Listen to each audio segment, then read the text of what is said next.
Hello and welcome back to the Dennis Herrera Show. And we're actually going to listen to the swearing of Representative elect Grivalda. Hopefully, everything goes smooth and you guys can join here on time.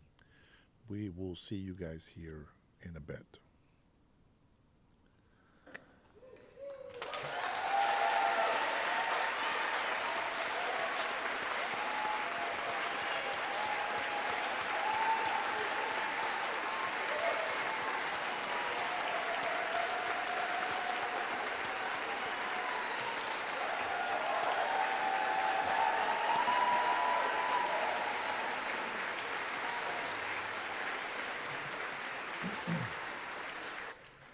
Will Representative-elect Grijalva and members of the Arizona delegation present themselves in the well? And all members will rise. And the representative-elect will raise her right hand.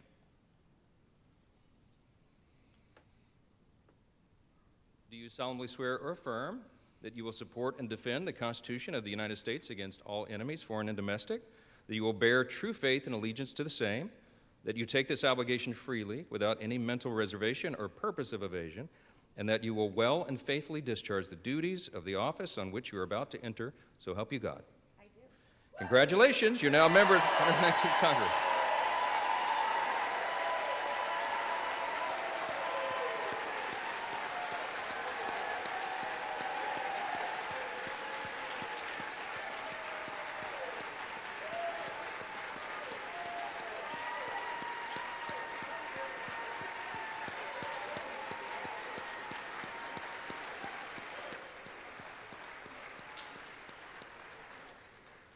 Without objection, the gentleman from Arizona is recognized for 1 minute.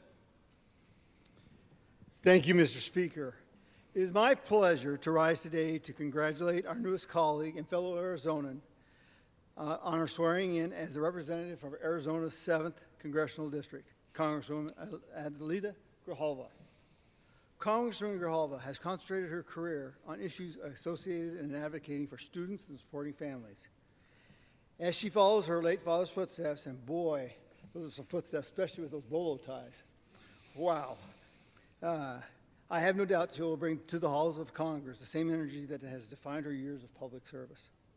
As Dean of the Arizona Congressional Delegation, I wish to congratulate Congresswoman Grijalva and welcome her to the United States House of Representatives. I now yield to my friend from Arizona, Mr. Stanton. Mr. Speaker, thank you, and thank you to Congressman Gosar, the new Dean of Arizona's state delegation. It has been a minute since we've all been together on the House floor. Looking for cobwebs around here. As Dean, Congressman Gosar replaces the late Congressman Raul Grijalva, one of the most impactful leaders in Arizona history.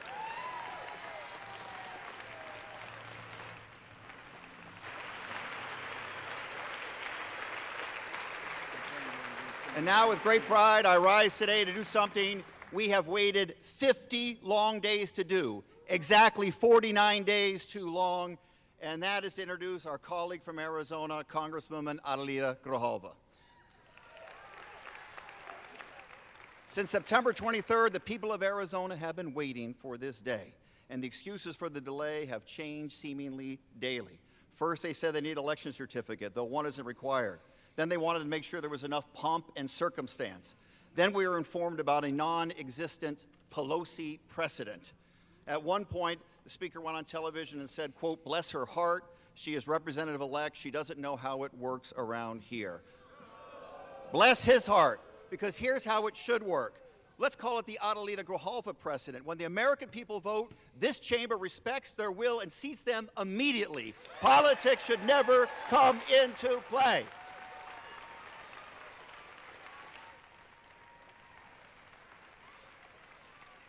Mr. Speaker, Congresswoman Grijalva is a native Tucsonan, the granddaughter of a bracero who came here from Mexico, the youngest woman ever elected to the Tucson Unified School Board, serving 20 years, then a Pima County supervisor fighting for working families, affordable housing, early child education. She brings that same fight to Congress. The people of Arizona's 7th District placed their trust in her, and today that trust is rewarded, and her first act of Congress will be a powerful one. She will be the 218th and final signature on the discharge petition to force the Trump administration to release the Epstein files, delivering long overdue justice and accountability for hundreds of victims abused by rich and powerful men. She is a smart, principled fighter through and through. Mr. Speaker, it is my honor to welcome and introduce to this chamber Congresswoman Adelina Grijalva.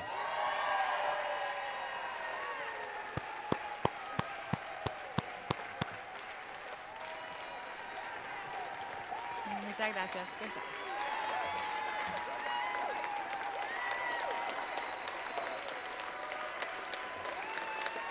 Thank you. Muchas gracias.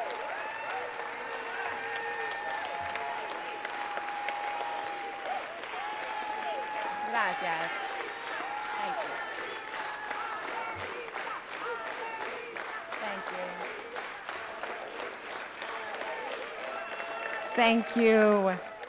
Muchas gracias. Thank you so much. Thank you to my colleague and friend, Congressman Stanton, for that kind introduction, and to the entire Democratic delegation from Arizona and the delegation that stood here with me that has supported me throughout this process. I rise today the proud granddaughter of a bracero, a hardworking Mexican immigrant who came to this country for a better life, and I stand as the proud daughter of a U.S. congressman, a man who spent his entire life fighting for justice, equity, and dignity for the most vulnerable.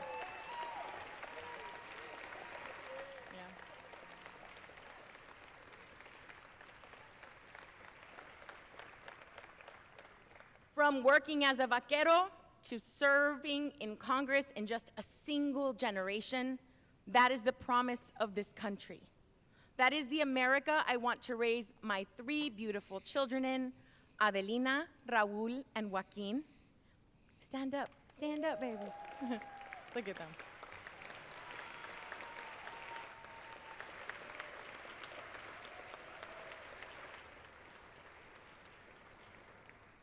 They, along with my amazing husband Sol and my wonderful mama Ramona, are here with me today.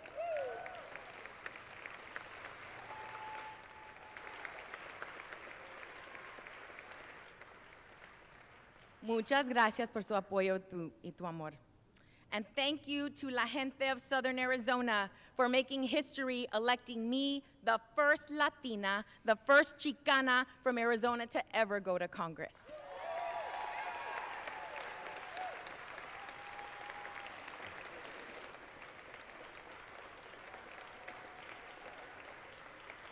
Este momento es histórico para nuestra comunidad. Es un honor ser la primera latina en representar a Arizona en el Congreso y les aseguro que aunque soy la primera, no será la última.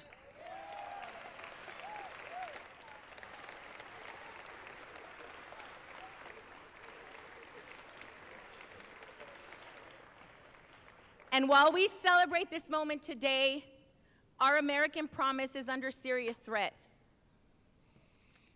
Basic freedoms are under attack. Healthcare premiums are skyrocketing. Babies are being ripped away from their parents by masked agents. We can and must do better.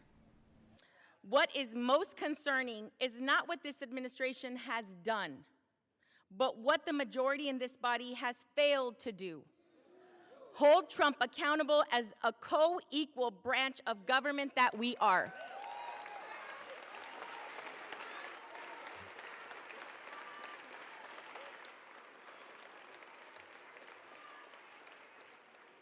It has been 50 days since the people of Arizona's 7th Congressional District elected me to represent them.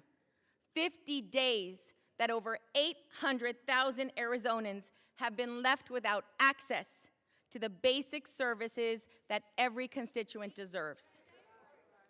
This is an abuse of power. One individual should not be able to unilaterally obstruct the swearing in of a duly elected member of Congress for political reasons.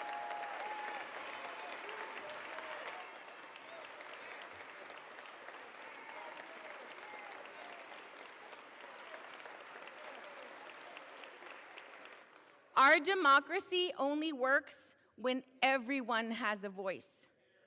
This includes the millions of people across the country who have experienced violence and exploitation, including Liz Stein and Jessica Michaels, both survivors of Jeffrey Epstein's abuse. They are here in the gallery with us this evening. Thank you for being here.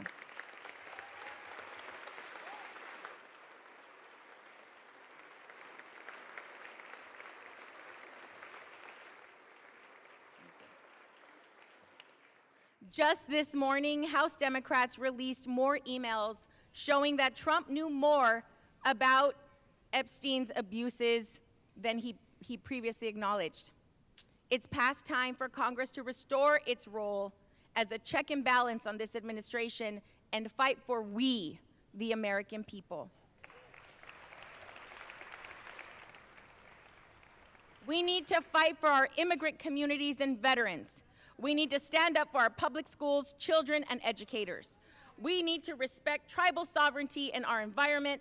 We need to stand up for LGBTQ+ rights because that's what the American people expect us to do.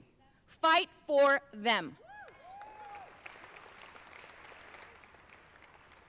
That is why I will sign the discharge petition right now to release the Epstein files.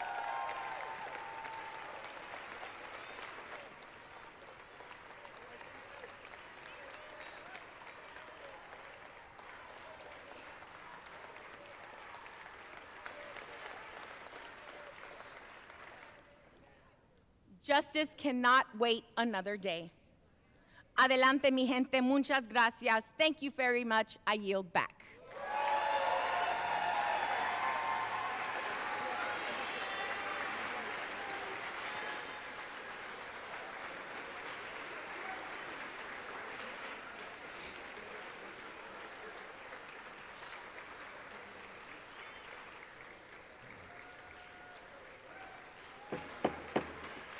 Under Clause 5 of Rule 20, the chair announces to the House that in light of the administration of the oath of the gentleman from Arizona, the whole number of the House is now 433.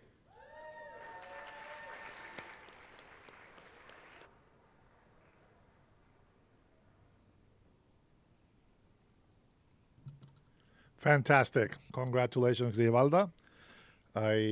I'm not sure why she's speaking Spanish to the English speakers, but I think she's probably saying stuff for the Spanish community, probably from Arizona, which is okay. But I think she should speak English. She's in America now, and should encourage Spanish communities to actually speak English when they're speaking to Americans that don't speak Spanish. I think that's a big thing. Now, since she's bringing up this hot topic of the Epstein files, it is good to know, first of all, that you guys have some history on how the whole situation came about. Now, I really, really find it very interesting on how people like to swear that Trump is guilty. I would like to know how you know. Were you in the Epstein Island? Were you one of the guests?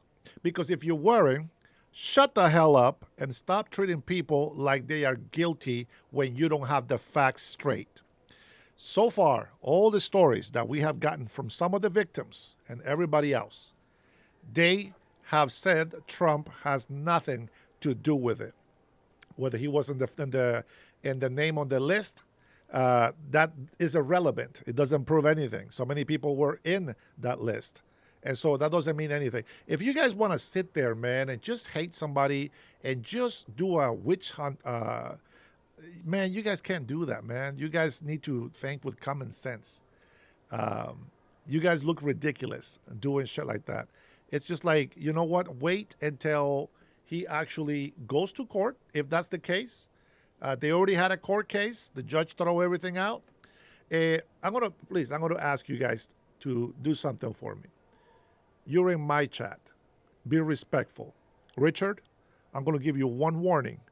And every single one of you that are disrespectful in my chat, I'll give you one warning. If not, you're going to get the hell out of my channel. Okay? I don't need that crap. With that being said, all right.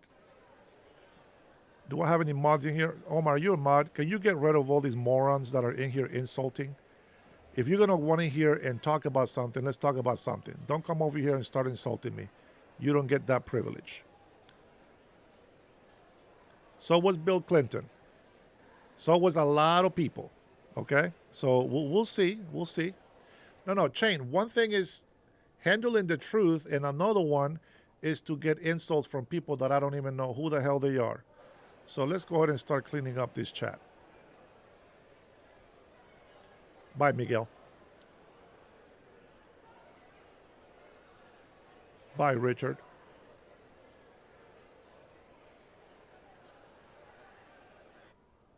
Bye, Julian. Thank you for stopping by my channel.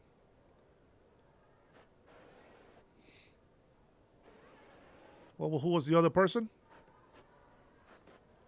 So anybody that wants to come in here, as I said, you can come in here and we can talk and, whatever, but you don't come over here and insult me. That's not how it works, okay? Let me see who else was in here. And say whatever you want about Trump. You don't do that shit to me. If you're not going to be respectful to me, just get the hell off my chat, okay? That's all I'm asking. Hi, Tanya. How are you? Elber, again, if it's the truth, I get it. But you don't insult me, okay? I'm trying to just make a conversation in here. If you want to contradict what I'm saying, you can go ahead and do that. But don't call me names, please.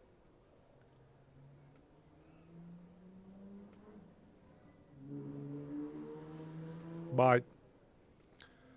Let's see.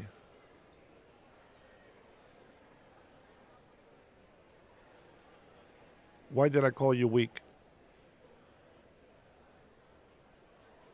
You already know.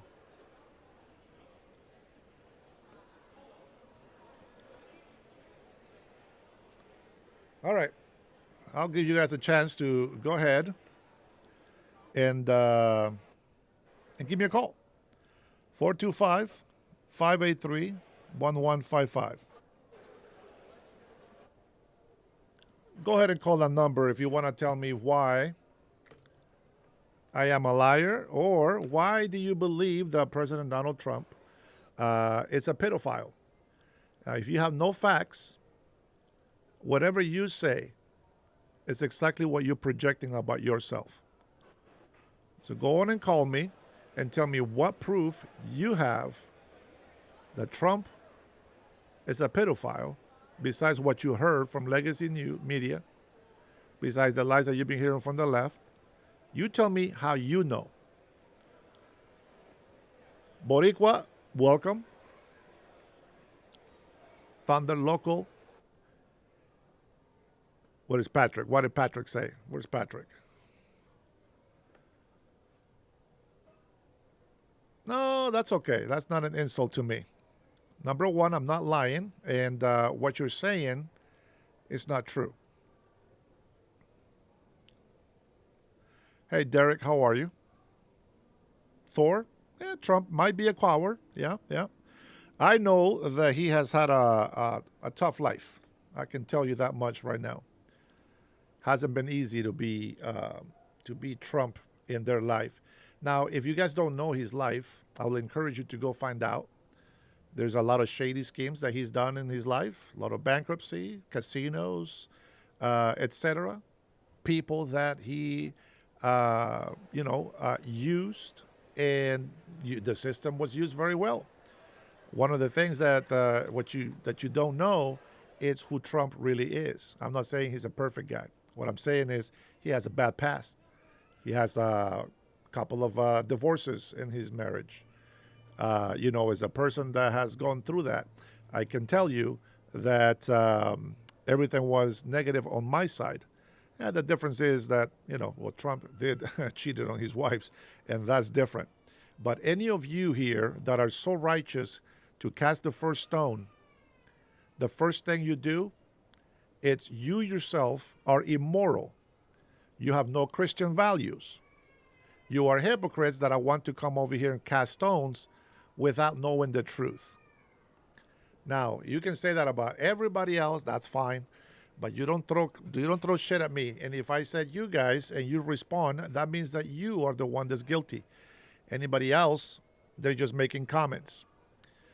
Newsom, I'll try not to insult you for that. That's the people that said Newsom. Yep, clear the chat, man. Anybody that insults me directly needs to get the hell off my chat. Everybody else that's willing to listen to over here to the voting, great, welcome. Mandani, it's already a mayor.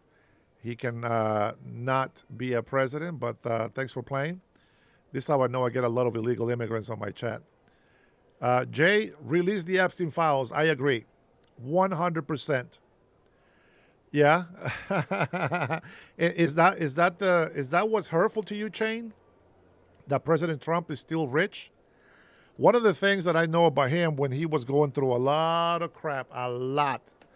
He made some shady deals. He's a survivor. He had to do everything he had to do. One of the things that I think is funny is that there is a lot of people that decided to do business with Trump, and they did all these things that were an investment. And in investment, there's losers and there's winners. And President Trump always came out with millions. And the one answer that he says and that he gives is, I know how to use the system, meaning that the system is available for everybody to use. And if they don't know how to do it, that's on them. It is very shady, 100%. Hi, Brenda. I missed you earlier. I saw your comment on the history, but I didn't see you when I was actually live, so I apologize I didn't say hello. Sorry about that. Joe says, everyone has a history that doesn't evolve the ignorant who's quick to judge anything. I agree, Joe. And that's the thing, I have history. I have bad history. Oh my gosh, I have bad history. And, we all, at some point, we either change or we stay the same. I can tell you that President Trump has contradicted himself, saying that, when somebody is this way, they can never change. But I have seen him change. And that's why, I trust what's happening right now. As a matter of fact, Trump has always been a shark. Has he been an attacker? Yes, he has been an attacker. But he hasn't been an attacker on the American people. We need him to be an attacker on every other tyrant that wants to control and destroy the United States of America. So, for those of you who are, ¿qué pasa, Benjamín? ¿Qué ondas? For those of you that says Newsom, oh my God, you could pick somebody better. I'm sure there's other representatives, other people in Democratic cities, states, or whatever that can run for president on the Democratic side, but Newsom, are you serious, bro? He's been using our people. He's been using our people to make his money, to keep his power. And you fools want to support him. I don't understand. But I am glad that she came in and that she signed this paper. And let's get all these Epstein files out in the open. Let's get it over with. All these emails going around is funny, right? Because the CNN and the Legacy News, they keep throwing out there that, this email says that President Trump is this and that. It's like, bro, President Trump is not even in the email. It's other people talking about this, and we know emails can be fake. Order. House will be in order. Colleagues, members, please remove your conversations from the floor, clear the aisle, so that proceedings in the House may continue.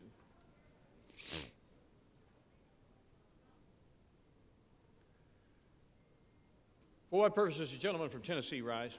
Mr. Speaker, I ask unanimous consent that the Committee on the Judiciary be discharged from further consideration of H.R. 4405 and ask for its immediate consideration in the House. Under guidelines consistently issued by successive speakers, as recorded in Section 956 of the House Rules and Manual, the Chair is constrained not to entertain the request unless it has been cleared by the bipartisan floor and committee leaderships.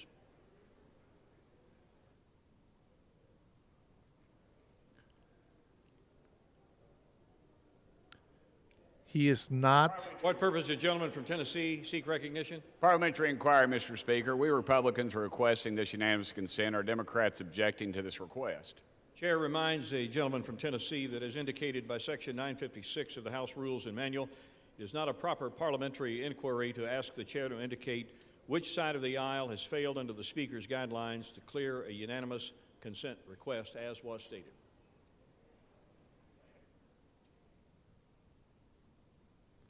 I'm not saying that they're not mentioning him on the emails. This What is I'm the gentlelady saying. from Minnesota seek recognition.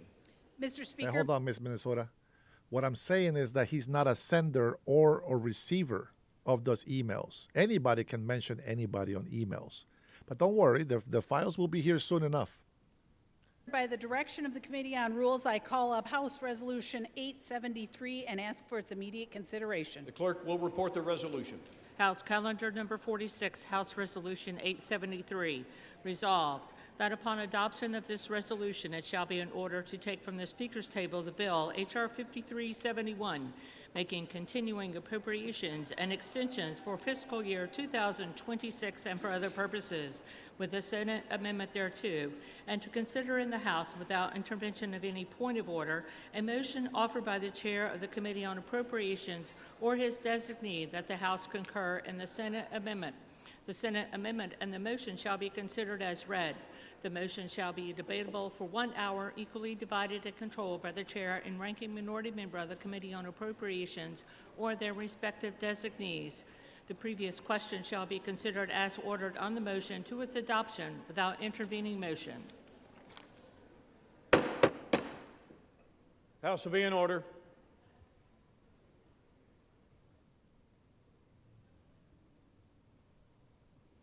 Gentlelady from Minnesota is recognized for 1 hour. Mr. Speaker, for the purpose of debate only, I yield the customary 30 minutes to the ranking member from Massachusetts, Mr. McGovern, pending which I yield myself such time as I may consume. During consideration of this resolution, all time yielded is for the purpose of debate only. Mr. Speaker, I ask unanimous consent that all members have 5 legislative days in which to revise and extend their remarks. Without objection. Mr. Speaker, last night, the Rules Committee met and reported a rule providing for the consideration of the motion to concur in the Senate amendment to H.R. 5371, the Continuing Appropriations, Agriculture, Legislative Branch, Military Construction and Veterans Affairs and Extensions Act of 2026. And I am happy to say that it will end the government shutdown. The rule provides 1 hour of debate on the motion equally divided and controlled by the chair and the ranking member of the Committee on Appropriation or their designees. I rise in support of this rule and the underlying legislation. This bill delivers on our commitment to the American people by finally reopening the government. It delivers on the promises that we have made to our veterans, to our farmers, to our taxpayers. And let's be honest, this government shutdown was completely avoidable. On September 19th, House Republicans passed a continuing resolution that funded critical services and would have given us time to negotiate long-term solutions. It was a yes vote to keep the government open, to pay our troops, air traffic controllers, and federal employees. Every Democrat but one voted no. Every Democrat but one voted to shut the government down. This is not opinion. This is not messaging like Democrats keep trying to spin it. It is a fact that anyone can check the record. Democrats voted against a nonpartisan, clean CR, free of poison pills, and would have continued that would have continued Biden-level funding and kept the government open for negotiations. Democrats chose politics over people. They refused to support a common-sense measure, and American families paid the price. This bill restores stability to our national nutritional programs, which were put under unnecessary strain during the shutdown. It will fund WIC and SNAP, ensuring that low-income mothers and their babies have access to healthy and nutritious foods. These programs should not have been used as a bargaining chip during the shutdown.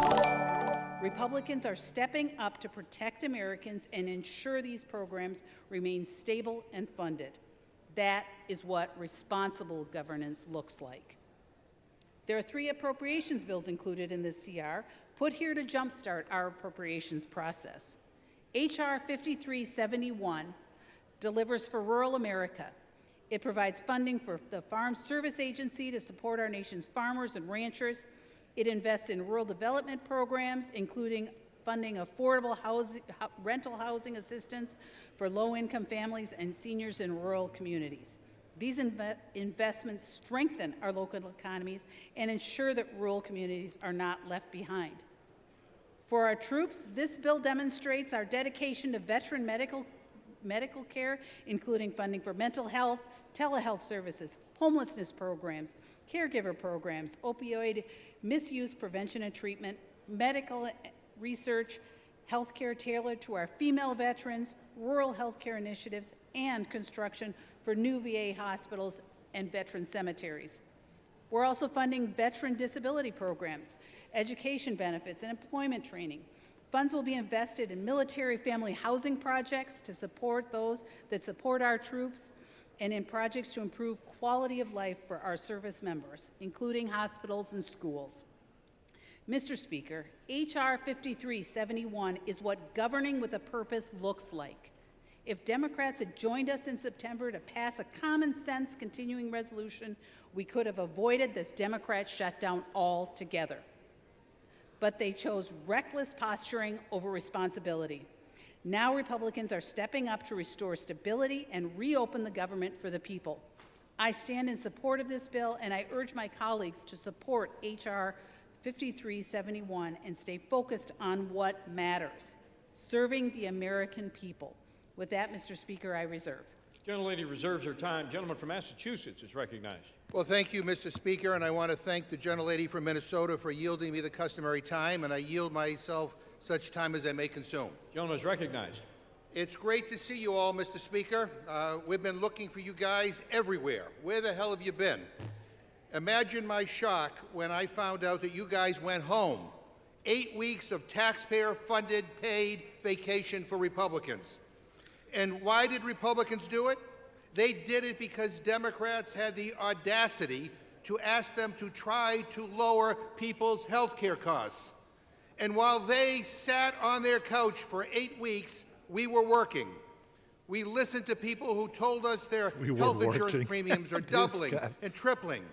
We heard from people who don't understand why you guys moved at the speed of light to give tax breaks to billionaires, but you won't lift a damn finger to extend the tax credits that help ensure people's health insurance premiums don't skyrocket.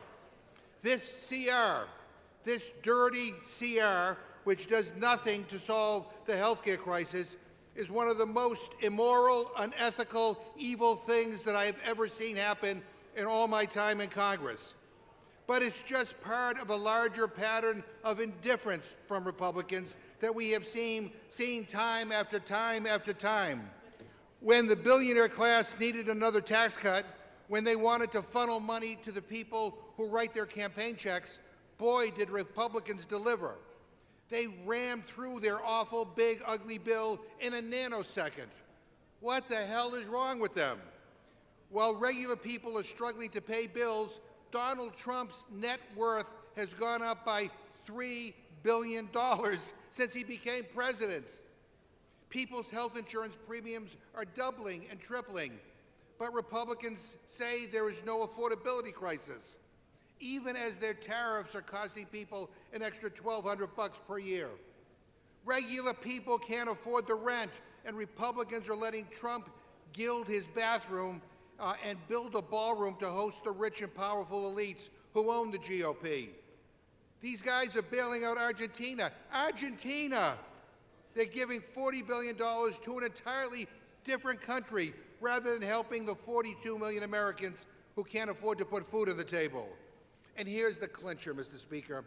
Buried in this CR is a corrupt kickback for 8 Republican senators, a $1 million payday funded by taxpayers, taken straight from the Treasury and deposited directly into their pockets.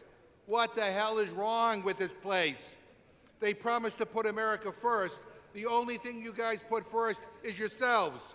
Yourselves and the rich and powerful people who pull your strings behind the scenes. These people don't care. They don't have to call the insurance company because their claim was denied. They don't buy their own groceries. If you have a private jet, an offshore bank account, and an invite to Mar-a-Lago, go ahead and support your Republican representative.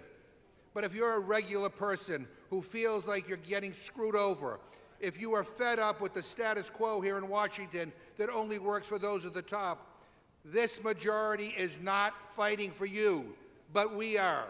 Democrats are on your side, and we will fight with you every step of the way against the corruption, the lies, and the BS coming out of this administration. And we won't back this so-called deal. It's not a real solution, and it is certainly not a clean CR. This CR leaves families twisting in the wind with zero guarantee there will ever be a vote to extend tax credits to help everyday people pay for their health care. I urge my colleagues to vote no on this rule and no on the underlying legislation, and I reserve my time. Gentleman's time is reserved. Gentlelady from Minnesota.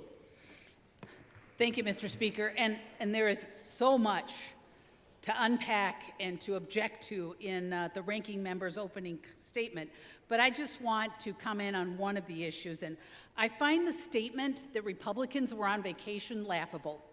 The idea that Republicans were on vacation during the shutdown, it's just simply false. It's false. Many of us were in Washington, or we were in our districts meeting with constituents, advancing local priorities, and staying fully engaged with our constituents in our work. Our dedication to serving the American people didn't pause during the shutdown. Whether in D.C. or back at home, which for the record, I was in both places, and many of my Republican colleagues were too, we were doing the work we were elected to do. And the real story here is not about the absence, it is about the commitment. And for Republicans, we never wavered. If the Democrats cared so much about working, they would not have shut the government down. And with that, I would like to yield 4 minutes to the gentlewoman from North Carolina, the esteemed chairwoman of the House on Rules. Gentlelady from North Carolina, Ms. Fox, is recognized for 4 minutes. Thank you, Mr. Speaker, and I thank the gentlewoman for yielding. Mr. Speaker, psychologists have a word for the things the Democrats accuse us of: projection. Mr. Speaker, I sure hope you did not watch all 7 hours of the Democrat group therapy session last night in the Rules Committee. But if you did, you saw what a clown show it was. It was a crisp 40 degrees outside when we adjourned at around 1:30 a.m. this morning, but with the amount of hot air being spewed by Democrats in the committee room for 7 straight hours, you would have thought we were in the dead of summer. Mr. Speaker, at this point, I don't think Democrats really agree on anything. Last night and into the early hours of this morning, they showed everyone that they couldn't even agree on what they're angry about. They went off on so many tangents that it would have been a miracle if they arrived at a single coherent thought at any point during our meeting. The American people will see the exact same thing play out from them during this debate and during general debate on the floor later today. Apparently, the only thing Democrats can agree on is that the government needs to stay shut down, and that the American people need to suffer even more than they have already made them suffer. We heard from Democrats repeatedly about the millions of people they believe are going to be affected when their own temporary COVID credits sunset at the end of this year. Their own temporary COVID credits. Did we hear anything about the millions of Americans who got walloped by Democrats when they shut the government down? Did we hear an apology from Democrats to the American people for deliberately misleading them over 40 days? Did we hear an admission that the only reason they shut down the government is to cover up for a catastrophic policy failure that they concocted and set an end date on? No, we didn't hear one of those things. Not one. Mr. Speaker, I'm not surprised. This is the kind of behavior that Americans have come to expect from Democrats. Has anyone ever noticed how Democrats have developed such a visceral reaction when confronted about their abdication of responsibility? They shut the government down, and the moment you call attention to their own actions, all they do is obfuscate and start shrieking about unrelated things. Scientists should study this at length and try to come up with a cure. It's a serious affliction, as was evidenced numerous times over in our Rules Committee meeting. It's well past time to reopen the government and end the Democrat-concocted nightmare that Americans have been living through for over 40 straight days. The CR before us will end that nightmare. It will get this legislative body and the entire nation moving once more. Democrats should grow a spine and accept responsibility for their own failures. I urge a yes vote on the rule, and I yield back. Reserve. Gentlelady from Minnesota reserves her time remaining. Gentleman from Massachusetts is recognized. Mr. Speaker, you got to love these Republicans. The gentlelady from Minnesota says they weren't on vacation. I want to remind her, you haven't voted for 8 weeks. And most people define vacation as you don't have to show up to work and you get paid. That's exactly what Republicans did. They didn't show up to work and they got paid. It was a paid vacation. I now yield 1 minute to the gentlewoman. This guy just missed everything that they said. They've been doing meetings. They've been working around the paperwork. Just because they didn't want to meet with them that had nothing for the American people doesn't mean that they were on vacation. These motherfuckers were getting paid while sacrificing American people's benefits. Is that right? I'm supposed to believe that? This is exactly how the left thinks. They like to blame the other side, but they don't take responsibility for their actions. They shut down the government. They blame it on Republicans. They're over there pushing an agenda to help illegals and putting American citizens last, and then they blame the Republicans that didn't want to help the American people. Tell me, how are we supposed to believe these people? How am I supposed to take their side and be like, hey, you know what? Maybe Republicans are wrong. But you know why I can't do that? Because they haven't shown me one thing that they actually care about American citizens. The moment that they prove to me, the moment they convince me that they are fighting for our actual American citizens, is the moment that I get to be on their side as well. But they're a bunch of liars. They don't care about American citizens. We got Mondani. They support Mondani 100% in New York. He is not for American citizens. We have a lot of racist people that hate the United States of America, especially the white people. And we see it on my chats in here many times. You know what? I don't play that. I am not with that. If you are a victim, you are a victim of your own doing. But stop blaming other people for your failures. From Texas, Ms. Johnson. Gentlelady from Texas is recognized for 1 minute. Thank you so much. I rise today in strong opposition to this bill. I'm a hell no on any legislation that strips health care away from millions of Texans. In my district, nearly 100,000 of my constituents rely on the Affordable Care Act's tax credits to pay for their coverage. Exactly. They gave you Obamacare. I'm glad somebody notices. Obamacare is overpriced. We cannot afford it.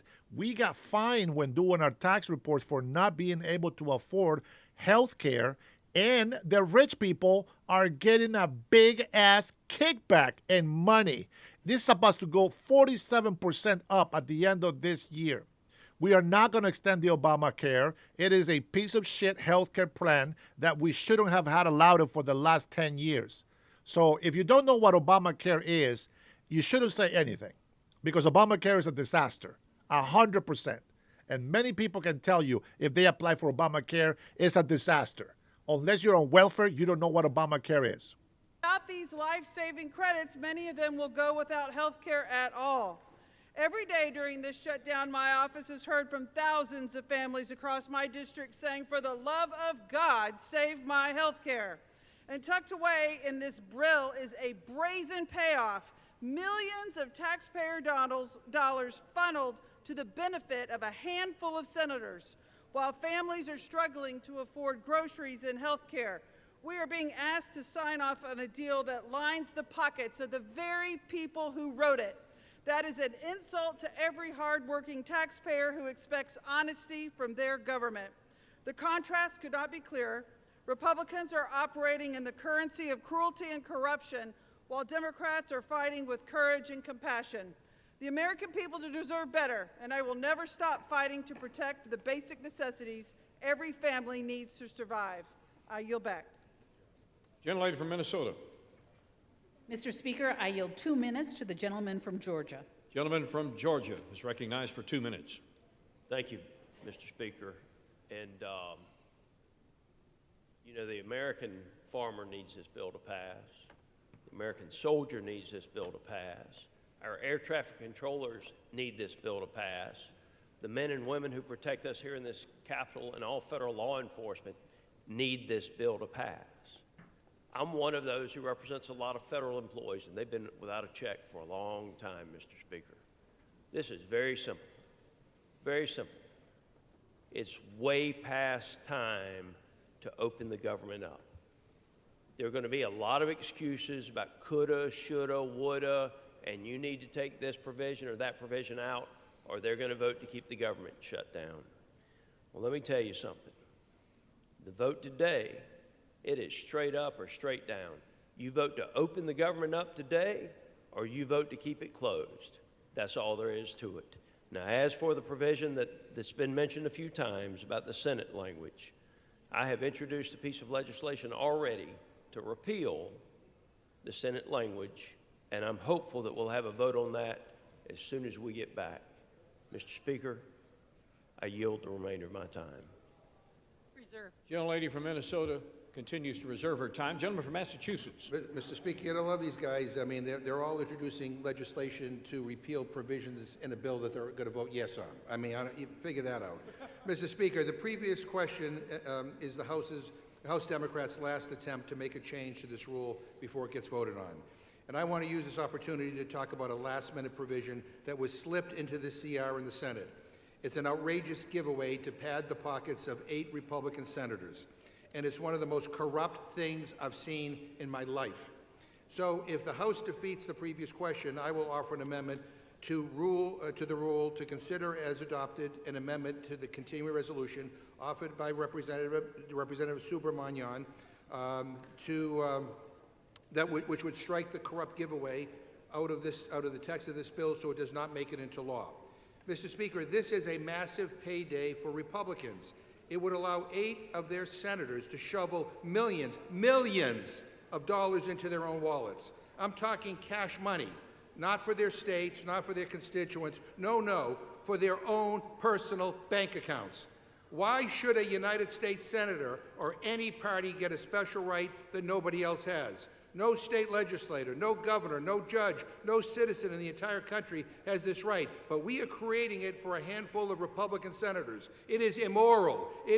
I'd say it's unconstitutional. It is wrong. And it's probably the most brazen theft and plunder of public resources ever proposed in the United States Congress. And it was tucked into this legislation. And I want to speak directly to Republicans who say they can't vote with us because it will delay the reopening of the government. First off, that's exactly what these corrupt senators were hoping you'd say. Second, we absolutely can send this back to the Senate. They can quickly strip it and send the bill to the president. They finished this package in less than 2 days. This is one small thing that needs to be deleted. It's easy, and it can be done very fast.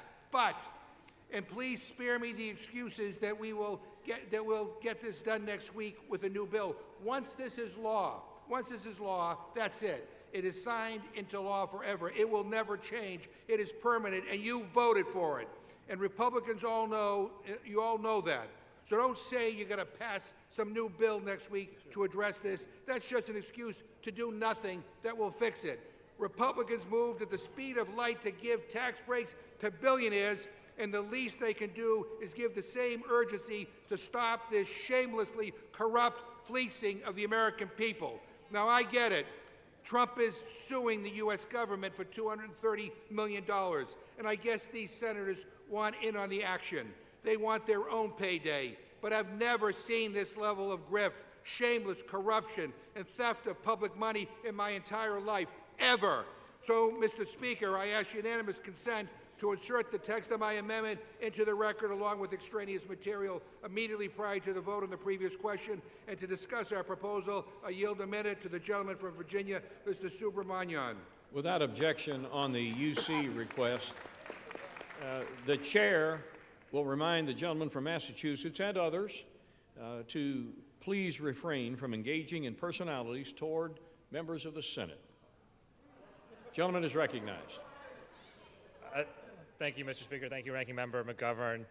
I mean, you know what people hate more than seeing their costs go up?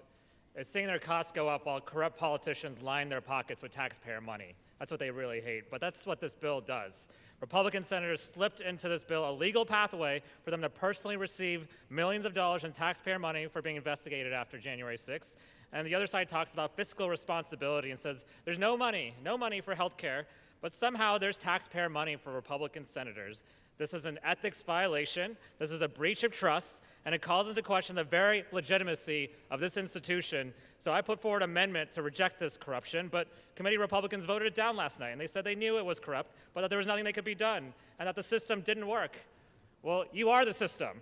And House Republicans promised to vote on this next week as a standalone bill, but there's no guarantee that the Senate will act. In fact, they probably won't act, right? So you have the power to join us in righting this wrong today. So let's take out this ridiculous kickback. Otherwise, a vote for this bill is a vote for corruption.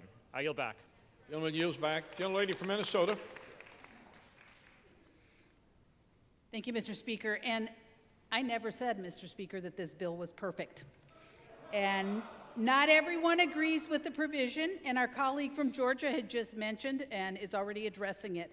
But what we do agree on is that it is critically important to get the government open, and that's why we are here today. Getting our federal employees paid, getting our troops paid, getting SNAP back on track, getting our airports back to full capacity. Once this happens, we can tackle the issues and get back to really doing the things for the American people, not using their suffering as leverage, like the Democrat Whip Clark is willing to do. Democrats have spent weeks performing political theater by refusing to open government and continue to perform that political theater. But we need to prioritize the reopening of the government and stop the suffering that the Democrats want to use as leverage. And with that, I yield 2 minutes to the gentleman from New York. Gentleman from New York is recognized for 2 minutes. Mr. Speaker, I rise in strong support of this rule and ending this shutdown chaos. For more than 40 days, the American people have endured a painful and entirely avoidable government shutdown, not because of policy differences, but because Senate Democrats and Chuck Schumer chose politics over people. And while Washington stalled, hardworking Americans paid the price. Our air traffic controllers went without pay. A system stretched thinner by the day, putting new strain on that system that put millions of lives at risk. Americans depend on them to keep our skies safe. In families who rely on SNAP and WIC, parents just trying to feed their kids were left wondering how they'd make it through another week.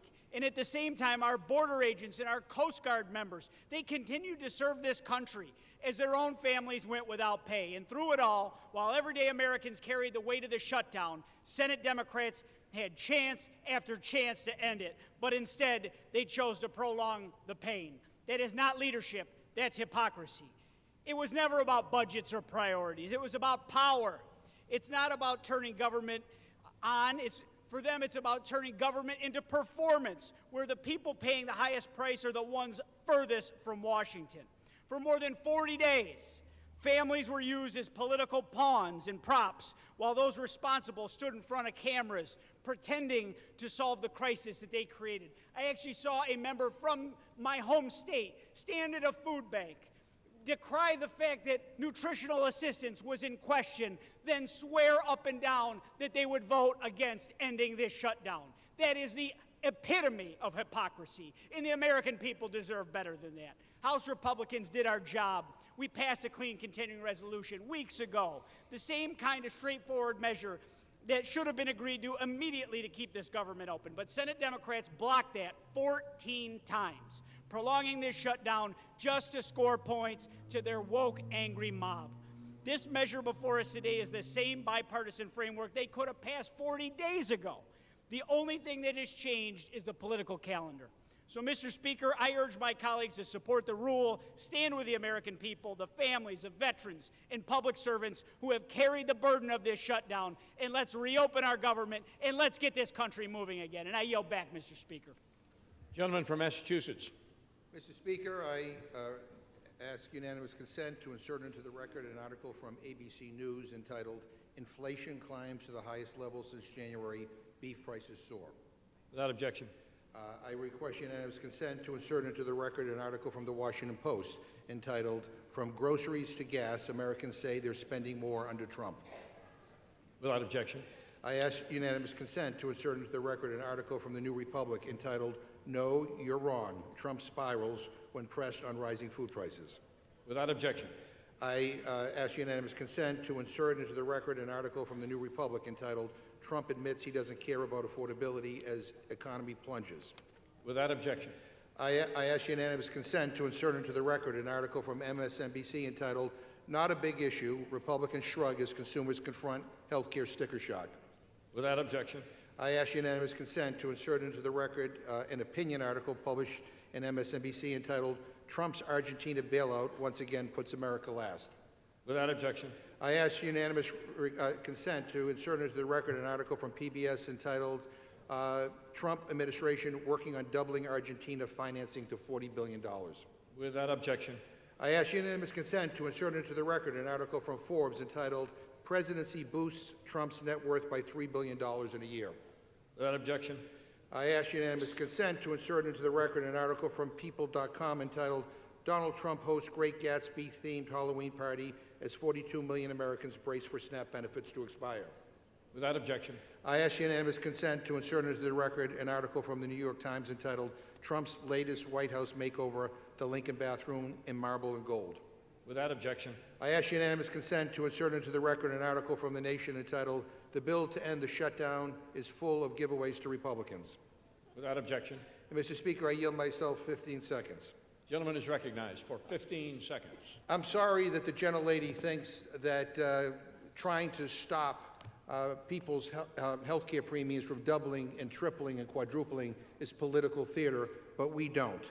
And I don't have time to address all the BS coming from my colleagues across the chamber, but it's clear that this Republican leadership is not only failing to deliver on their promises, they're selling out at the expense of the basic needs of the American people. I reserve.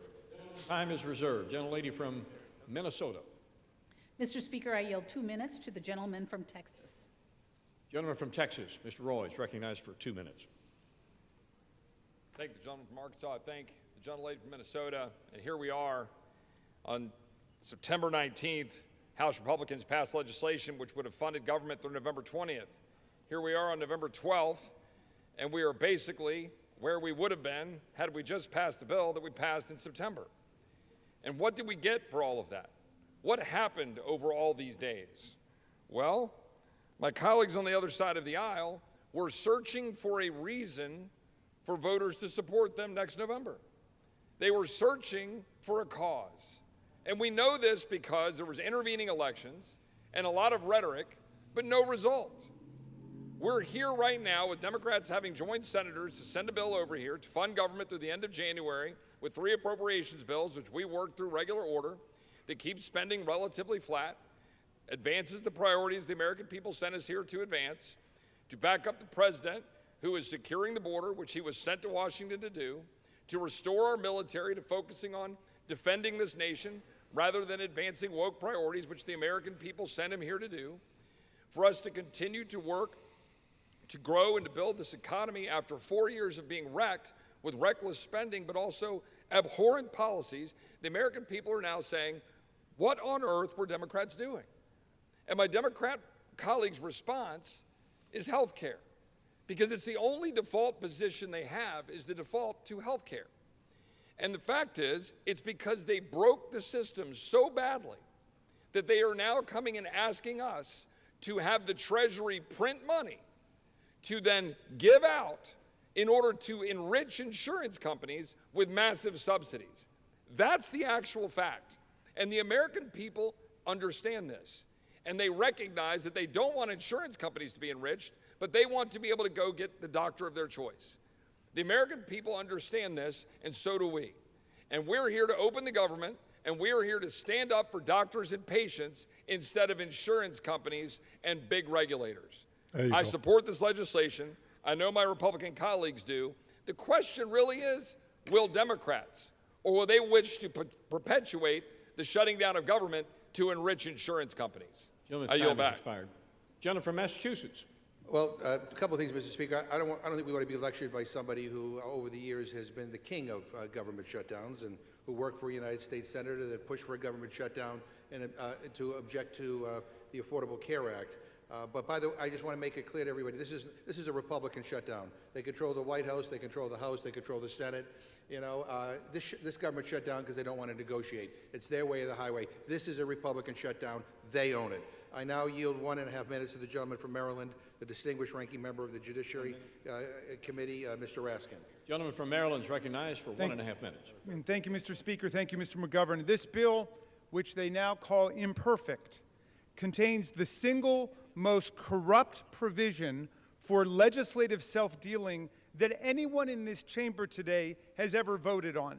It is such an egregiously corrupt act of legislator self-enrichment and plunder of the taxpayer that not only did every single House Democrat oppose it in the Rules Committee last night, but multiple Republicans were denouncing it, that is, before they were summoned into a side room and instructed to vote for it, which they all proceeded to do. Now they're telling us, vote for it today, and they'll repeal it, well, maybe next week, or maybe the week after that, or maybe before Christmas, they'll repeal it. I've got a solution for you. If you don't like this corrupt provision, don't vote for it today. That will work. This is a great bill. A great bill, that is, if you think 8 Republican U.S. senators should have a right to collect at least $1 million in a jackpot bonanza payoff from the taxpayers simply because they were subject to the exact same rules all other Americans were subject to and are subject to now.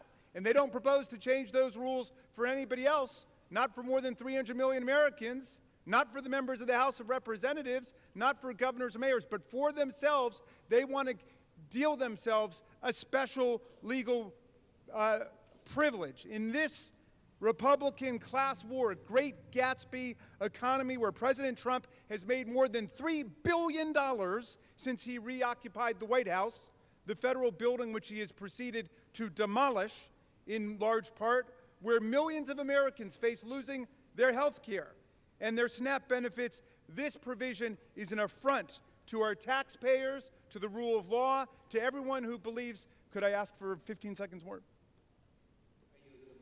It is an affront to everyone who believes that we in public office must be the servants of the people, not the masters of the people who get special legal rights and privileges and multi-million-dollar payoffs. People who think that they have a right to better treatment than everybody else, like Ghislaine Maxwell in their prison camp where she gets room service, puppy time, and special gym privileges. Gentlelady from Minnesota. She reserves her time. Gentleman from Massachusetts. I yield 1 minute to the gentlewoman from Oregon, Ms. Bonamici.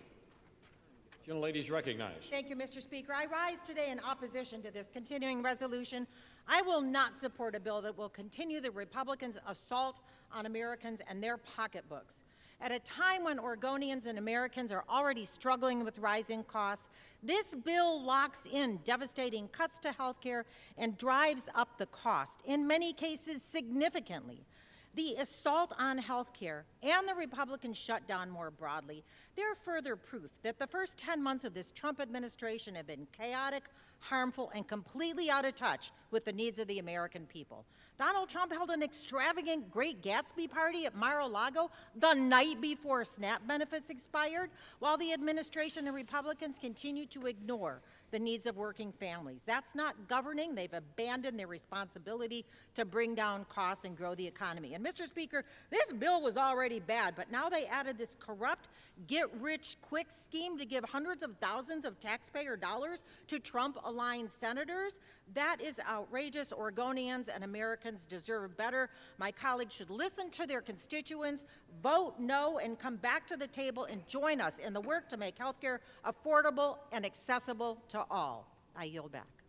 Gentlelady from Minnesota, with 14 and 1/2 minutes remaining. Thank you, Mr. Speaker. And Mr. Speaker, I yield 2 minutes to the gentleman from North Carolina. Gentleman from North Carolina is recognized for 2 minutes. Mr. Speaker, I rise today as we are in the process of ending the longest government shutdown in our nation's history, and to affirm that this Congress will get back to leading America into her next golden age. Over 40 days, that is how long the government has been closed. For over 40 days, Democrats here in this body and in the Senate have chosen chaos over our country. They chose to shut the government down because politics demanded it, not policy. The elites who dominate their party's decision-making are the ones least impacted by its decisions. Were the far-left activists and Democrats here in this body the ones not getting paychecks? No, Mr. Speaker. That was the air traffic controllers, our troops, and our Capitol Police officers. When these same people passed Obamacare, were they the ones impacted by the law, or was it the middle-class teacher in North Carolina who could no longer keep their doctor? We all know the answer to that, Mr. Speaker. And across the nation, federal workers are working 2 and 3 jobs just to stay afloat. Also, Democrats could champion illegal aliens who exploit our compassion as they poison our communities with deadly fentanyl. That is not governing. That was extortion of the American taxpayer.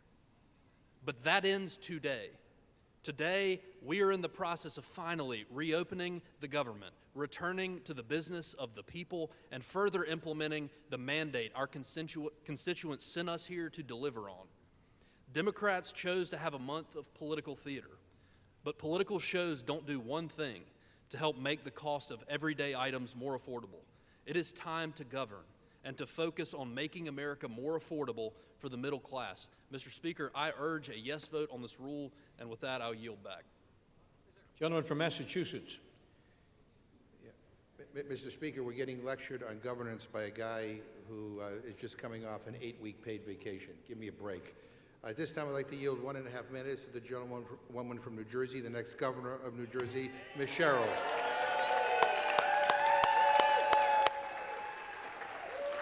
The gentlelady from New Jersey is recognized for 1.5 minutes. Mr. Speaker, I rise in opposition to a rule for a bill that does nothing to protect over 450,000 New Jerseyans who will serve to run toward the fight.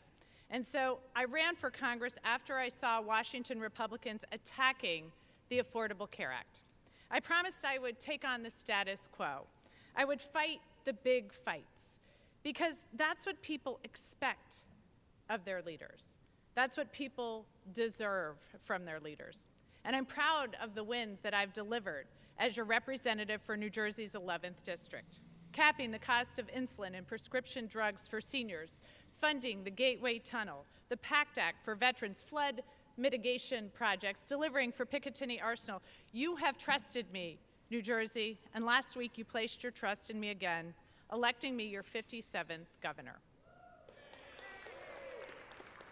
So I ran on a similar promise, to take on anyone and stop at nothing to lower cost and build opportunity for everyone.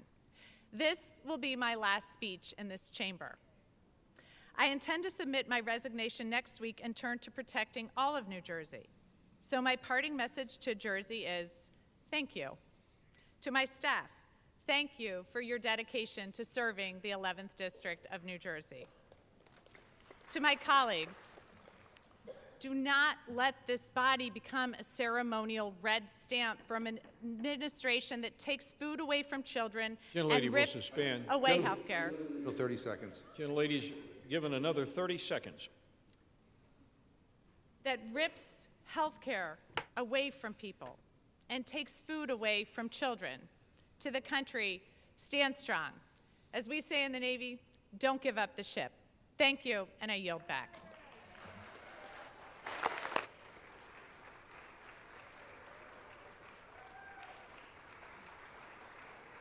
Gentlelady from Minnesota reserves. Yes. Gentleman from Massachusetts. Mr. Speaker, I yield 1 minute to the gentleman from Rhode Island, Mr. Magazzino. Gentleman from Rhode Island is recognized for 1 minute. Mr. Speaker, House Republicans are back from their 54-day taxpayer-funded vacation. But don't get me wrong, they do know how to work hard. When billionaires wanted tax breaks, they moved mountains to make it happen. When Argentina needed a $40 billion bailout to help Trump's buddy, they moved quickly to make it happen at the White House.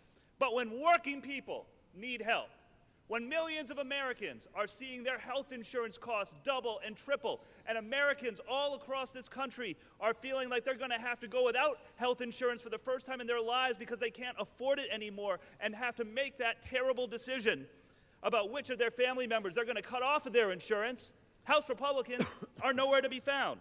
When Donald Trump's stupid tariffs are raising the price of groceries, the cost of coffee is up 40% over the last year, House Republicans are silent. When working people need help, they are absent. Shameful. So they will work when billionaires need tax cuts, when Argentina needs a bailout, but when working people need relief, they go on a taxpayer-funded vacation. Shameful, Mr. Speaker. Vote no on this budget. Do not cut the health care of the American people, and I yield back. Gentlelady from Minnesota. Thank you, Mr. Speaker, and I yield 1 minute to the gentleman from New York. Gentleman from New York is recognized for 1 minute. The reason we know this is a Democratic shutdown is because of how angry they are that we're about to reopen the government, period. That's all you need to know. In 2023, Jerry Nadler said shutdown is really an extremist policy designed to appeal to an extremist base and hold the whole country hostage. That is exactly what the Democrats have done over the last 43 days.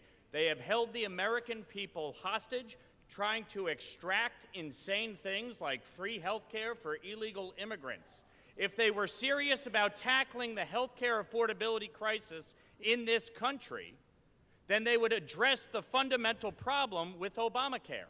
Since Obamacare took effect, health care premiums have risen by 96%, and on the open market by 114%. When I asked Leader Jeffries to sign on to the 1-year extension of the premium tax credit, he refused. He stuttered, he stammered, he couldn't answer a single question. Because this shutdown was never about health care, it was always about appeasing a far-left radical base. Chuck Schumer said, every day gets better for us. Catherine Clark said, of course people will suffer. We want to use this as leverage. It is an embarrassment to this country. You should all be ashamed of yourselves for inflicting this pain on the American people, taking away food stamps from 42 million Americans, defunding WIC, not paying our troops, our federal employees, our air traffic controllers. It's a disgrace, and you should all hang your heads in shame. Vote yes to pass the bill and reopen the government. All right.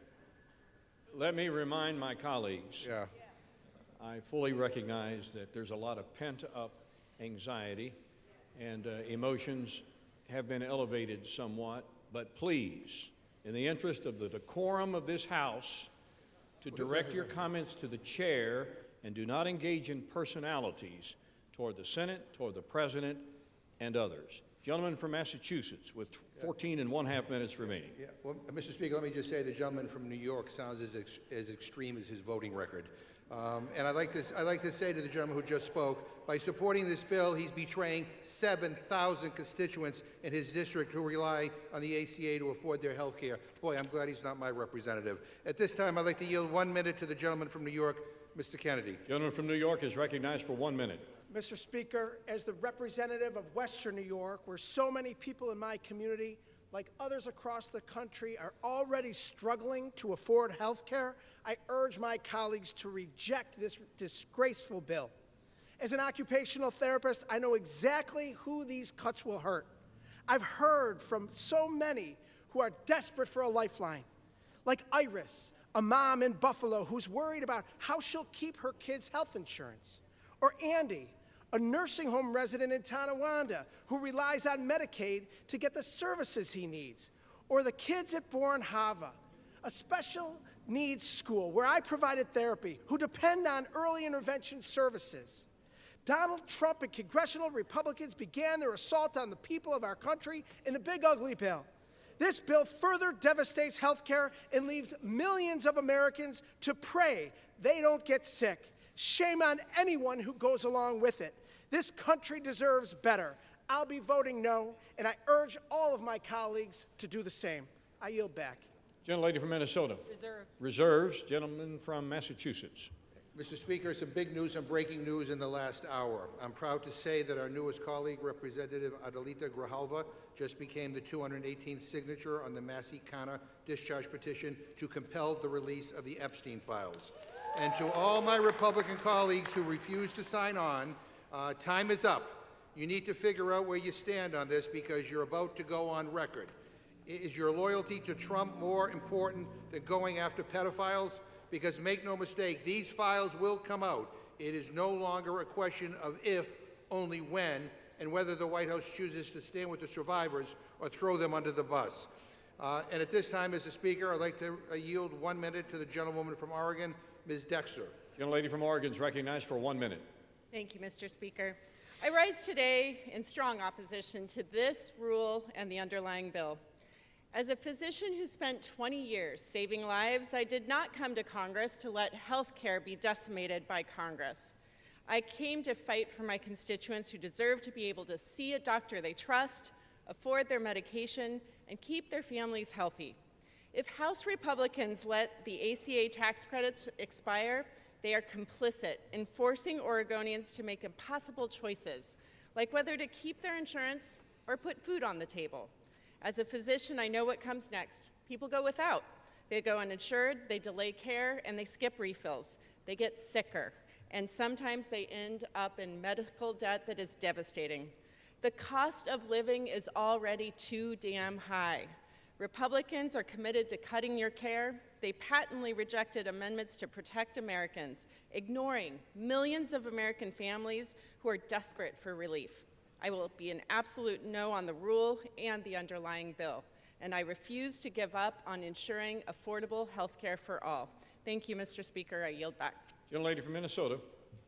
Mr. Speaker, I just wanted to say just really quickly, the ranking member mentioned the discharge petition, and that he's very proud that it has 218 signatures, but not that long ago, today, we had a UC that would have moved that along, would have moved that resolution along over to the Senate, and I believe the Democrats objected to it. So it seems more like a political stunt than it does that they actually wanted to have that resolution moved along, because if they had not objected, it would have gone on its way and they would have accomplished what they wanted to do.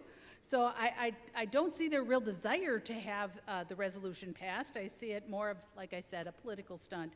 And it certainly is actually a moot point, given that oversight is already releasing many of those files. As a matter of fact, I believe they've done tens of thousands of them, but I believe this morning they did another 20,000 files. So they are being released, and this all seems for naught. But with that, Mr. Speaker, I would like to yield 1 minute to the gentleman from California. Gentleman from California is recognized for 1 minute. Mr. Speaker, Jimmy Fallon offered Democrats this pro tip. If you're going to call it the Republican shutdown, you're not supposed to get mad that it's ending. Anyone who remembers their schoolhouse rock knows that once the House originates an appropriation, the Senate must either amend it or pass it. Now, the House did its job on September the 19th with a simple appropriation that made no policy changes. It merely kept the government operating at current levels while we finished debating priorities. Democrats deliberately blocked the Senate from acting, demanding $1.5 trillion of new spending as a ransom. Finally, thank God, 8 of them put country ahead of party and voted to end this madness. Now, hearing the bitter recriminations from our leftist colleagues, it seems unlikely we'll see much bipartisanship today. But with or without them, we will reopen the government tonight and get back to addressing the challenges that confront our country. I yield back. Gentleman from Massachusetts with 11 minutes remaining on his side, 9 minutes on the majority side. Yep, Mr. Speaker, I'm surprised that the gentlelady brought up the UC request, but I'm glad she did, because I want the record to be clear. I didn't hear any objection on the floor. the Republican chair basically ruled it as an improper UC request. And so that is why it didn't move forward. And but I do know this, because I'm on the Rules Committee, and I do know the gentlelady time and time and time and time again voted against releasing the Epstein files. And I know my Republican friends are hoping that they don't have to go on record because they don't want to get Trump upset at them. But the bottom line is every single Republican will go on record, and you will have to make clear whether you're on the side of a pedophile or whether you're on the side of the victims. The gentleman from Massachusetts is reminded to direct his comments to the chair, please. Thank you, You may Mr. continue. You now yield 1 minute to the gentlewoman from Washington, Ms. Jayapal. Gentlelady from Washington is recognized for 1 minute. Mr. Speaker, I rise to oppose this bill that allows health insurance premiums for 22 million American families to skyrocket and raises health care costs for everyone. Trump and his Republican cult of followers in Congress have unleashed shameful crisis of cruelty and corruption on the American people. First, they slashed Medicaid by $1 trillion, kicked 15 million Americans off of health care, set up the playboard for rural hospitals to shutter, all so that you could give $7 trillion in permanent tax breaks to their billionaire buddies. Then they refused to negotiate with Democrats to extend the Affordable Care Act tax credits so that 22 million Americans wouldn't have to choose between health care and rent. And when we refused to go along with that, they caused this 45-day Republican shutdown, illegally refused to pay SNAP benefits for the hungry, and illegally canceled flights, throwing the country into chaos. Trump and Republicans want to make you poorer and sicker. While Trump builds his gilded ballrooms, protects pedophiles, pardons those who buy his meme coins, and lets Americans starve. Shame on you. I'm a hell no on this bill. Gentlelady from Minnesota. Mr. Speaker, I yield 2 minutes to the gentleman from Tennessee. Gentleman from Tennessee is recognized for 2 minutes. Mr. Speaker, I rise today to oppose the Senate's provision that allows senators to make financial gain off illegal government surveillance. 3 things can be true at once, Mr. Speaker. The first truth is this: the shutdown has to end. The American people and countless Tennesseans I represent are suffering and experiencing real pain. This record-breaking Schumer Democratic shutdown was completely avoidable, and it was completely carried out for political purposes. The second truth is that the last administration, led by Joe Biden and his auto pen, unfairly surveilled conservatives and conservative members of Congress. That included sitting United States senators. Yet, Mr. Speaker, the third thing I would note is that the American taxpayer has suffered enough because of the last administration. No one in this body should support allowing senators to sue and collect from taxpayers because the FBI went rogue under President Biden. But don't get me wrong, the overreach is more than troubling. It's unfathomable that the Department of Justice was weaponized in this way. I fully support holding those radical agents accountable and the ongoing investigations into their misdeeds. Yet no elected official should profit from the political calculation of left-wing bureaucrats and judges. Mr. Speaker, the folks I represent are still reeling from historic Bidenflation, the effects of the border crisis, and the regulatory agenda of the last administration. It is shameful to ask them to shoulder the burden of paying U.S. senators $500,000 or more for those misdeeds. With that, I yield back, Mr. Speaker. Gentleman from Massachusetts. Mr. Speaker, I yield 1 minute to the gentleman from Texas, Mr. Green. Gentleman from Texas is recognized for 1 minute. And still I rise, Mr. Speaker. I rise to call to my colleagues' attention that they are no longer claiming that this is a clean CR. The truth is that it is a dirty, filthy, stealthy CR that has been contaminated with millions of dollars for people who have not earned it, but rather who want to take it from the taxpayers of this country because they have concluded somehow that they have been harmed when no harm has been proven or brought to our attention. I believe that health care for all is important, because we in the Congress have the best health care in the world. Yet people with the best health care in the world do not see fit for persons who need it, who are among the least, the last, and the lost, to acquire health care, something that they have. Health care is becoming wealth care for too many people in this country. We need to extend the subsidies. We need to make sure that everybody who can get to a doctor gets care. This is not a poor country. I refuse to take a poison pill and have you tell me that I'll regurgitate it next week. The poison pill Gentleman's has time killed has the CR. expired. Gentlelady from Minnesota, reserves. Gentleman from Massachusetts. I inquire how many more speakers the gentlelady has, because she doesn't seem to have very many. I believe we have one more, Mr. Speaker. All right, we have several. Mr. That's Speaker, great. I yield 1 minute to the gentlewoman from New York, Mr. Ocasio-Cortez. Gentlelady from New York is recognized for 1 minute. It is great. It is great that Democrats have a line of people who are willing to fight for working class Americans from coast to coast in this country. Because God forbid that we have a member of the Republican caucus who stands up and actually wants to extend the Affordable Care Act so that people with cancer, insulin, and issues across all sorts of healthcare issues across this country have their health insurance protected and extended throughout 2026. It is unconscionable that what we are debating right now is legislation that will give 8 members of the United States Senate over $1 million apiece. And we are robbing people of their food assistance and of their health care to pay for it.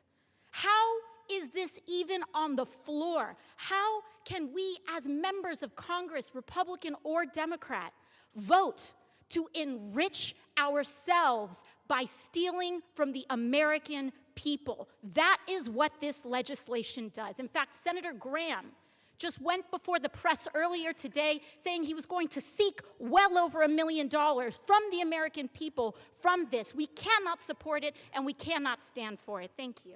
Gentlelady's time has expired. Gentlelady from Minnesota. Thank you, Mr. Speaker. And I just wanted to point out to some of my colleagues that, you know, the Democrat government shutdown stopped the SNAP benefits. So if they were very concerned about those, about making sure that people had their nutritional assistance, they wouldn't have shut down the government, because that is what caused it. And with that, Mr. Speaker, I yield 1 minute to the gentleman from Texas. Gentleman is recognized for 1 minute. Thank you, Mr. Speaker. It was great to hear from the new leader of the Democrat Party, Mrs. Alexandria Ocasio-Cortez. Unfortunately, we didn't also get to hear from their other leader, Mr. Zoran Mamdani. Mr. Speaker, I'm going to be proud this evening to vote to reopen the federal government. House will be in order. Mr. Speaker, Gentlemen. for 40 days, the Democrats shut our government down to pursue unrealistic policy proposals that they know the American people do not want. Mr. Speaker, the American people do not want health care for illegal aliens. They do not want our tax dollars funding left-wing media outlets, and they do not want to drive up our debt $1.5 trillion as part of a short-term continuing resolution. Mr. Speaker, the last 40 days have been nothing but pure political nihilism, and I'm glad that this nightmare is over so that we can get back to work on behalf of the American people. Thank you, Mr. Speaker. I yield back. Gentleman from Massachusetts. Gentleman from Massachusetts. I reserve.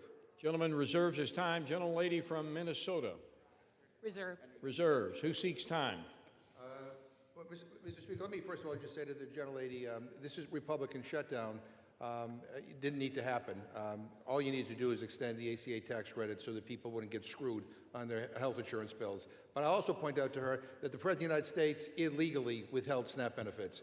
And 2 federal judges, basically 2 court orders, backed us up on that. And he's the first president ever in history to actually shut off food benefits to people during a shutdown. Shame on him. I now yield 1 minute to the gentleman from California, Mr. Khanna. Gentleman from California is recognized for 1 minute. Thank you, Mr. Speaker. Mr. Speaker, our country is at a moral crossroads. just today, it comes out that billionaires are worth $8 trillion, more than 50% of Americans combined. And what does the president do? He decides he doesn't have the money for the American people. He's going to starve the American people to give $40 billion to the corrupt libertarian leader in Argentina. $9 billion would have fed the American people. How is that America first?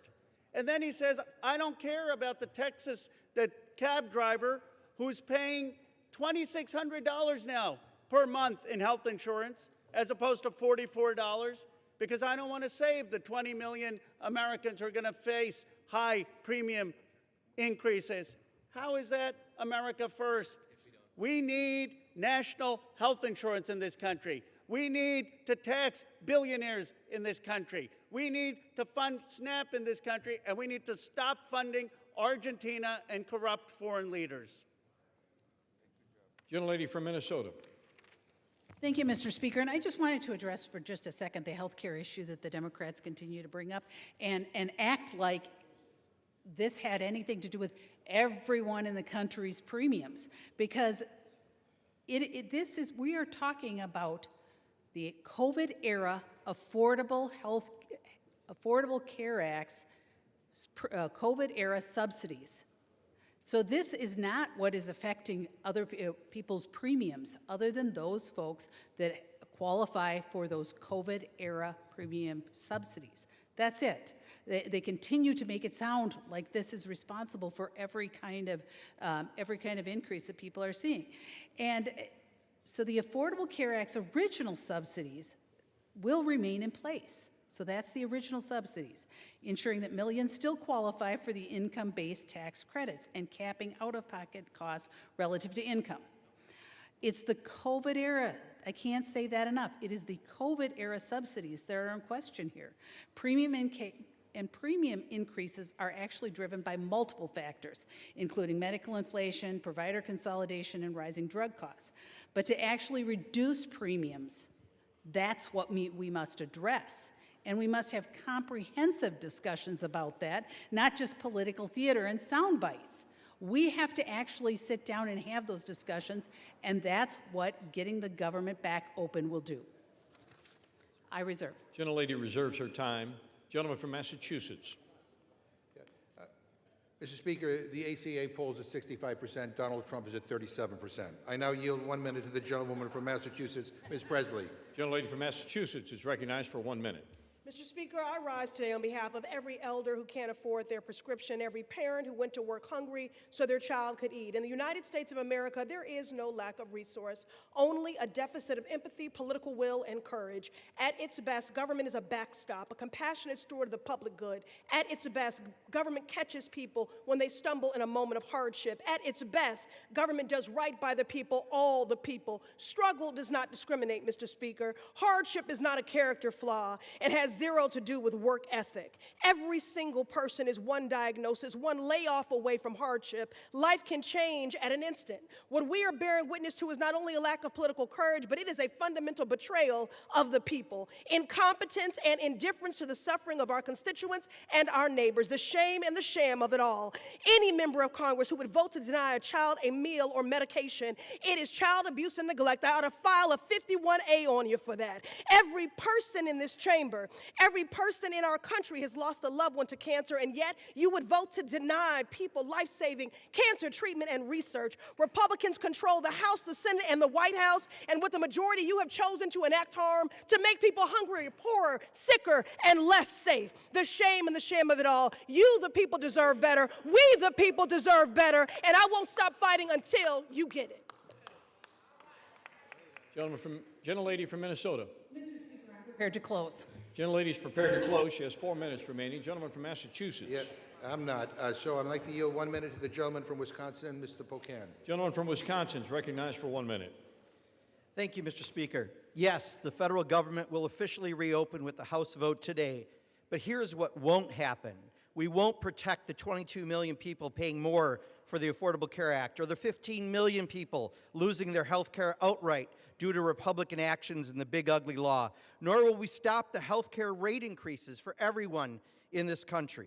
And we won't be restoring food assistance today for millions of Americans who benefit from SNAP because House Republicans voted to cut the #1 program that keeps kids and seniors out of poverty by over $180 billion. Nor will we be able to roll back the tax cuts for billionaires and your GOP donors that you funded by gutting those health care and food programs. But I sure hope you're tanned and rested after your 8-week paid vacation, because you're going to need it. Democrats are going to continue fighting every single day for people's health care and food benefits, and we're going to be on you day after day until we get it done. Vote no. I yield back. Gentleman yields back his time. Gentlelady from Minnesota. I'm prepared to close, Mr. Speaker. Gentleman from Massachusetts. I'm not quite yet, so I yield 1 minute to the gentleman from Maryland, Mr. Olszewski. Gentleman from Maryland is recognized for 1 minute.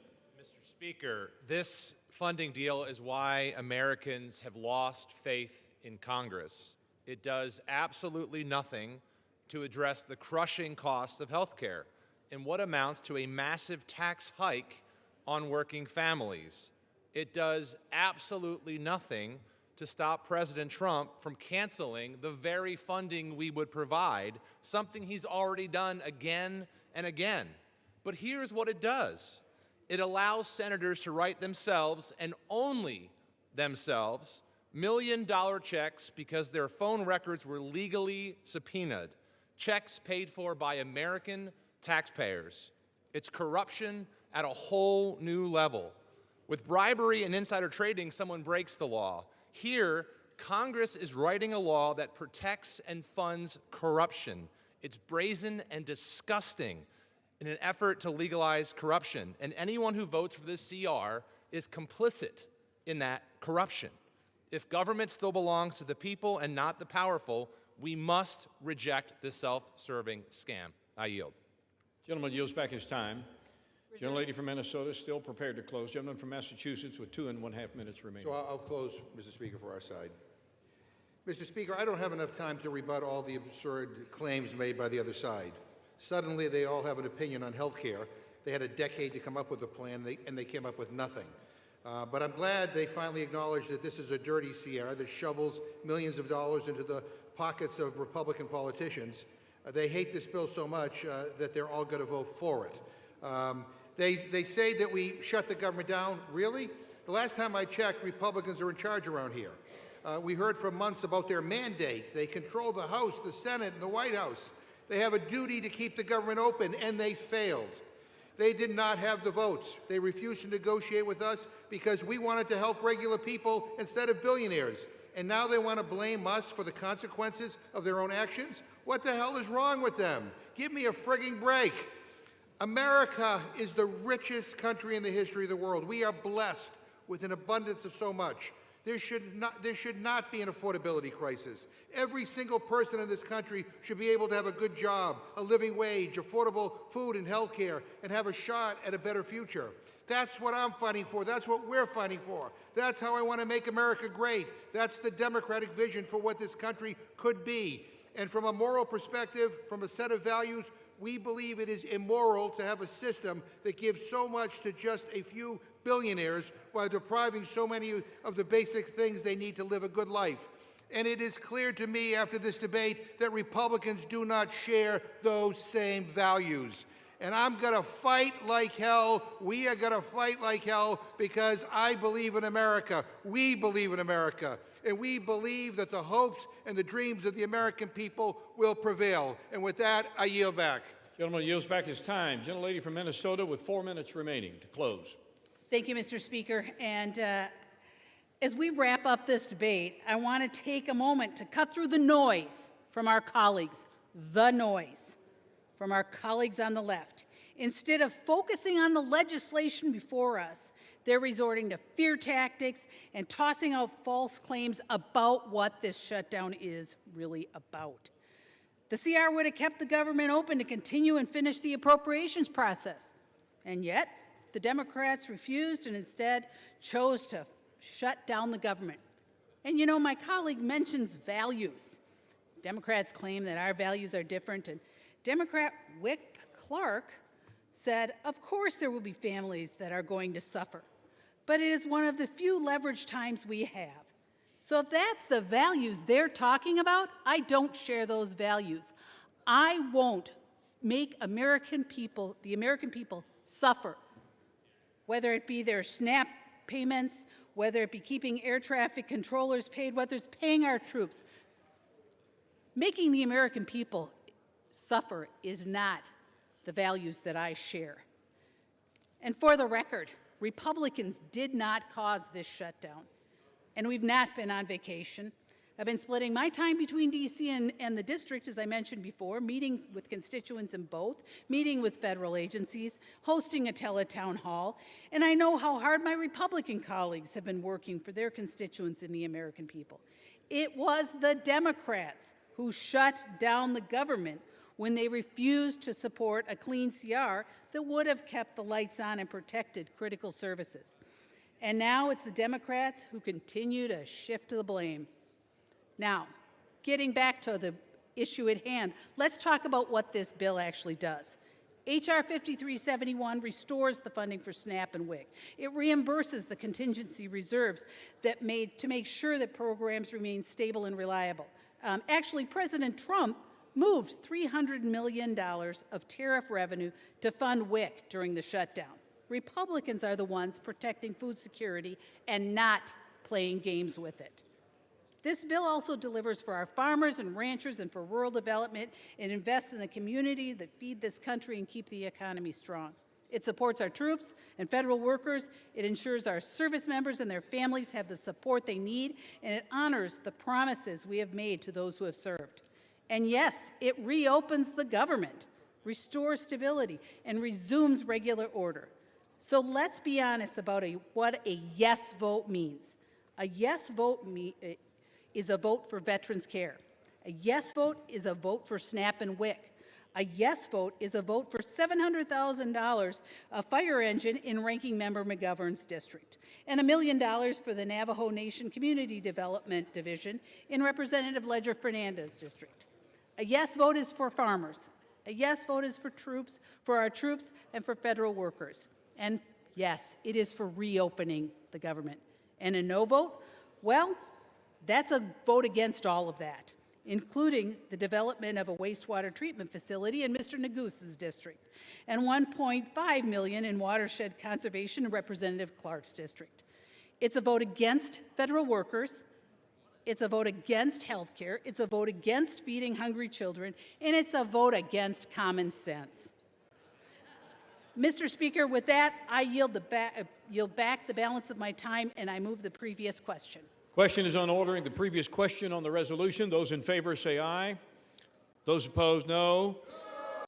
Opinion of the chair, the ayes have it. Mr. Speaker, Gentleman from Massachusetts. Hearing aid, I think. I asked for the yeas and nays. Yeas and nays are requested. Those favoring a vote by the yeas and nays will rise. Sufficient number having risen, the yeas and nays are ordered. Members will record their votes by electronic device. 15-minute vote.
I can see you guys are busy on that chat. It is crazy that these people, you know, I will admit, the people that are on my side and the people that are on the other side, we have the same argument that these guys have. Did you notice that? You notice the other side blames the other side. I will tell you this, the Democrat Congress people that we have in here, they are 100% Marxist. They spill those lies like it is the truth. They really believe what they're saying. They really do. But they're deceitful. You know, when we see the truth, I have a problem with that. Do you guys have a problem with it? I have a problem with it. Republicans, 179. Wait, how did that go down to 177? Oh, that's how many's left. Okay. Let me take a look at the big screen. Democrats, 64 nays, Republicans, 47 yays. Now, who kept the government shut down again? Yeah, I noticed that everything that we argue about is exactly how they argue. But the only difference is that we get to feel it. I show you guys prices for gas. I showed you guys prices of eggs. Every state is different. You know, the $7 million, was it $8 million? That I'm a little bit fishy about. But what I really want, this is what I really want to happen. I want all of these Congress and senators to be held accountable for lying. Because I had to pick up my wife. But if they're accusing somebody, like they were saying President Donald Trump is a pedophile, they should be in trouble for that. They got to be in trouble for that. I don't understand how they get away with stuff like that. Both parties, on both sides. Not just Democrats. On both sides.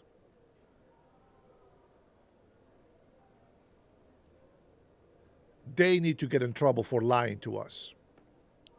If they are proven to lie to us, they should get in trouble.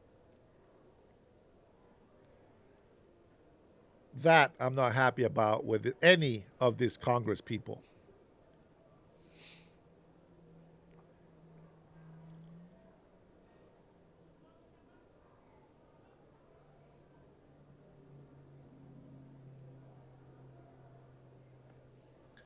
We'll see if the new sworn-in representative votes yay to open this, to keep the government open. Let's go.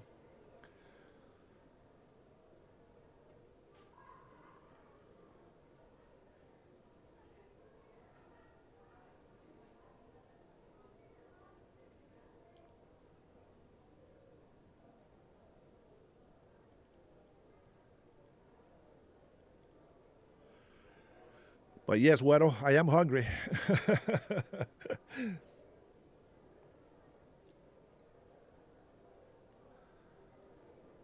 Why no one has the right to speak, Dennis? Oh, I forgot. You censor people who don't agree to bend to the knee to your tyrant. See, that's the problem right there. That's the problem. You're welcome, Ross. Treason and sedition.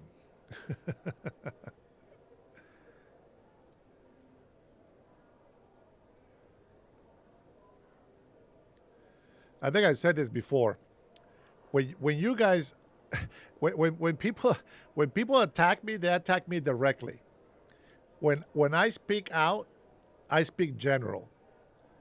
The moment that you jump on the wagon and start accusing me or start talking to me is the moment that I start talking to you. Now, because you are in my chat, if you're disrespectful, you got to go. Free speech comes with responsibility, and that means that you do have to have respect for others. It doesn't mean you get to be a disrespectful little brat. We're adults.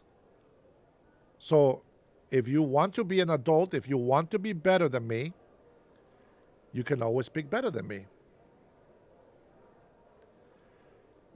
Melody, do you know how to type in English?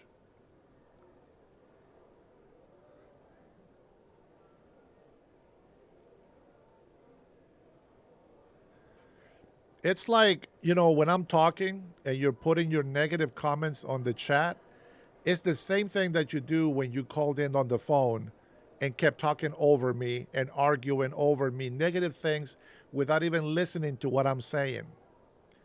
It is the same thing that you do, even in the chat where you have the chance to just wait and listen and then make a comment.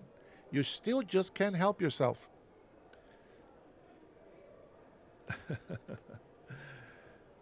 Renee, because I don't shop at Walmart or Sam's. Rush Babe says free speech doesn't include slander nor threats, and free speech has consequences. That is correct.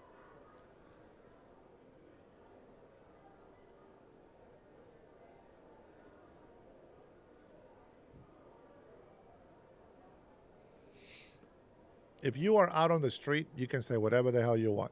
The moment you come into a private chat, you got to be respectful. I believe there was a thing that should pop up. Thanks for subscribing, guys. There was a thing that popped up that said, please be respectful in the chat. That is one of the things that pops up when people come in here, is it not?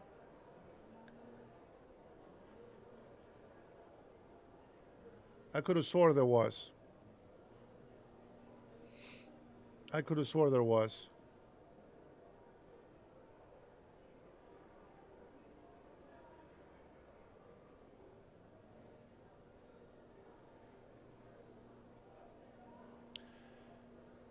Report inappropriate videos or block users from the chat that make you or others feel uncomfortable. You see that? That's what I wanted to show you.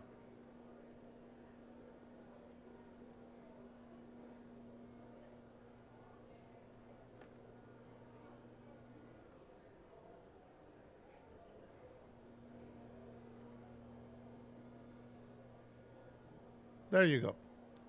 So that you can read it.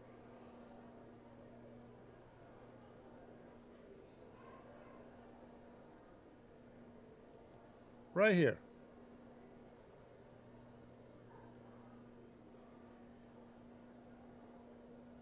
You see that right there? So your freedom of speech, you still have to be respectful. That's all I'm asking. Very simple.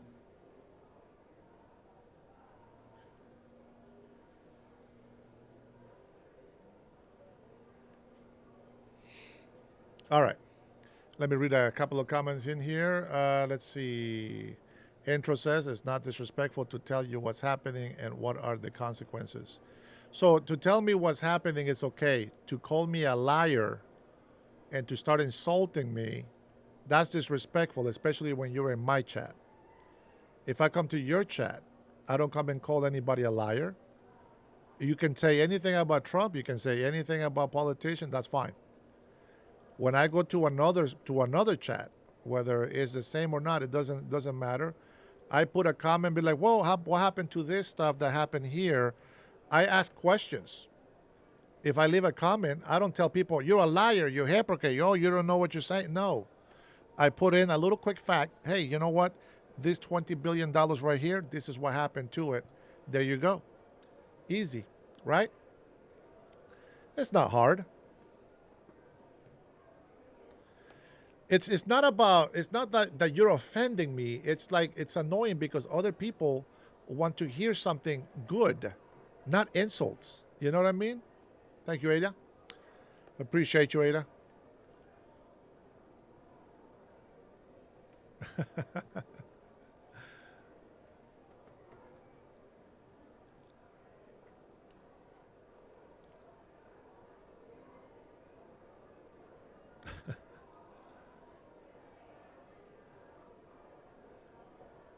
Legendary, you grow up first before you can know what a man really is.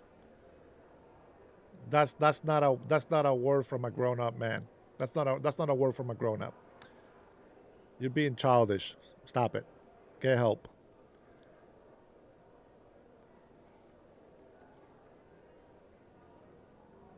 Let's go. Come on, Republicans, get in there.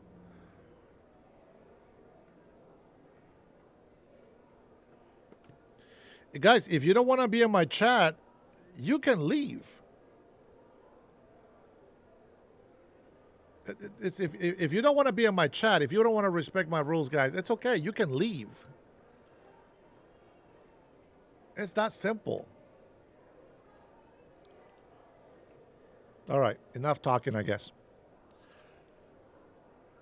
Trinity, you can go ahead and clean the chat as well as you see fit.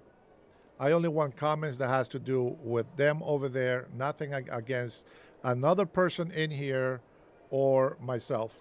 Just clean the chat. We don't need these jerks in here. There you go. Thank you. Thank you, mods. David, you're fine.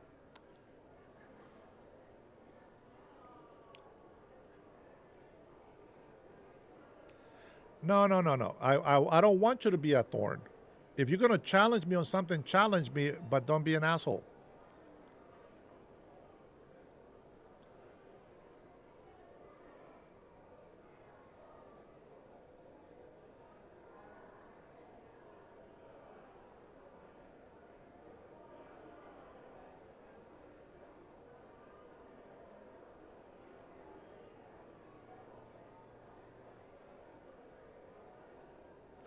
Thank you, Farmer. I don't want anybody on the chat disrespecting anybody on the chat. If my mods reply to you, it's because you have been asking for something. But I want everybody to be able to concentrate what's going on. There we go. We got 2 Democrats on that side. Very good.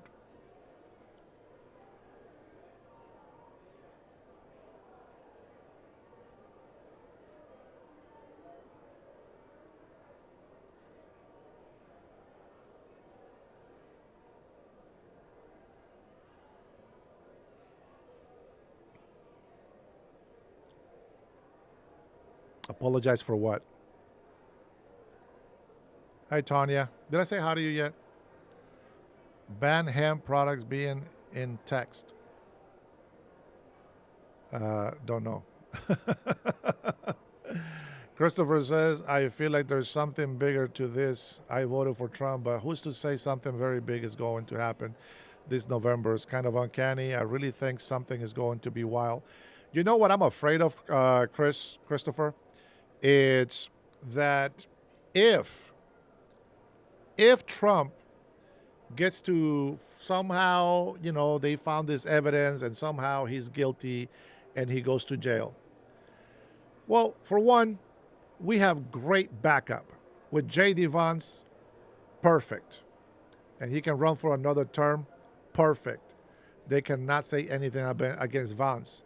But what I'm really afraid of is that if Trump has been making all these deals, right, with international leaders, what if they back out of these deals, these agreements? What if right now, you guys saw this, right? They say that we are the richest country in the world, and yet we are at a $38 trillion debt. They want to, on top of that, they want to give back all the money from tariffs. Think about the mentality on that. How does that make sense? We are finally able to bring some money in, right? We were losing money before, but now we were able to bring money in. Why would that make sense to give it back. You know what I mean? That's what I'm thinking. But I feel you, Christopher, because if something bad is gonna happen, man, yeah, I don't think it's gonna be good for anybody, to be honest. Margaret says, is President Clinton involved? So Maxwell said that he was on the plane, but nothing happened pretty much. She said nothing happened with Trump, blah, blah, blah.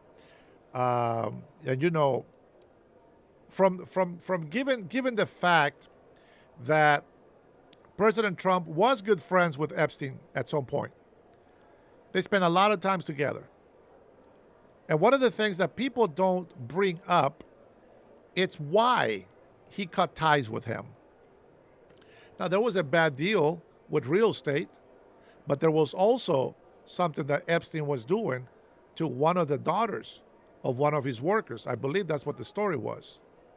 And he didn't like it. Trump told Epstein to stop.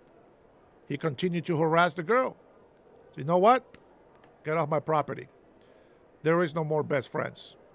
And so for that, I have to give Trump some respect. But it's mainly the big bad blood between them is the real estate.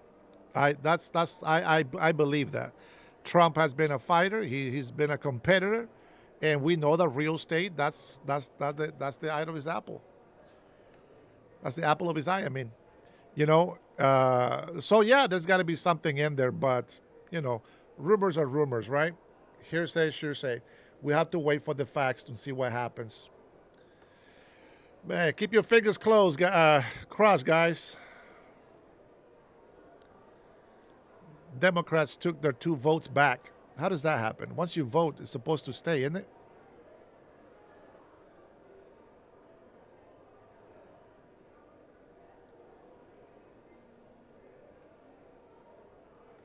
Let's see who really cares about Americans.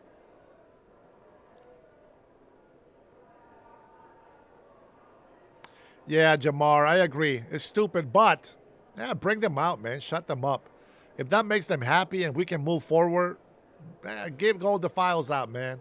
And by the way, they've been actually blocking President Trump. It's not the other way around. So now that they're acting like they're heroes, that they're signing and voting, yes, release the file. They didn't release the files before when they had the power before. The whole administration, they had the House, they had everything. They didn't release those files. But I will tell you that they're going to bury a lot of people. And I hope it comes out. Yeah.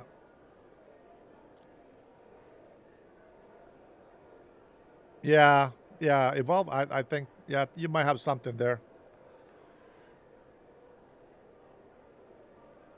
Well, yeah, the manager works for Trump. Yeah, Trump wouldn't tell, you know, hey, okay, get off my property. Well, he probably could, but nope, he's got managers for that.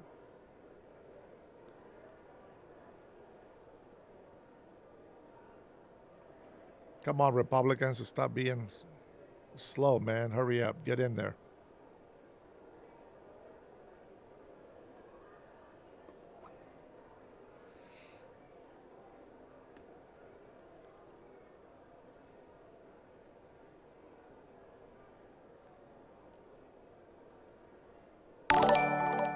Through the courts. Thanks for the subs.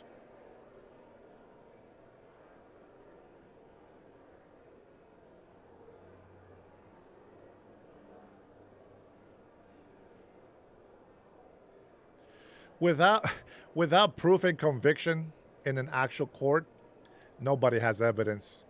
Nobody. That's what I'm saying. Like it's who cares about the files? But if that's gonna get them to get back to work, then let's do it. And again, if President Trump is guilty, put his ass in jail. And just go ahead and let the J.D. Vance take over and Rubio. That's fine. What I want is for America to be first on everything. And I hope that J.D. Vance has learned how to make those deals that President Trump has been making and that those deals actually stick. His personal life has nothing to do with what he's done for this country so far. I know the biography of President Trump and all the shady deals that he's made in the past, and why I believe that he is a better man today because of that. I am not going to say that every person should go through that experience to be a good person, but same as my life. I'm not going to tell you. I wish that you can go through all of my life so that you can be a person like I am. No, you don't want to live my life. You don't want my history. I'm going to tell you that right now. You don't want my history. There's a lot of, no, you don't want my history. I guarantee you that.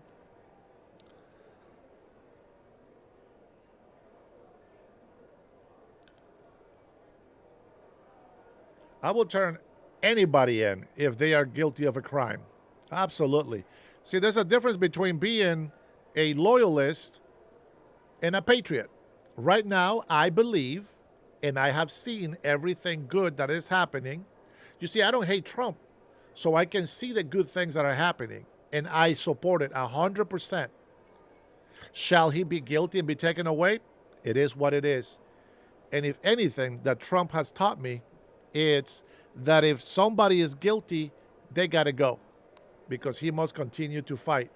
So I am not going to be throwing the country away because of one person. Do I appreciate everything he's done? Absolutely, 100%. I think everything that he's done is great.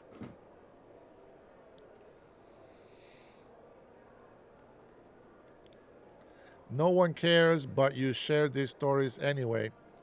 Melody, see, this is why you get insulted. Maybe I'm just misunderstanding what you wrote in there. It sounded like you're trying to be condescending to me. I'm going to give you the benefit of doubt. Melody, man, there is no hope. Oh, man, I'm trying to bite my tongue, Melody, please. Jose, bye-bye, Letitia James. Oh, man, that's another one I want to see.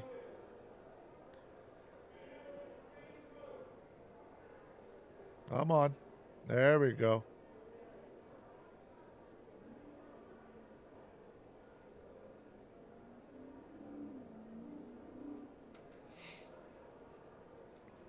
This vote, the yeas are 216, the nays are 213. The previous question is ordered. Question is on the adoption of the resolution. Those in favor say aye. Those opposed, no. Opinion of the chair, the ayes have it. Mr. Speaker, I ask for recorded vote.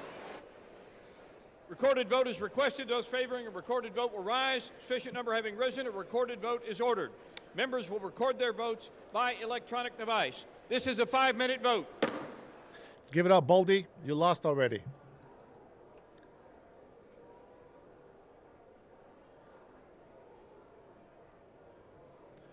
They just don't give up, do they? I wish that they would fight this hard for the actual American people. I really wish that they would do that.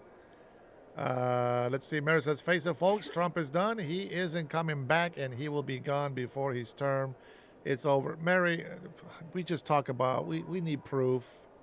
We need a conviction. Stop. You guys are building your own little graves. Okay. All right. How do we get money back to countries that ain't paying nothing when the American citizens are the ones paying that tax? Knife, do you know how tariffs work? The tariffs are for the government. It's not for the people. The government gets the tariff money. That's how it used to work before 1913. Tariffs is what made money for the government.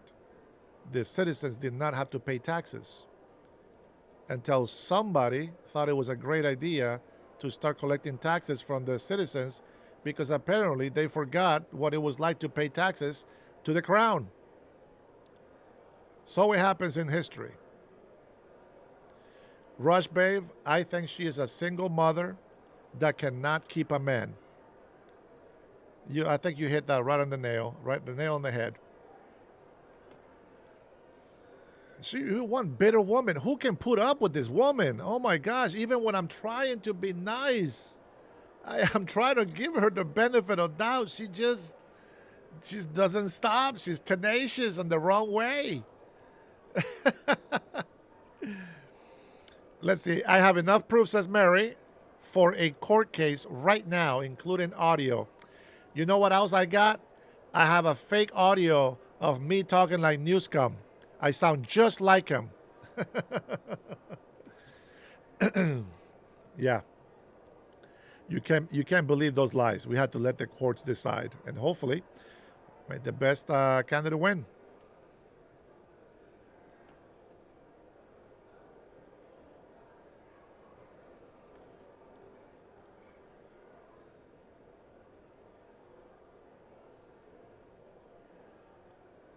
I think Melody is a dude with a woman's picture on it with 2 kids.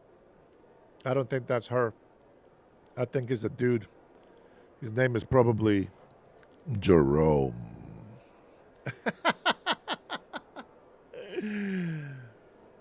Oh, man. Which tariff is a tax on the American people by us paying inflated prices? It's not a tax on the people. It's not a tax on the people. But, yeah, some consumers will pay the inflated price because of the way that those businesses are doing business. But if it's an American business, you pay no tariff, no taxes, no inflation taxes, I mean. Oh, man. Time. The real name is Mel. Yeah. Mel. We'll call him Mel from now on. Yeah, he goes by they them. They them. All right. Knife says 7 million people can't be wrong. Well, 333 million people can't be wrong either. And I think that trunks your 7 million. Ah, man, that was fun. That was fun.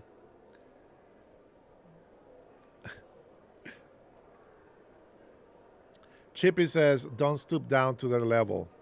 All right, Jose. You're right. You're right. 100%. It's just, yeah, sometimes, Tyrone is out of the closet, guys. Tyrone is out of the closet. You're right. I need advisors like Jose Gonzalez.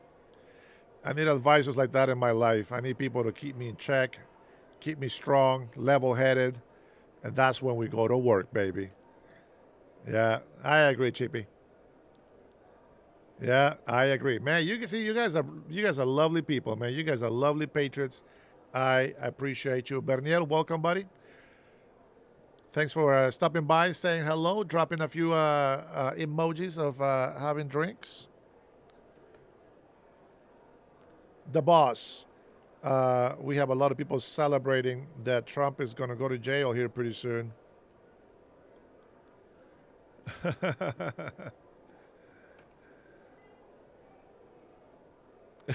Yeah, that's right, Time.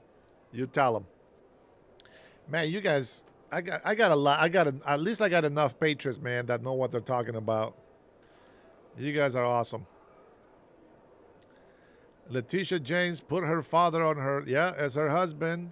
In what world do you think that is correct? I agree, man. You know what I think about these kind of things is like these people were the ones, yelling out loud, sue, sue, sue, right? Sue, sue, sue. Now, what I find interesting is Letitia James, she said, check this out, she was going to go to work every single day, she said, and she was going to sue President Donald Trump. Now, isn't that some sort of way of weaponizing the government against a sitting president? Oh, here we go.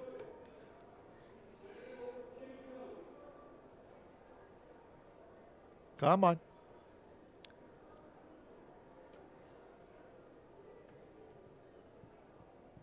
This vote, the yeas are 213, the nays are 209. The resolution is adopted. Without objection, a motion to reconsider is laid on the table. Well, well, well.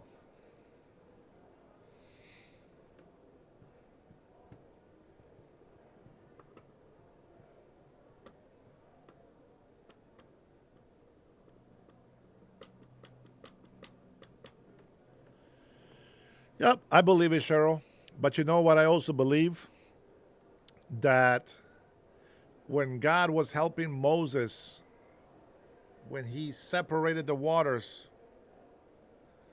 it says that God waited. All these people behind him, the Pharaoh, they were catching ground, and it looked like they were just going to get to the Hebrews, and they were going to slaughter everybody.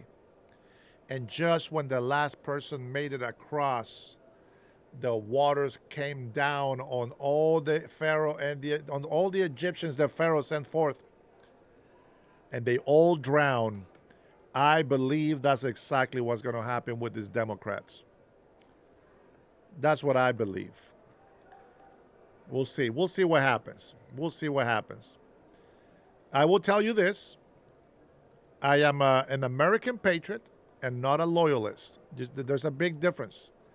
A lot of leftist people, they're just loyalists because they come in and they just start insulting how much they hate President Trump. Number one, I don't want to debate you right there. I don't want to debate you because you already have a bias. You already have an agenda. Charlie, unite. That's what I'm talking about. I want to hear from people that doesn't support left or right, but calls it as it is. The moment that you come in and just say, I hate Trump, well, there's nothing to discuss. Because nothing that Trump has ever done, and we've seen it, nothing that he has ever done has been acknowledged by the other side. That's why we don't have an agreement. Now, I can tell you, when I say things about Nancy Pelosi, like insider trading, when you have a 17,000% accuracy in stock exchange, wow, that's amazing. When I tell you that Nancy Pelosi told all of us to stay home while she went out and got her hair did, wow. When Gavin Newsom told us, same thing. For what purpose does the gentlelady from Washington seek recognition? The House will be in order. For what purpose does the gentlelady from Washington seek recognition? Mr. Speaker, pursuant to Clause 2A1 of Rule 9, I seek recognition to give notice of my intent to raise a question of the privileges of the House. The form of the resolution is as follows. Whereas on October 27, 2025, Representative Chuy Garcia filed nominating petitions to be on the Democratic primary ballot in March 2026. Whereas on November 5th, 2025, on the last day of filing, Representative Garcia's Chief of Staff, Patty Garcia, submitted her own paperwork to enter the Democratic primary. Whereas on November 6th, after the filing deadline, Representative Garcia confirmed that he would not be seeking another term in 2026 and would be withdrawing his nominating petitions. Whereas Representative Garcia's Chief of Staff was the only Democrat who filed to run in the primary at the direction of Representative Garcia, undermining the process of a free and fair election. Whereas Representative Garcia's actions are beneath the dignity of his office and incompatible with the spirit of the Constitution. Now, therefore, be it resolved that the House of Representatives disapproves of the behavior of the representative from Illinois, Mr. Garcia. Under Rule 9, a resolution offered after the resolution is properly noticed. Pending that designation, the form of the resolution noticed by the gentlelady from Washington will appear in the record at this point. The chair will not at this point determine whether the resolution constitutes a question of privilege. That determination will be made at a time designated for consideration of the resolution.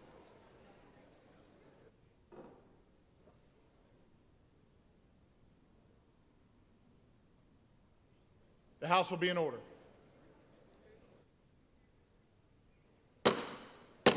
Members are instructed to clear the well.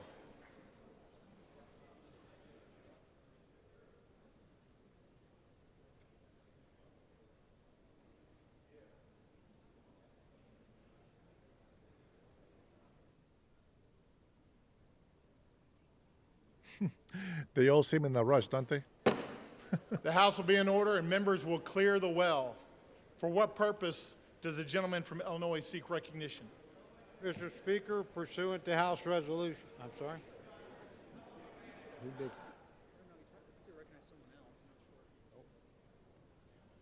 Will the gentleman repeat his request at a microphone? Will the gentleman find a microphone and repeat his request? Mr. Speaker, I would like to ask unanimous consent to address the body, the world. Not recognized for that purpose. Thank you, Mr. Speaker. I'd like to thank Recognized. I'd like to thank the Honorable, hello? The House will be in order. The well will be cleared. All members will clear the well. For what purpose does the gentleman from Oklahoma seek recognition? Up the bill H.R. 5371, the Continuing Appropriations, Agriculture, Legislative Branch, Military Construction, and Veterans Affairs and Extension Act of 2026, with the Senate amendment thereto, and I have a motion at the desk. The clerk will report the title of the bill, designate the Senate amendment, and designate the motion. H.R. 5371, an act making continuing appropriations and extensions for fiscal year 2026 and for other purposes. Senate amendment. Mr. Cole of Oklahoma moves that the House concur in the Senate amendment to H.R. 5371. Pursuant to House Resolution 873, the motion shall be debatable for 1 hour, equally divided and controlled by the chair and ranking minority member of the Committee on Appropriations or their respective designees. The gentleman from Oklahoma, Mr. Cole, and the gentlelady from Connecticut, Ms. DeLauro, each will control 30 minutes. The chair now recognizes the gentleman from Oklahoma. The House will be in order. The gentleman is recognized. Thank you, Mr. Speaker. Mr. Speaker, I ask unanimous consent that all members have 5 legislative days to revise and extend their remarks and include extraneous material on the measure under consideration. Without objection, so ordered. The House will be in order. All members are instructed to take their conversations outside.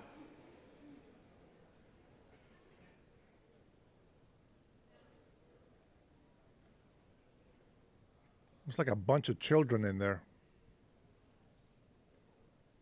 The gentleman from Oklahoma is recognized. Thank you, Mr. Speaker. Mr. Speaker, I yield myself such time as I may consume. The gentleman is recognized. Thank you. I rise today in support of the Continuing Appropriations, Agriculture, Legislative Branch, Military Construction and Veterans Affairs, and Extension Act of 2026. History reminds us, Mr. Speaker, that shutdowns never change the outcome. The only cost is paid by the American people.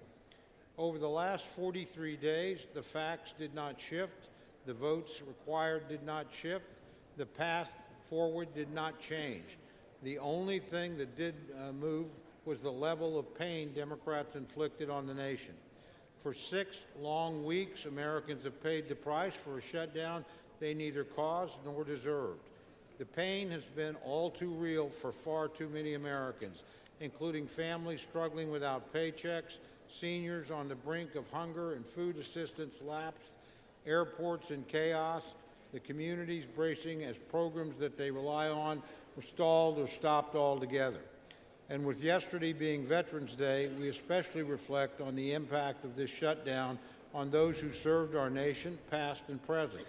Our military families were left wondering if they would be paid. Thanks to President Trump, they were. Yet this is not how the greatest nation in the world should function. Today, that changes. The legislation before us reopens the government, restores critical services, and puts an end to the needless hardship Democrats have inflicted on the country. This bill supports our troops, it pays federal workers, it fully funds SNAP benefits until September 30th of next year, it compensates our air traffic controllers right before a busy holiday season. In fact, it takes a holistic approach in ensuring federal services and programs are operational. In the simplest terms, we're putting the government back to work for our people. The bill is fundamentally the same responsible approach House Republicans offered on September 19th, but with an important addition: 3 full-year appropriations bills for FY26. These bipartisan, bicameral full-year appropriations bills cover the Military, Construction, and Veterans Affairs, Legislative Branch, and Agriculture, Rural Development, and Food and Drug Administration divisions. Once passed, we will have full-year funding in place for many of our most crucial programs. Military construction needs will be met for a full year, as will medical programs for our nation's veterans. The legislative branch will be properly resourced, including critical funding enhancements for the Capitol Police and for member security. And agriculture, food, and nutrition programs like WIC and SNAP will be fully funded to help vulnerable people in need. Importantly, this legislation delivers member-driven community project funding in both the military construction and agricultural division, which will direct resources back into the hands of the communities we represent. This was a top priority for the Appropriations Committee, and we achieved it while holding overall spending levels in check. It's responsible appropriations progress like this that causes me to reflect on an important message to our friends in the Democratic leadership. My sincere apologies to Minority Leaders Jeffries and Schumer, but after today, you will no longer get to hold the government hostage, and you will not get to force a rushed, pork-filled Christmas omnibus at the end of the year. Republicans have actively restored a responsible line-by-line process. Over the next few months, we will continue this work and efforts through regular order. This Article 1 advancement is an accomplishment that every member of this chamber can be proud of, regardless of party. Yet some still need to decide what they stand for today. So to my colleagues on the other side of the aisle, do you want the leverage or do you want to legislate? Do you treat Americans as collateral damage or as constituents? And do you answer to your caucus or your country? For Republicans, the answer has been clear for the last 43 days. We have and we will continue to put Americans first. Democrats can join us. They have an opportunity to make the responsible choice to reopen our government and pass 3 official full-year appropriations bills. 8 Senate Democrats saw reason and did exactly that. I hope House Democrats do the same. True courage is taking responsible action for the nation, even when politics makes it inconvenient. Let's reopen the government and get back to work. With that, Mr. Speaker, I reserve the balance of my time. The gentleman from Oklahoma reserves. The gentlelady from Connecticut is recognized. Thank you, Mr. Speaker. The House is not in order. Thank you. House will be in order. Thank you very much, Mr. Speaker. I yield myself 7 minutes. The gentlelady is recognized. I rise in opposition to this bill that does nothing, not one thing, to address the Republican health care crisis amid a cost of living crisis. More than 20 million Americans will have to pay double, even triple their monthly insurance premiums in just a matter of weeks. What I find very interesting about these Democrats fighting this right now is that they are saying, they're blaming the Republicans about premiums going double, blah, blah, blah. They created that bill. They created Obamacare. They knew that every year companies were going to make millions of dollars, and they knew that our premiums were going to get higher and higher. See, their tactic is to stay in power as long as they can so that they can keep hiding the truth from us. They're upset that President Trump won because it disrupts the whole thing that they've been doing for the last 2 decades. That's what I want people to think about. You know, whether you think that I am, mean or this and that. Hey, listen, you came here to my channel. Remember that. You came here to my channel. Now, if you don't like me, you can leave. That is the beauty of internet. You come into my channel, you don't like me, bye-bye. I made it very clear. I want patriots to join my channel. I want to be able to share information without having to be arguing with empty-headed people. That's not what this channel is about. This channel is for American patriots. If you don't stand for America first, you're in the wrong channel. If you don't stand for the administration that we voted in, get off my channel. You're in the wrong channel. This channel, Thunder Loco, you shut up. Go eat another torta. I know why you're here. But there is other people here, bro, that is not just trolling. It's hateful people. And we don't need that. I don't want people to insult my other patrons that are actually subscribing to my channel, and then they have to put up with your BS. So, see Rodriguez, there you go. Trinity, can you get a Jose Rodriguez? Just ban him. Don't put him in timeout. Just ban him. I want every American patriot that comes through here to know that we are America first. We understand that there is going to be negotiations that need to happen. We understand there's deals. There's agreements that need to happen. Nobody has been doing that on the other side of the aisle, as they like to say. This crazy lady right here, she supported the union here in Washington State. That's where she's from. She supported the union getting tax breaks that no other company was getting.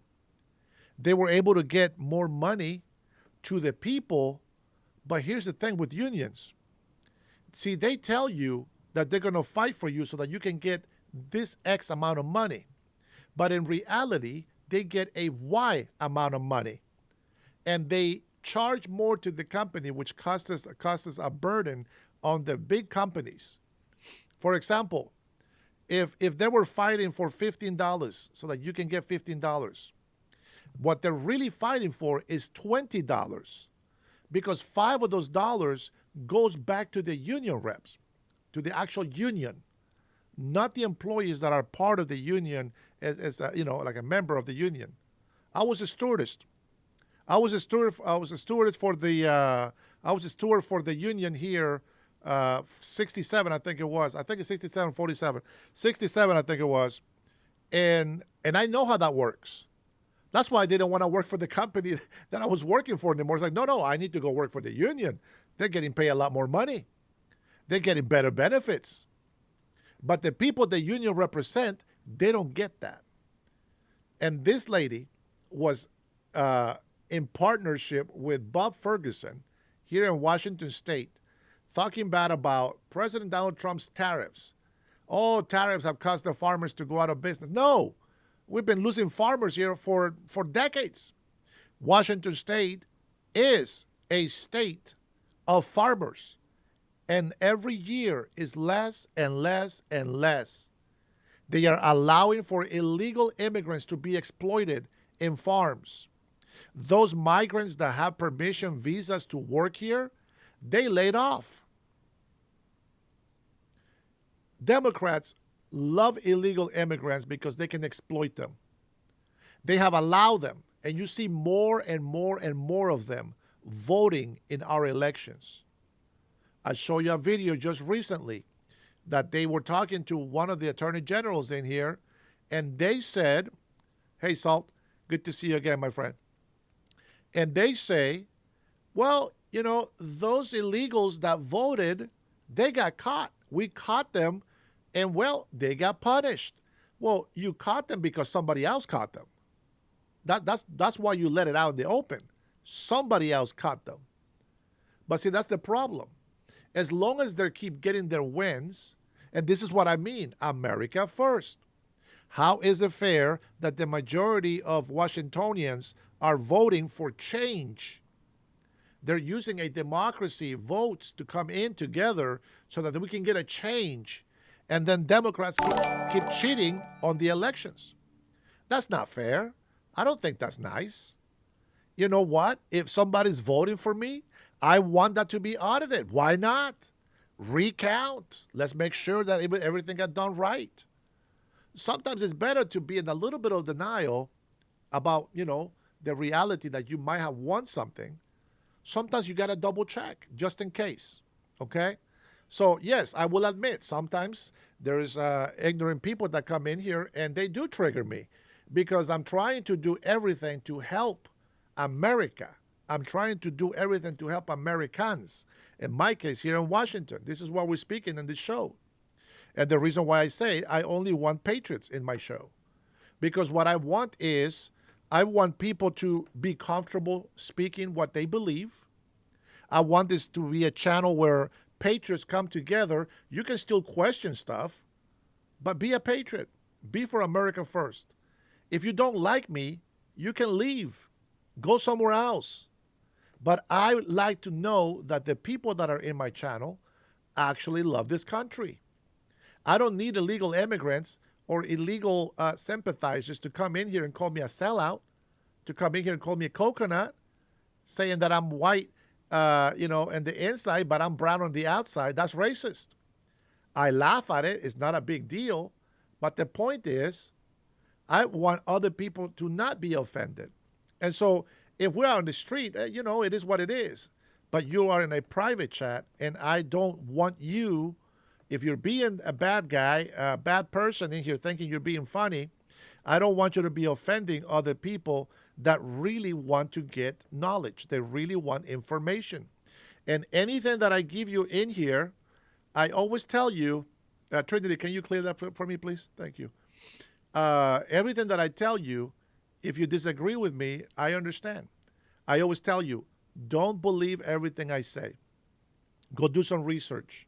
Go find out, what am I missing? Did I misquote something? Because it can happen. Did I give you a wrong year, a wrong date, a wrong amount? It can happen, right? It can happen. But if you go and research it and you find out that it was true, then there you go. Then you can come back and be like, oh man, that guy knows. Okay, that was true. Or you can come back and say, hey, you know what? I looked into that information you told me. Yeah, it wasn't true. What really happened was, boom, give me that info. That's what this channel is for. Come on in here, and then you can go ahead and give me your opinion. But come on, have respect for others. And again, I'm going to make this very clear. If I say Democrat, libtards, and retards, and I say all of this, it's not for you. Now, if you feel that's you, and you reply to me with an insult, now I'm going to call you directly. And I don't want that. So I'd rather have the peace in my chat. I said it many times. I'd rather have 10 people on my chat where we can have a nice conversation, where we can have a family sort of relationship, friendship, and then we can continue to talk about things and see what we are questioning. I mentioned this before. If President Trump is doing something wrong and he is guilty of something, hey, it is what it is. He's got to go. He has to go. I'm happy for one side that, that we have J.D. Vance. So for you guys that think you have to agree with me, no, you don't have to agree with me. But don't come in here making your own lies, trying to make me look like a liar. Because if I ask you, what has Trump done that is good? Nobody on the left side gives me anything. I hate Trump. And then you go on all this negative rampart. You say, why are you always defending Trump? Because you're always accusing him. How about you ask me a question? I think somebody here asked a question. He's like, well, I think something doesn't feel right. I don't know what's happening. I don't know if it's coming from the left or from the right, but something is happening. It doesn't feel right. See, that's perfectly fine. I agree. Something bad might be happening here. We know for the longest time, guys, our enemies want us to have a civil war too. They want CW2 in America because we can take each other out. Makes it easier for our enemies to come over, take over, and do what they please with us. See, China and Russia and North Korea, they don't give a shit about the Union. They don't care what Europe thinks. Europe is already being defeated by illegal Muslims. They are being used by their religion of Christianity against them. And the docile Christians are allowing them to take over their people's rights and their cities and their buildings. You have to understand something. Migrants don't come to build. They come to take. They either come to take or they come to give. But they're not builders. They're not settlers. They're not citizens. Do you understand the concept of that? That's where I have a lot of problem with people that keep going like this purple hair lady. She doesn't care about Americans. I can tell you right now, I don't care if you tell me that your kids are good kids.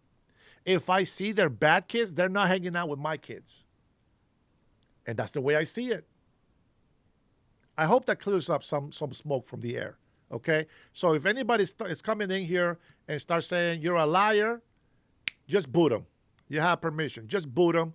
And let's make sure that if they come in here, hey, why did they say this? When I heard this, you can say that. You can put your opinion on there. Don't be insulting me, because when I say these names, it's general. But the moment that you pop out and you call me directly, it just disrupts everything, okay? So I want you to be respectful to everybody else in the chat. If my muds reply to you with bad stuff, it's because you're saying something stupid. So I would just say, if somebody is being hateful in here, by all means, tell them goodbye. All right, here we go. Let her finish.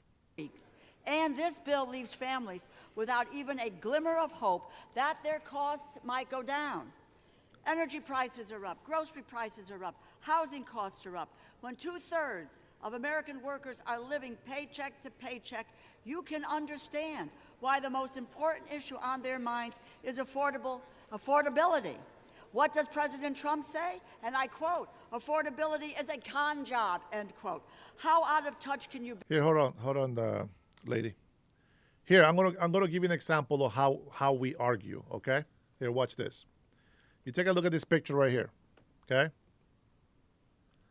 I only grabbed this because somebody mentioned the price of coffee, okay? Now, I want you to understand why we argue against each other, okay? You see this right here?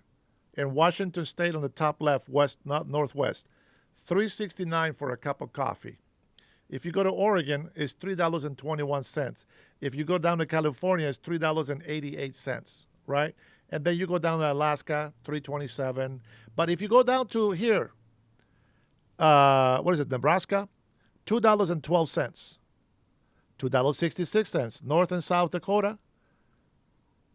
We got New Mexico, Utah, New Mexico, $3.31. Utah, $3.40. Idaho, $2.94. And Idaho is right next to Washington. Huh? So you have people that pay $3.03, and some of these prices might not even be updated. But that is the reason why we argue, because when you say prices are up, oh my God, through the roof, well, there you go. Every state is going to be a little bit different. And I can tell you, taxes makes a big difference on pricing. So that's where we're at. Carlos, he knows what's up. Carlos is one of those guys that gets up early in the morning to go to work and make money for his family. He pays $1.25 at 7-Eleven cup. Man, I'm going to tell you, Carlos, with that little comment right there, believe it or not, you touch me, because it reminds me when I used to work, with the crew, we used to go do roofing. And we used to always stop by like a 7-Eleven or a gas station, and we will go in there and get the coffee from there. And that was the morning, man. Not everybody gets up as early as we did, and not everybody does that. But, it's a good, honest living, and that feels good. I wish that there was a lot more people, a lot of more migrants in here that were legal. But unfortunately, these idiots make everybody else look bad by doing this mass illegal migration. That's what killed it. That destroyed it right there for many people. So it's very unfortunate. Many people got to pay for it. And we just can't stand in the way of the law. It is what it is. Blame all those people that came here in massive waves of illegal migration. Mr. President, start to listen to the American people, not your millionaire, billionaire friends. President Trump and my Republican colleagues refuse to address this issue. They continue to avoid it. They were so intent on avoiding it that they shut down the government instead of dealing with it. Speaker Johnson has indicated that he will not deal with it. He has shown no interest in holding a vote on extending the health care subsidies, which would prevent monthly costs from soaring. Republicans have tried to say they will deal with this problem their own way, but they have no plan. They are trying to repeal the Affordable Care Act, as they have been trying to do unsuccessfully for 15 years. However, they are poised to succeed, which is why it is so important. I'm sorry, I don't think this lady knows where she's at. Let me play this for you. There's a lady that comes down. Watch this. Thing to address the Republican health care crisis amid a cost of living crisis. More than 20 million Americans will have to pay double, even triple their monthly insurance premiums in just a matter of weeks. And this bill leaves families without even a glimmer of hope that their costs might go down. Energy prices are up, grocery prices are up, housing costs are up. When 2/3 of American workers are living paycheck to paycheck, you can understand why the most important issue on their minds is affordability. What does President Trump say? And I quote, "Affordability is a con job," end quote. How out of touch can you be? Mr. President, start to listen to the American people, not your millionaire, billionaire friends. President Trump and my Republican colleagues refuse to address this issue. They continue to avoid it. They were so intent on avoiding it that they shut down the government instead of dealing with it. Speaker Johnson has indicated that he will not deal with it. He has shown no interest in holding a vote on extending the health care subsidies, which would prevent monthly costs from soaring. Republicans have tried to say they will deal with this problem their own way, but they have no plan. They are trying to repeal the Affordable Care Act, as they have been trying to do unsuccessfully for 15 years. However, they are poised to succeed. Look at this lady. She comes down. She don't know. I don't think she knows where she's at, but she's looking at her like, who is this and what is she doing here? Let me show you. I'm not showing you. That's why. Look. It's like, who is this and what is she doing here? She just came down the aisle, guys. Watch this. She just came down the aisle. Oh, man. I wish I could. There you go. The Affordable Care Act, as they have been trying to do unsuccessfully for 15 years. Like, where was However, they are poised to succeed, which is why it is so important for this continuing resolution to fail. President Trump and Republicans, their plan is to drive up prices for everybody, compounding the cost of living crisis. More than 2 million Americans are expected. My man, they always leave out the part of illegal immigrants. Expected to lose their health insurance next year because it has simply become too expensive. There are more than 50 pages of health care provisions in this bill. Not one of them stops costs from skyrocketing at the beginning of next year. Not one of them offers relief to American families being squeezed tighter and tighter by the Republican crisis. There is one group of people, however, who will receive some relief thanks to this bill. United States senators who may have participated in an insurrection, snuck into this bill at the 11th hour by Senate Republicans, is a provision to pay out at least $1 million each to 8 United States senators implicated in the January 6th insurrection. Understand, this is a corrupt precedent. This is where members can profit from their own votes. It's the fleecing of the American people, which they get and understand. At the same time, this bill excludes a provision that will order a plaque to be hung that honors the police officers who put their lives on the line to defend our democracy from that same insurrection. What a contrast. It is yet another instance of this administration's shameless corruption that is financially ruining American families. While there is $230 million for the president to pay himself from the Department of Justice $8 million for some of his closest Senate allies, $200 million for a pair of private jets for the Department of Homeland Security Secretary, $40 billion to Argentina. The American people are left with nothing but higher costs. This bill also fails to fully cover the Toxic Exposure Fund, which was created to support veterans exposed to burn pits and Agent Orange. We made a promise to stand by the men and women who served our country in uniform. This bill does not live up to that promise. You know, Republicans need to stop taking photographs with veterans and then vote against their health care. Those who lead in the appropriations process here believe in the constitutional power of the purse. And over the past month, President Trump has been firing federal workers en masse.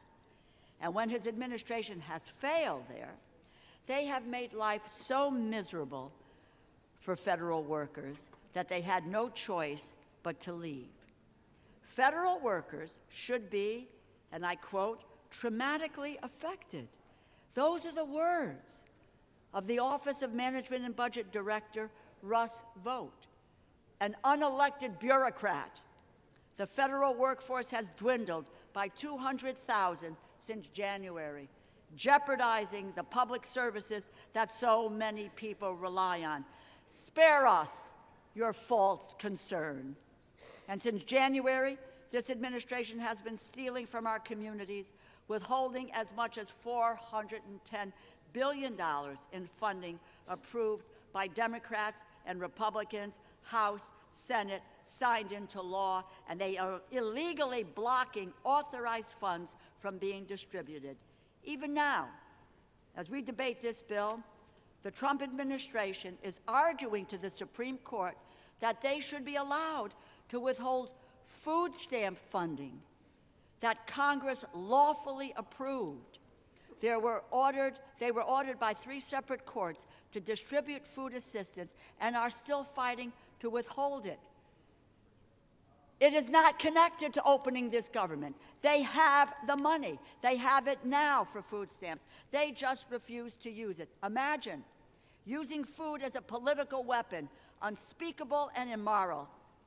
Lady, pay attention right now. Pay attention to what she's saying right now. This is exactly what they're doing. If the government was open, food stamps would be given to everybody.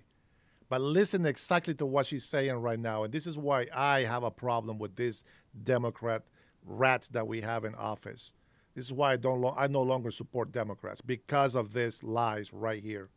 Listen to what she's saying that we're doing by supporting the administration on this side. And that is exactly what they are doing.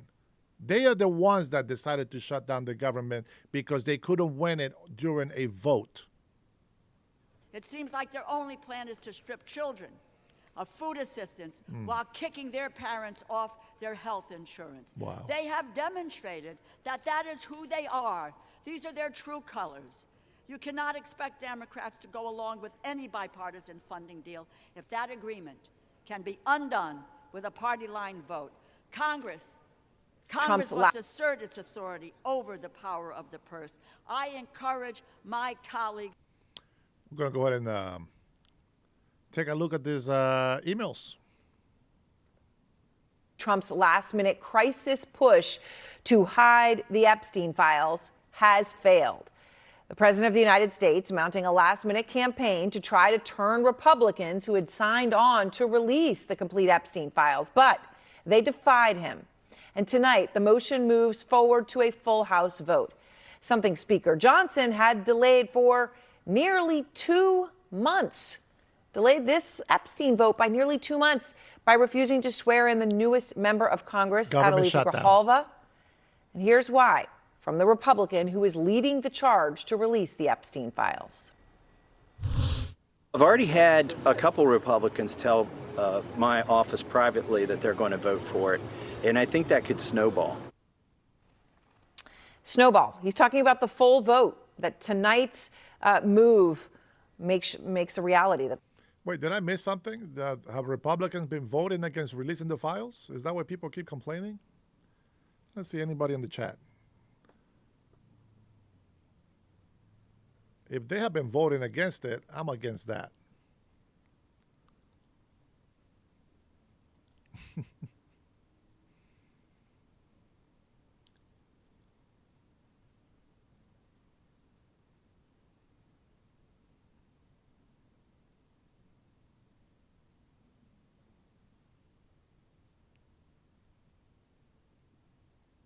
Well, the thing is, even if the government is shut down, he can swear her in. But it's the government shutdown that they started. And no, we're not going to do no favors. This is what happens when you guys play stupid. Oh, my gosh. And then the speech that she gave, she is an activist. And she is going to be playing that victim card. Oh, it is just another way on this government from being free. We're just never going to be able to be free, man.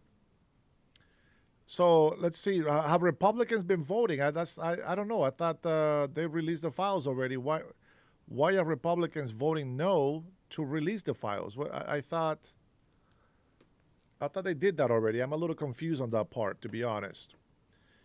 Maybe I missed a step somewhere.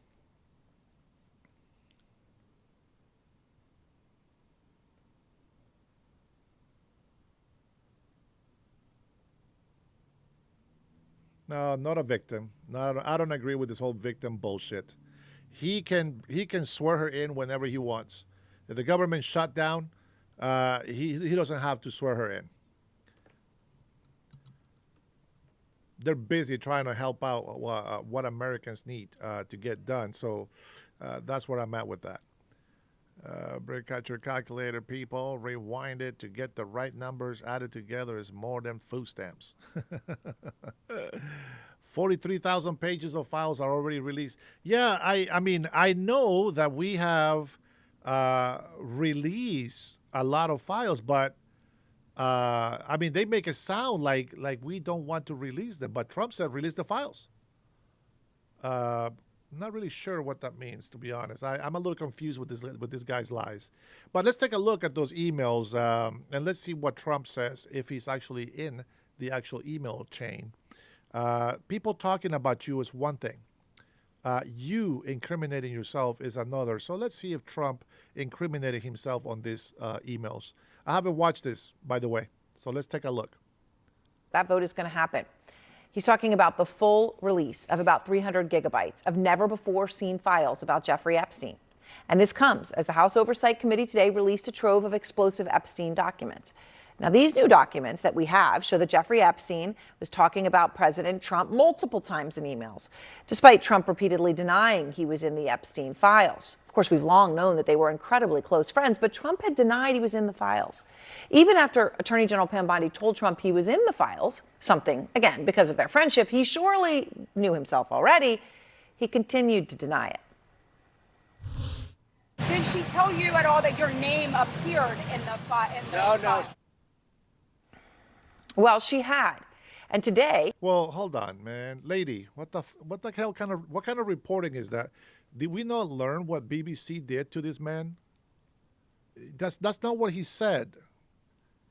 Listen, the way that the question is asked is different. Did she tell you at all that your name appeared in the files? And he was starting to answer by saying no, and then she cut him off. Did she tell you at all that your name appeared in the file? No. Well, she had. And today, Attorney General Pam Bondi was seen leaving the White House after a meeting with the FBI director, other top officials, and Republican Congresswoman Lauren Boebert in the Situation Room. Why Lauren Boebert called to the Situation Room? Well, because she is one of 4 Republicans in the House who signed on this petition today to release the full Epstein files. And Trump also played phone tag today with another one of the 4 Republicans, Congresswoman Nancy Mace. Now, I want to point out, this is purely speculation. Purely speculation. Hearsay, shearsay. This is why it pisses me off about these people and the legacy media. You have no proof. You have no fact. You have no idea what you're talking about except for your own little theories. And then the rest of the people that watch the media, they say, oh, my God, that's true. Oh, now we know. Oh, man, just report what you see. Hey, we don't know what she's doing here, but this is what we got. ¿Qué pasa, güey? Welcome, Adam. Welcome, my friend. Let's see. Throughout the day. The reason is that Mace and Boebert's votes are crucial, as was the vote of Adelita Grijalva. She was actually the deciding vote on releasing the files. So, being closed for 2 months meant they didn't have the votes, not till she was sworn in. In fact, Epstein survivors were actually there in attendance for Congresswoman Grijalva's swearing in because of how important she is to the Epstein files. But what the House has now, all of this new information that we're getting tonight, and it's new and important. It's important to mention it is only a minuscule fraction of what we are now one step closer to actually seeing. But in that minuscule fraction are important new details, and our reporters are still going through these new emails and documents that we have. But we know that they include exchanges like this one. Epstein emails now convicted accomplice Ghislaine Maxwell in part, I want you to realize that the dog that hasn't barked is Trump. Redacted spent hours at my house with him. He has never once been mentioned. Maxwell responds, I have been thinking about that. And in June 2019, after Trump made a state visit to the United Kingdom, where he was welcomed. So, what do you get out of that? Tell me what you get out of that.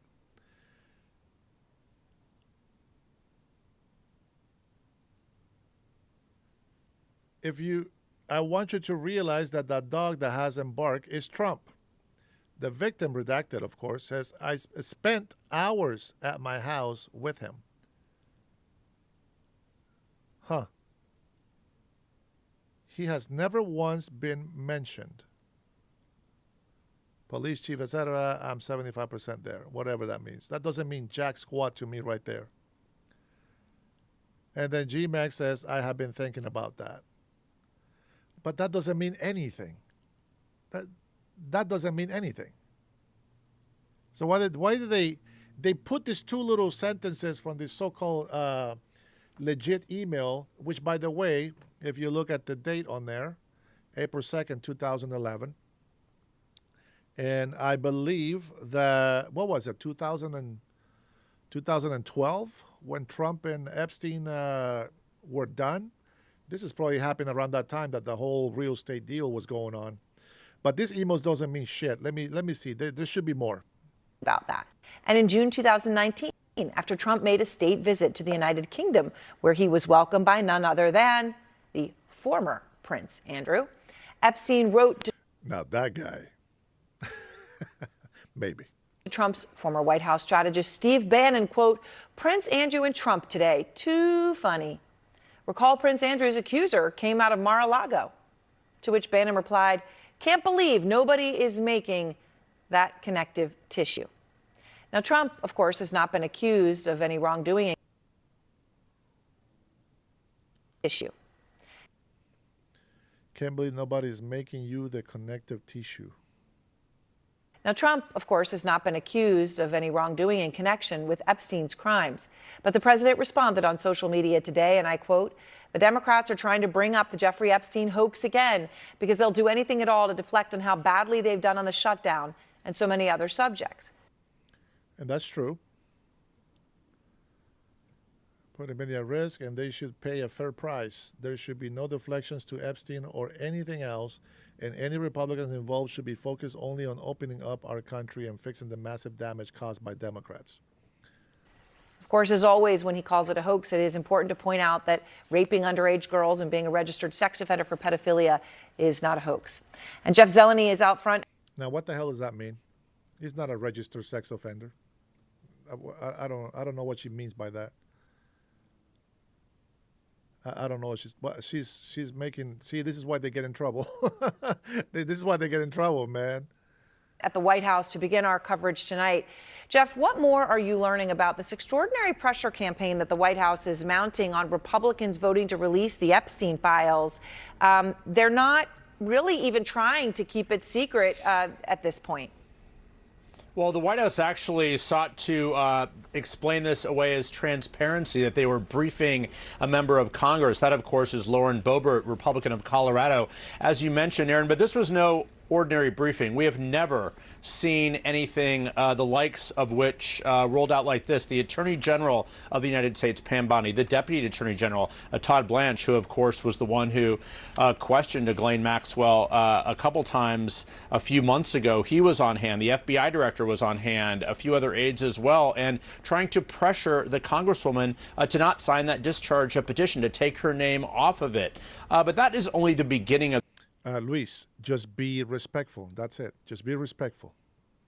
This White House pressure campaign. For the next week now, Speaker Johnson has announced that there will be a vote of the full House next week to release the files, calling on the Department of Justice to release the files. That will not be the end of the story. Of course, the Senate would also have to vote, and that is a tall order. However, the number of Republicans who would decide to vote for this is very concerning to this White House. You heard Thomas Massey there, the congressman from Kentucky, who's leading the charge. He said there could be a groundswell. That is what the White House is hoping to. That's a good point, Trinity. And I mentioned that before, but people don't care about that. Void here. So for all of the other issues going on with the government shutdown likely to end this evening, so many other challenges on the president's plate, here at the White House there was an all-out scramble today to try and stop this from going forward. But now that there is going to be a vote next week, this pressure campaign, I'm told, is going to keep up. They're trying to get other Republicans to not sign on to this. But Aaron, the vote next week will be very significant because, of course, people have their own careers to think about here, and the Epstein files cuts broadly across both parties. Aaron? It certainly does. Certainly just some basic morality, if nothing else. Jeff Zeleny, thank you very much. Sure. Out front now, Democratic Congressman James Walkinshaw. He sits on the House Oversight Committee, where, of course, those emails that we saw came from today. And the White House said... Have a good night, Dirty Money. Thanks for your hard work, brother. Appreciate you. Much love. Congressman, of those emails, quote, prove absolutely nothing other than the fact that President Trump did nothing wrong. You've had a chance to go through them. I know they are a tiny fraction of what we don't know, right? That's still at the FBI. But nonetheless, they are still a lot of documents. Do you believe that they prove something else here? Well, we don't know, but I think if you look at President Trump's behavior today, the way that he is absolutely panicking and desperately trying to get Republicans to take their name off the discharge petition to prevent a vote, he certainly seems like someone who's guilty of something. And that's why we need to see all of the files, have full transparency, and let the American people decide. So I want to read again one of the exchanges that the committee released today, and a bit more of it. This was an email that Epstein sent to Ghislaine Maxwell in 2011. He writes, "I want you to realize that the dog that hasn't barked is Trump. Redacted, spent hours at my house with him." Wait, Lucky says, Charlie, that the demos will outbreed the Republicans. In a decade, Republicans will be unicorns. In a decade, there will be no Democrats to reproduce. They will all know. They will know what to do with their sex. They don't even know who a woman is and who the man is. They're so confused. They'll probably stop reproducing here pretty soon. Maybe all these abortions that they want to go through, that will get them straightened out. We are against all that. He has never once been mentioned. Police chief, etc. I'm 75% there. To which Maxwell responded, "I have been thinking about that." Now, for anyone watching, they want to know what is that redacted name. And just to be clear, we know in the broader Epstein files, there are many, many, many women, hundreds of women mentioned. But this particular woman, in this case, we understand to be Virginia Giuffre from Republicans on your committee. They're saying that's who it refers to. She, of course, worked at Mar-a-Lago before working for Epstein, and she has not accused Trump of any wrongdoing. In her book, posthumously published a bit ago, she did not accuse him. Do you have a full understanding of the context of this email, Congressman? Well, first, it was disappointing that earlier today, Republicans on the committee said that that name was Virginia Giuffre. As oversight Democrats, we're committed to protecting the anonymity of the victims and survivors. So I'm not going to confirm that that's the name that was redacted. But look. This is the same people that are saying, take off all the redacted. Now they want to play that. They want to protect the innocent. How are you going to do an investigation if you don't see all the names? How are you going to do all the names? What are you going to do? You're just going to remove the redaction on some, or how is that going to work? I want to know, how is that going to work when you have names that have been redacted from the documents? That document to me is no longer valid. It's null. If you can do that, then you can do anything else to it. I just don't trust it anymore. The answer to your question is we don't know. But the other answer is that's why we need to release the files. And as soon as next week, it sounds like, every member of the House of Representatives will have to go on record and decide and vote whether they're going to assist Donald Trump in this cover-up. And I hope my Republican colleagues will listen. See, I don't like that. What cover-up? If President Trump was the first one on board with releasing the files, what cover-up?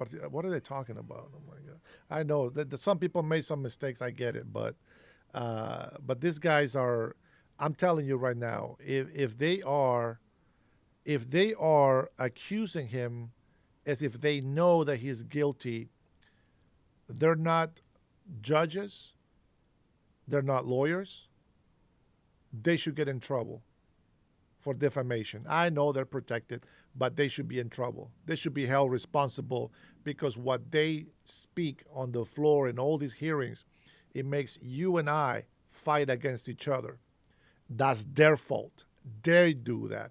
They should be held accountable for that, and they should be punished if they were lying to us.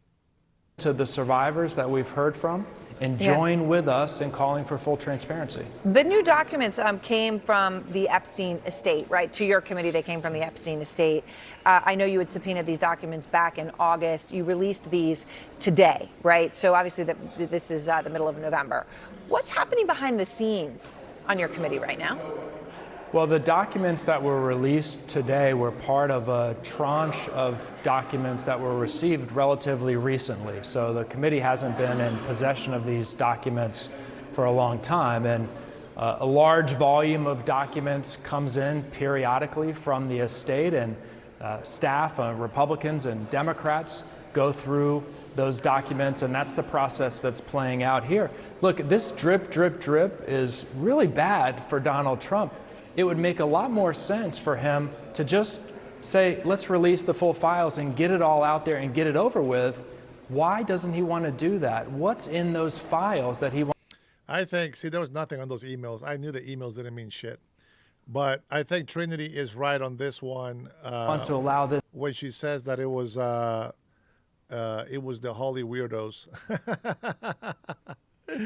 All right. To vote no, and I reserve the balance of my time. The gentlelady reserves. The gentleman from Oklahoma is recognized. Thank you, Mr. Speaker.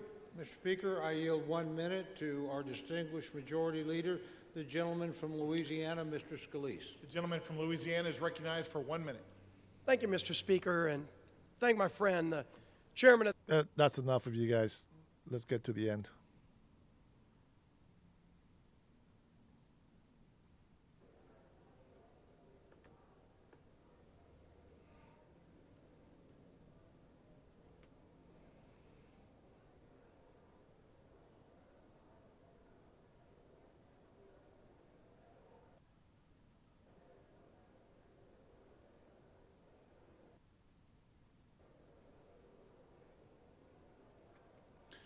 All right, there we go. Now we can be on up to date. We'll skip all the BS that these guys are throwing at each other. Doesn't help any of us. Let's just get to the nitty gritty.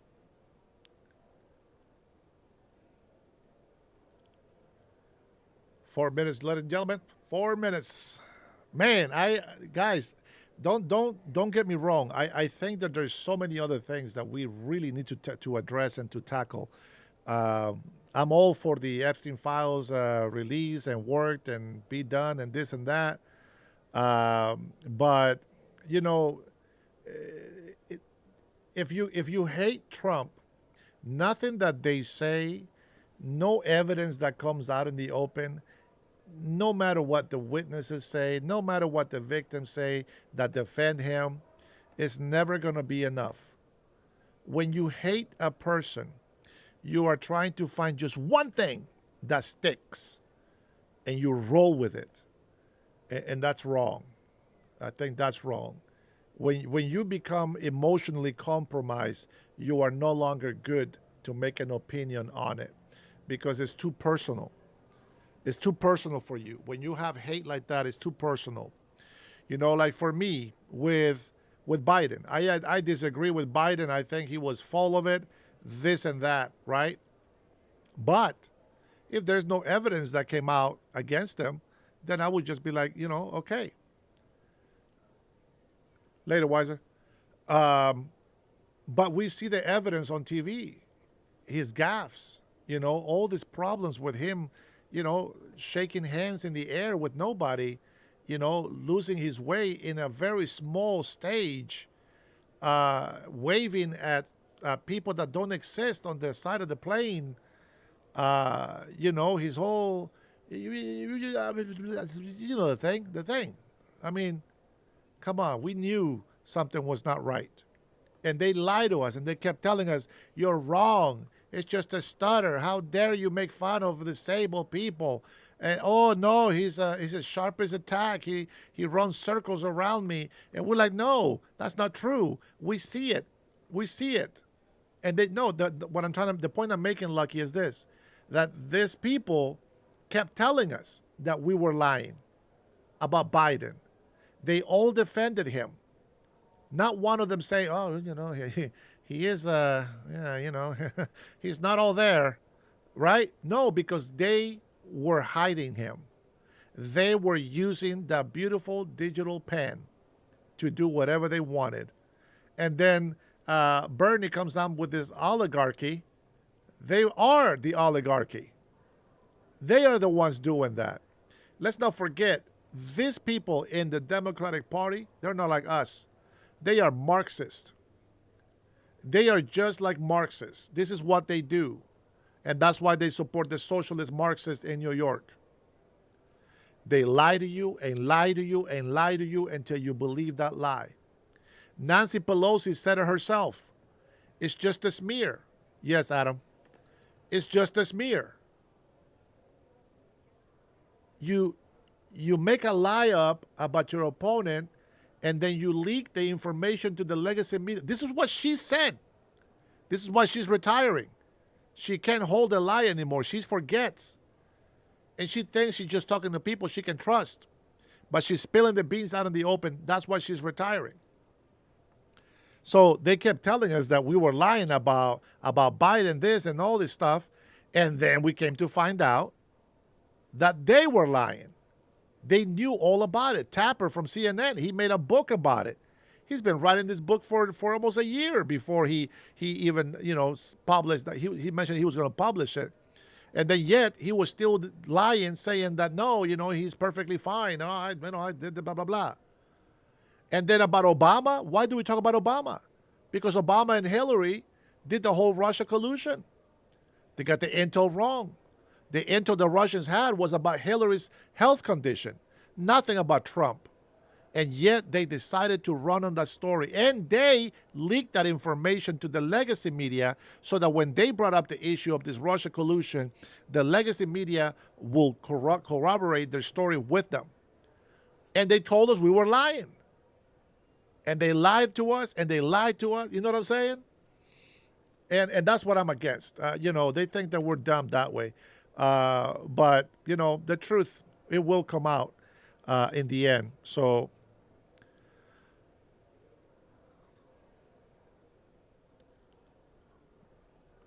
motion to concur in the Senate amendment. Apparently, Democrats don't want to vote.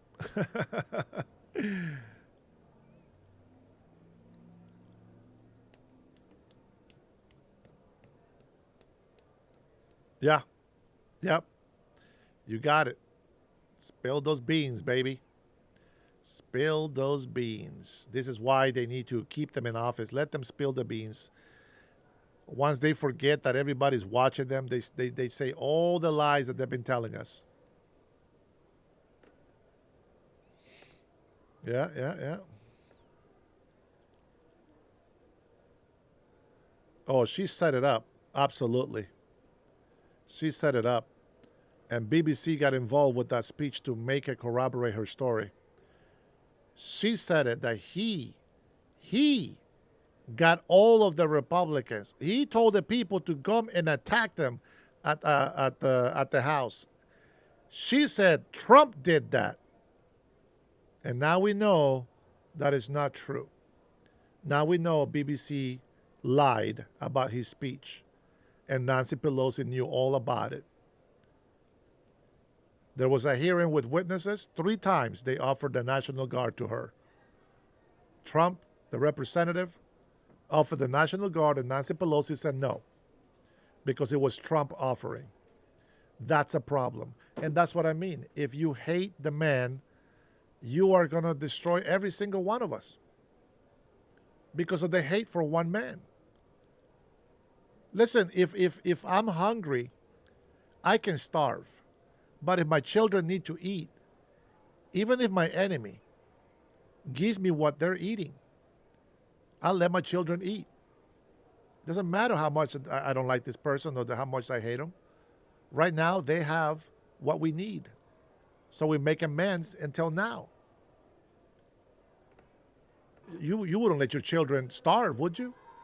If the enemy that you have is providing everything, and you have to take that from that person, you're going to let your children starve because you have that enemy?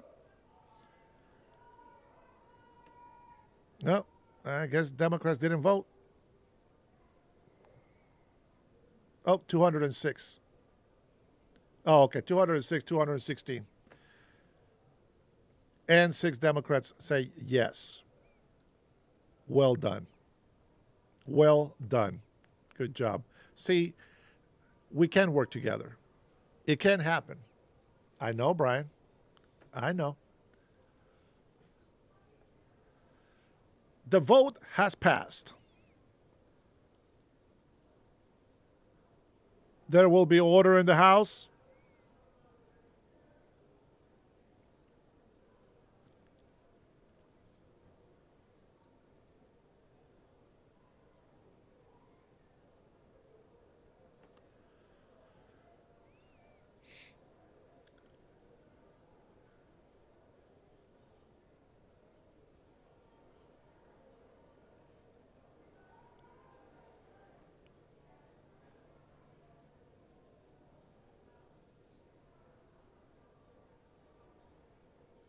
On this vote, the yeas are 222, the nays are 209.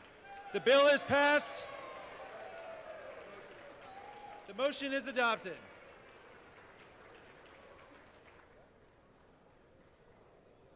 Without objection, the motion to reconsider is laid on the table.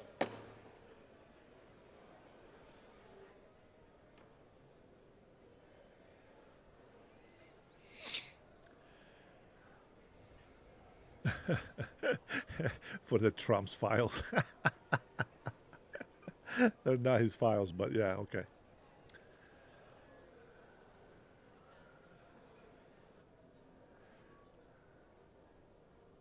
I know, man, about time. Now, you guys always ask me, why do you defend? Why do you oh, wait, it's not done yet. The chair lays before the House a communication. Got my windows ready for you guys. The Honorable the Speaker, House of Representatives, sir. I respectfully request to be relieved from assignments to the House Armed Services Committee and the House Select Committee on competition between the United States and the Chinese Communist Party, effective immediately. It has been an honor and privilege to serve on these committees on behalf of my constituents and the American people. Signed sincerely, Mikey Sherrill, Member of Congress. Without objection, the resignation is accepted. Bye-bye.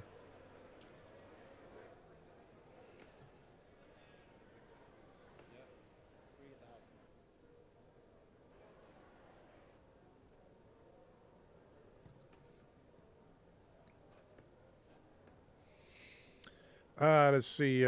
Knife said what? And give me the standard Trump response and go to work with me, saltwater. Curious how they pass any funding or other BS. What's going on, Ben? Jeffrey introduced Melania to Trump. I think that's right. I think that's right. What about it? She's an adult. And that is exactly what Trump married. That should tell you something right there. If he wanted to do little girls underage, if he was a pedophile, he would have gone and done something different. But he's not. He's not that stupid. Give him some credit, man. Give him some credit. Let's see.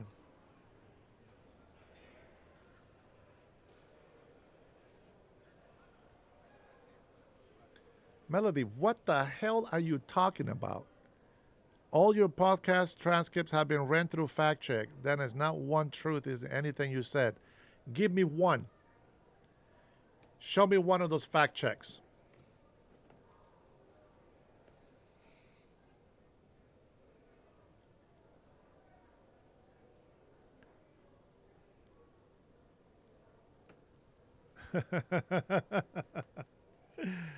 She was in the U.S. before she met Trump. So go ahead, give me one of those fact checks that that have been proven to be wrong. The House will be in order. Yeah. Go on, put it in there. The House will be in order. For what purpose does the gentleman from Kentucky seek recognition? Mr. Speaker, I offer a privileged resolution and ask for its immediate consideration. The clerk will report the resolution. House Resolution 874, resolved that the House has heard with profound sorrow of the death of the Honorable Richard B. Cheney, a former Vice President of the United States of America. Resolved that the clerk communicate these resolutions to the Senate and transmit a copy thereof to the family of the deceased. Resolved that when the House adjourns today, it adjourn as a further mark of respect to the memory of the deceased. Without objection, the resolution is agreed to and the motion to reconsider is laid on the table.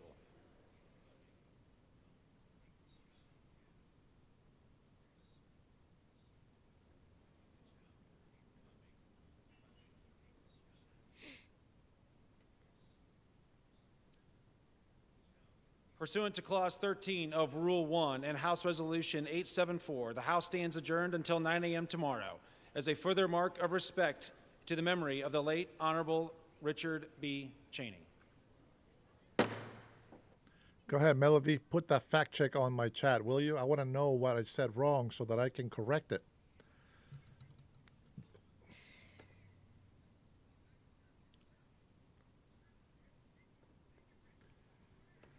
Till 9 a.m. tomorrow. I believe that is, I think that's Eastern time, right? So if it's 9 a.m. in the morning for me, then that's perfect. But I'm going to go ahead and wait for a fact check here from our dear friend Mel, or should I say Tyrone. Oh, man. Meanwhile, update from my newly made TikTok account. I got now 100 followers. Unbelievable. 100 followers. That's amazing. All right, here we go. Melody says, dude, do your own fact. What? No. You don't get away with it that easy.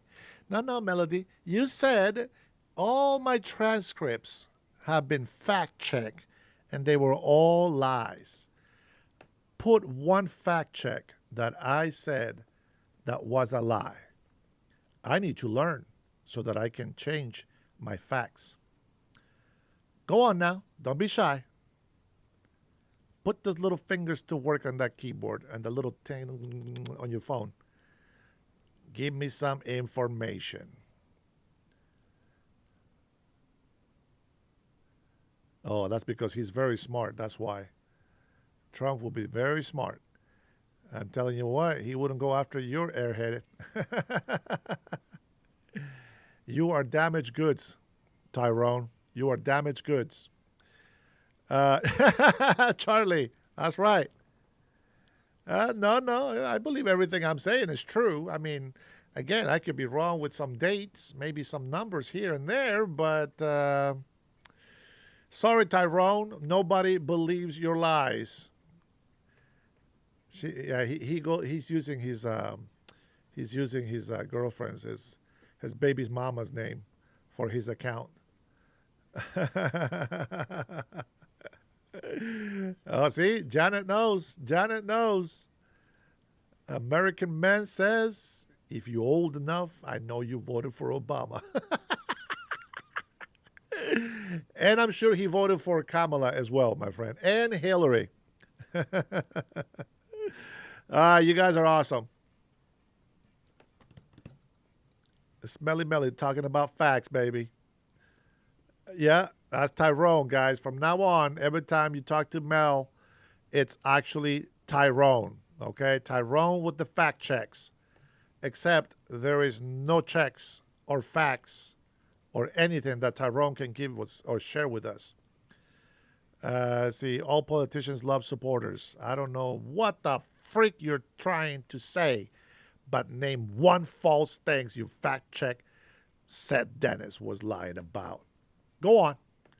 Tell us, Tyrone. We are all waiting for that fact check. Or maybe she meant fat check. She noticed that I look fat in all of my podcasts.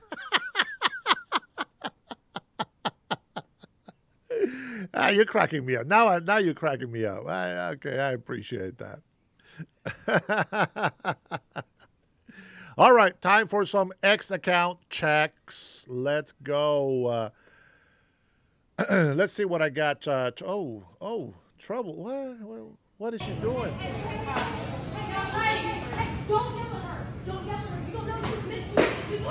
Don't yell at her, they say.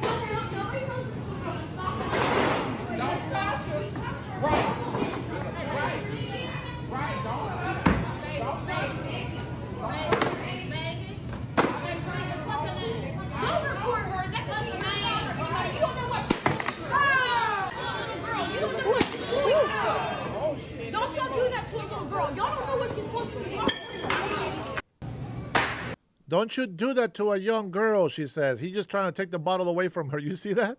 That's Tyrone's kids right there. That's Melody right there. That's Tyrone's kids right there. That is exactly how Tyrone is raising her children. Oh, boy. That is crazy. All right, let's see. Do you hold the door open for the person behind you, regardless of their age, sex? I don't give a who's behind me. If they're right behind me, why not? Yeah, people got to make everything about race, gender, and all this other crap. What do you call this in your language? Brasas. Charcoal. What do you guys call those?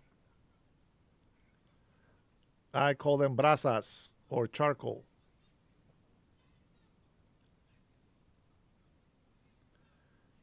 Let's see. Where's my stuff here? Oh, look at that. The speech. Capitol, and I'll be there with you. We're going to walk down to the Capitol, and I'll be there with you. And we fight. We fight like hell. We're going to walk down to the Capitol, and we're going to cheer on our brave senators and congressmen and women. Big difference. We're going to march down to the Capitol, and we're going to fight like hell. And he actually said, and we're going to cheer. We are going to cheer. And we're going to cheer on our brave. We're going to cheer on our brave. And you libtards out there that come to my channel sometimes, like Tyrone, were telling us that this was the dictator, the king. That's the guy that you said he was. But you were lied to and you believed it. So you're a buffoon for believing their lie. We never doubted it. We knew the truth. I knew the truth because I watched that speech live. And I was pissed that the court didn't see that before. But then again, whatever. Oh, what's this? Put the ballot in this way. What is this? Huh. Really? Wow. No Vote and is yes. cast right here.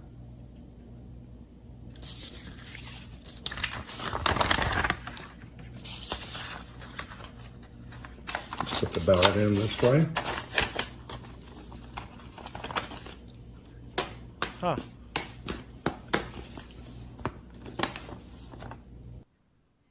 Vote yes on Proposition 50. Well done. Oh man, these guys are clever, aren't they? I hope that's fake, honestly. I hope that's fake. Yeah, here you go, guys. There's some Epstein action for you guys. Let's see what they say. Look at that.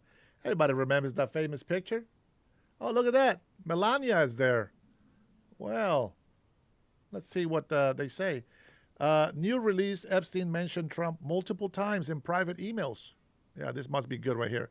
It's from CNN, so it has to be true. Trump did not receive or send any of the messages. They largely predate his time as president, and he has not been accused of any criminal wrongdoing in connection with Epstein or Maxwell. The White House is now responding and saying that, and I'm quoting now from the White House, the Democrats selectively leaked emails to the liberal media to create a fake narrative to smear President Trump. And what do we know the Democrats like to do? Smear. Remember Nancy Pelosi's? They leak the emails, information to the legacy media. Now, where have I heard that before? Where have I heard that before? Let me see if I can find that video real quick. I like to show, I need to fact check myself. Hold on. Let me see.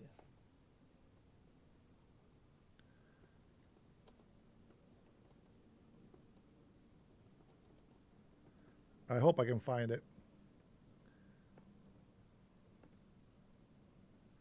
Oh, well. Fact or fiction? Fiction. Let's take a look. What's going on here? Let's check. We're fact checking ourselves, guys. Fact check. In tonight's Fact or Fiction, we're answering another viewer question. Chris Brown from Oceanside wants to know if a video of Nancy Pelosi discussing a tactic called wrap-up smear is real. Here's the clip. You smear somebody with falsehoods and all the rest, and then you merchandise it. And then you write it, and they'll say, see, it's reported in the press that this, and this, so they have that validation that the press reported. Some websites are sending around this video as proof the Democrats made up the assault allegations against Brett Kavanaugh. That is fiction. The video, while real, actually shows Pelosi last year accusing Republicans of using wrap-up smears. She was not saying that it's a go-to strategy for Democrats. Oh, interesting. Does that make sense to you guys? So that was a fictional video. Man, that looked damn real to me. Now, why do you think I don't trust anybody on the left or the right side? Nancy Pelosi discussing a tactic called wrap-up smear is real. Here's the clip. You smear somebody with falsehoods and all the rest, and then you merchandise it. And then you write it. Now, what I'm going to tell you is this. What I'm going to tell you is this. Her saying that about Republicans is why I believe that's what she does. Okay, I want to be clear with that. So when she says that about Republicans, that's what she is doing herself. Just like right now. Right now they say Republicans shut down the government, and 15 times Republicans voted to open government. And then they said to the people, they got the majority in Congress and Senate.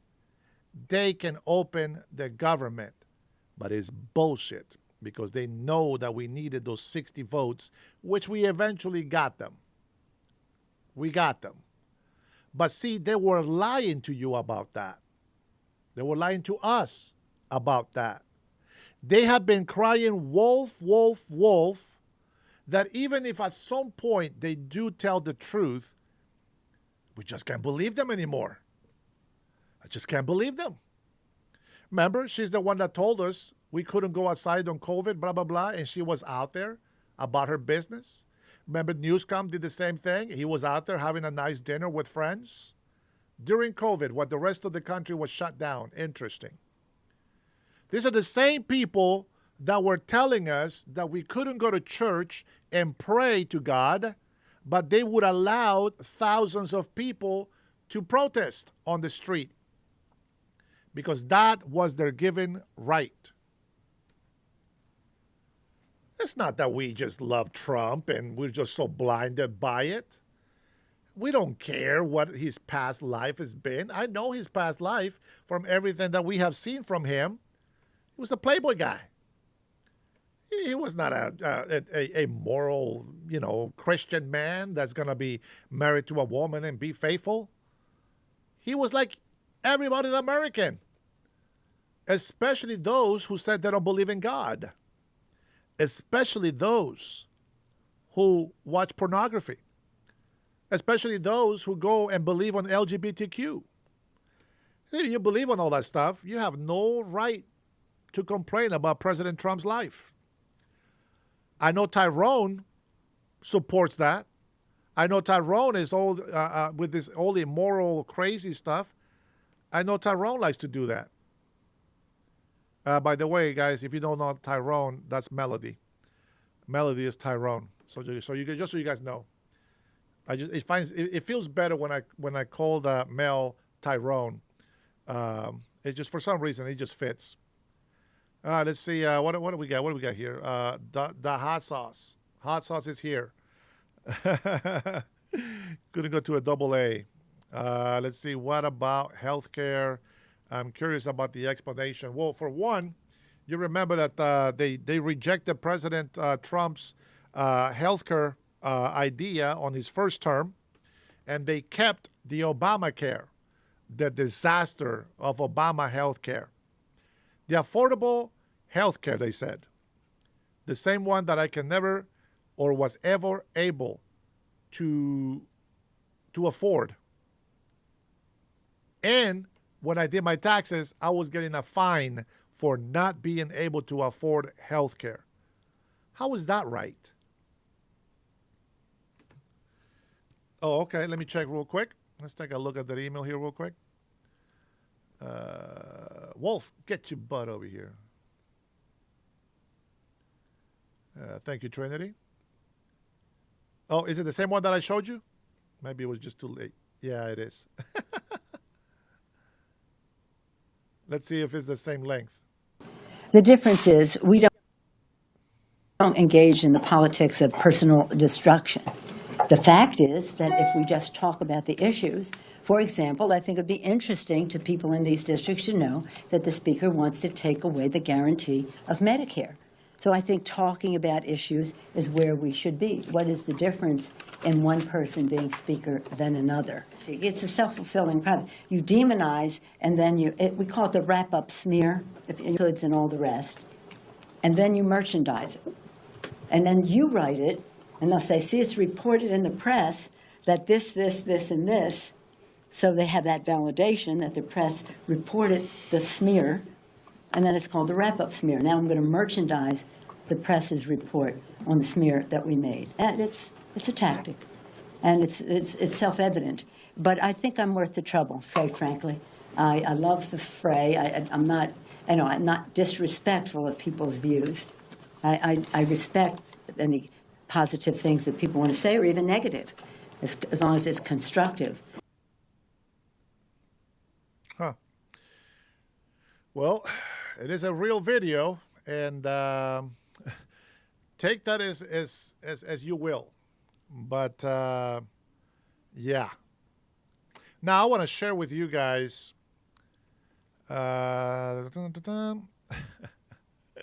who is going to be the next mayor of my state. It's just wonderful. I don't know if I should bother. We passed the bill. We're good. Huh. Hey, look at this. Left is losing it. Rita, who have you got for us? Wally of the Week. Well, Michelle Obama, she really must be the most miserable person in the world, despite having just such a golden life. The former First Lady is still complaining. I know having a glam team, a trifecta, it feels like a luxury, but it was a time necessity. Yes. There's absolutely no way that I would be able to do my hair and makeup and have clothes ready that fit, because rare is the woman that can live off the rack. Yes. What the hell? Excuse what? What? She is just, she's getting worse. I'm sorry. Please. A woman explain to me what the hell she just said. I don't get it. I honestly, I don't know. What is she talking about? What did she say? I really don't get it. Honestly, guys, I don't get it. I know having a glam team, a trifecta, it feels like a luxury, but it was a time necessity. Yes. There's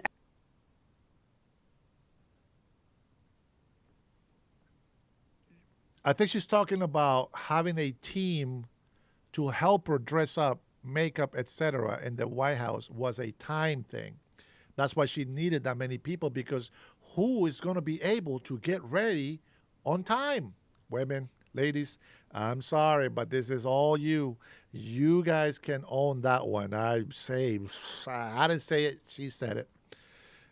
Now it makes sense. absolutely no way that I would be able to do my hair and makeup and have clothes ready that fit, because rare is the woman that can live off the rack. Okay, I'm still confused on that part. Wow. She truly got that spoiled. This is what happens when you get ghetto people and you give them luxury too much. That's what happens. Poor little rich girl, says Lee Rogers. There you go. Yes. Yes, I understand. Excuse what? She is just, she's getting worse. She's getting worse. And she's being interviewed there. I can't remember the woman's name, but she's the one who did that infamous Meghan Markle interview that gave us so many hilarious memes. But really? Yeah. What does live off the rack mean? Live off the rack with clothes that fit. I don't understand that. You have a lot of clothes in your closet and you don't fit the clothes? You got to, I don't know, is she talking about maybe she has to go shopping? Like somebody has to go shopping for her and give her those designer drapes that she puts on? That's what I think she means. She needs a new outfit every time she goes out. Complaining and saying it's like, what woman can live off the rack? 99.9% of women don't have their clothes tailored for them so it fits perfectly. You go and try your best and find something that fits you. The privilege here and the entitlement and complete lack of gratitude, it really is quite ugly. Absolutely. Well, I've got two quick ones. I'm going to nominate the whole of New York. Hey, easy with the Seahawks there, Ken. What you trying to say, man? City for their election of the ridiculous mayor they've just voted for. But we don't give the prize to cities, so let's have a look. Shada. Okay, Shada is going to... Oh, Shada.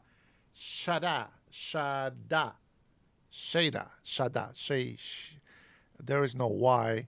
Shada. Okay, she says, I think it's a she because of the picture. Michelle has never been ghetto. You out of pocket for that. That type of mess is what keeps America divided. Always talking about black women in this trifling way. Well, that's ghetto. trifling and ghetto, they go together. I know. My first 2 kids' mama was black, and she was trifling and ghetto. I know those kind of black women.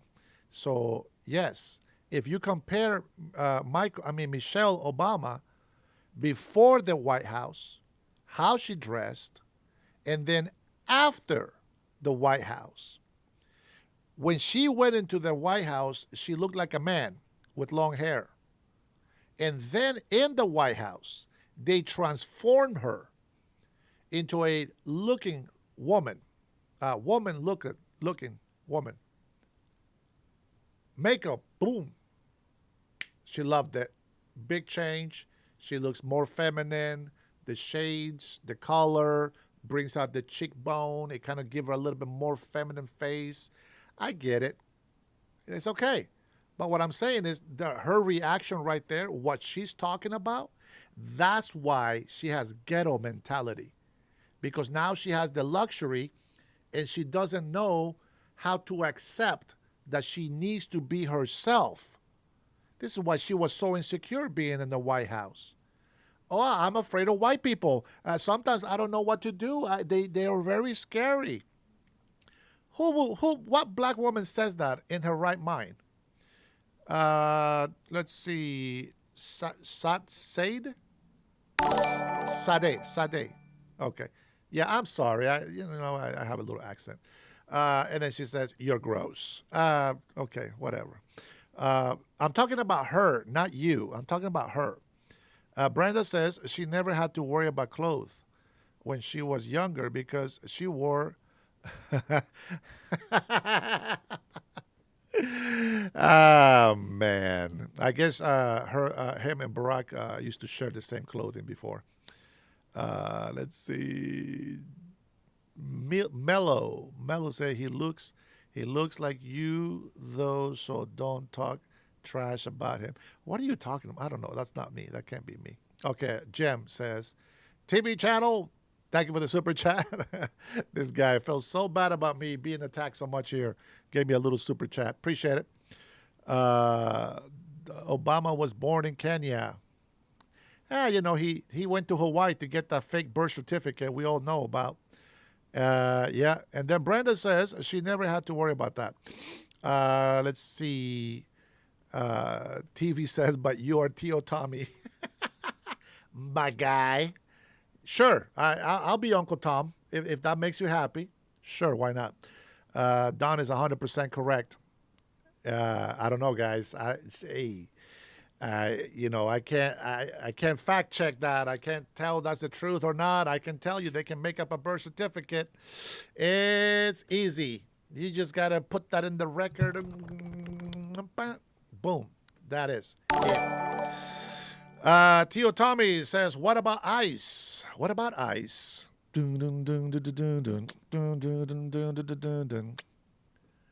man, you're gonna be the super chat. You're gonna be the stream boss with putting those super chats on there. Just so you guys know, every time somebody subscribes to my channel, my health goes down, and every time somebody puts a super chat, depending on the size of the super chat, the health also goes down. And then when somebody becomes the boss, well, we got to play it.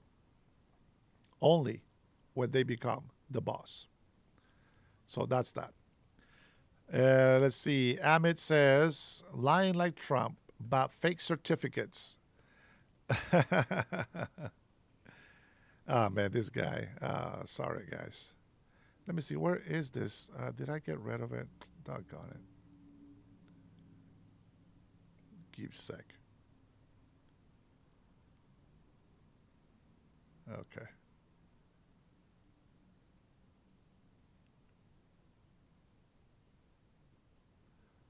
Yeah, here we go. So if you become the stream boss,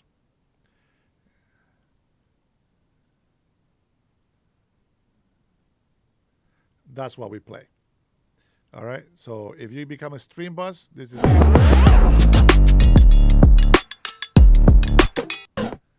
But you got to be the stream boss so that I can play the whole clip.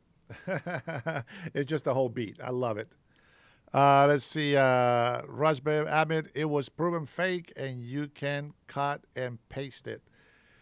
I don't know, guys. Was it? I don't think it was, because he still stayed president.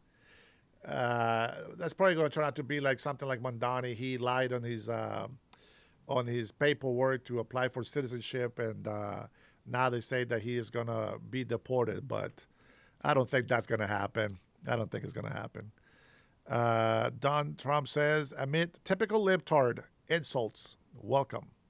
As long as you don't direct them to me, you get booted right away.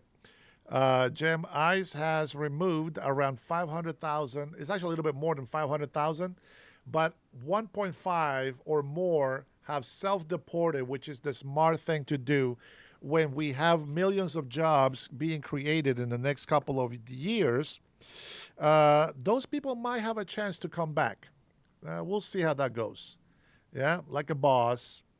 Instead of Joe Biden, who this week popped up. He's always worth a laugh. Like you say, Rita, we need the material. Joe Biden is Here's just some more that material, guys. More material. Here we go. More material. Trump is taking a wrecking ball not only to the people's house, but to the Constitution, to the rule of law, to our very democracy.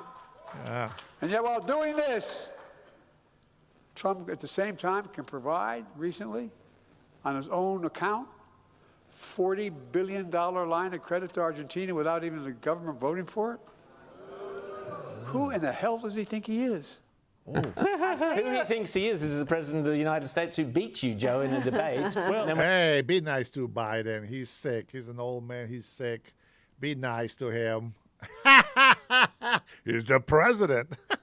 And on to beat your vice president in an election. That's who he thinks he is. Well, it's funny because you look at Joe there, and boy, that guy, he really could have served another 4 years. I don't know what anybody was talking about. That's a man who would have been bounding down and up those air stairs to Air Force One. But this is why people like Mamdani and AOC are winning on the left, because that's the Michelle and Biden. That old, moribund, entitled left, that's over. It's now the revolutionary left. Who are we going to go with? Oh, we're all going to pick our own. I don't know. No, I'll go with Brad. Let's go with Brad Batten. I mean, seriously, wandering around communist China, get in and be an opposition leader and go for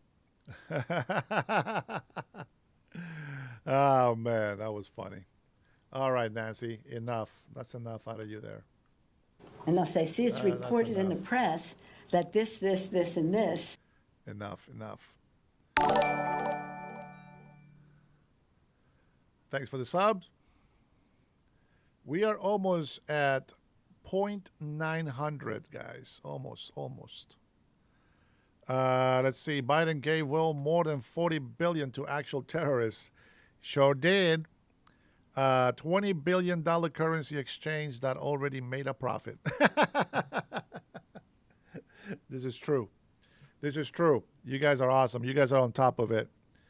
We like Rita. She is sweet. Yeah, man. She is. She's hot. She's very smart. I think she's hot. She's a beautiful woman.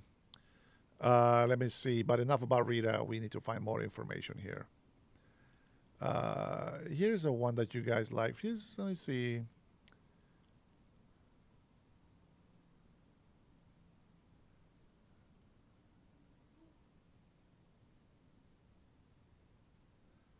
What is this bullcrap video here? Before he called the White House home, President Donald Trump's home turf was New York City. And back in the 80s, 90s, and early 2000s, the future president had a big presence in the Big Apple. In this episode of That Was the News Then, we take a look back at Trump, the New York years, and how the news covered this larger-than-life businessman. Left is losing it. Get ready to be entertained, because there's a lot of bankruptcies and cheating on this next clip. Let's go.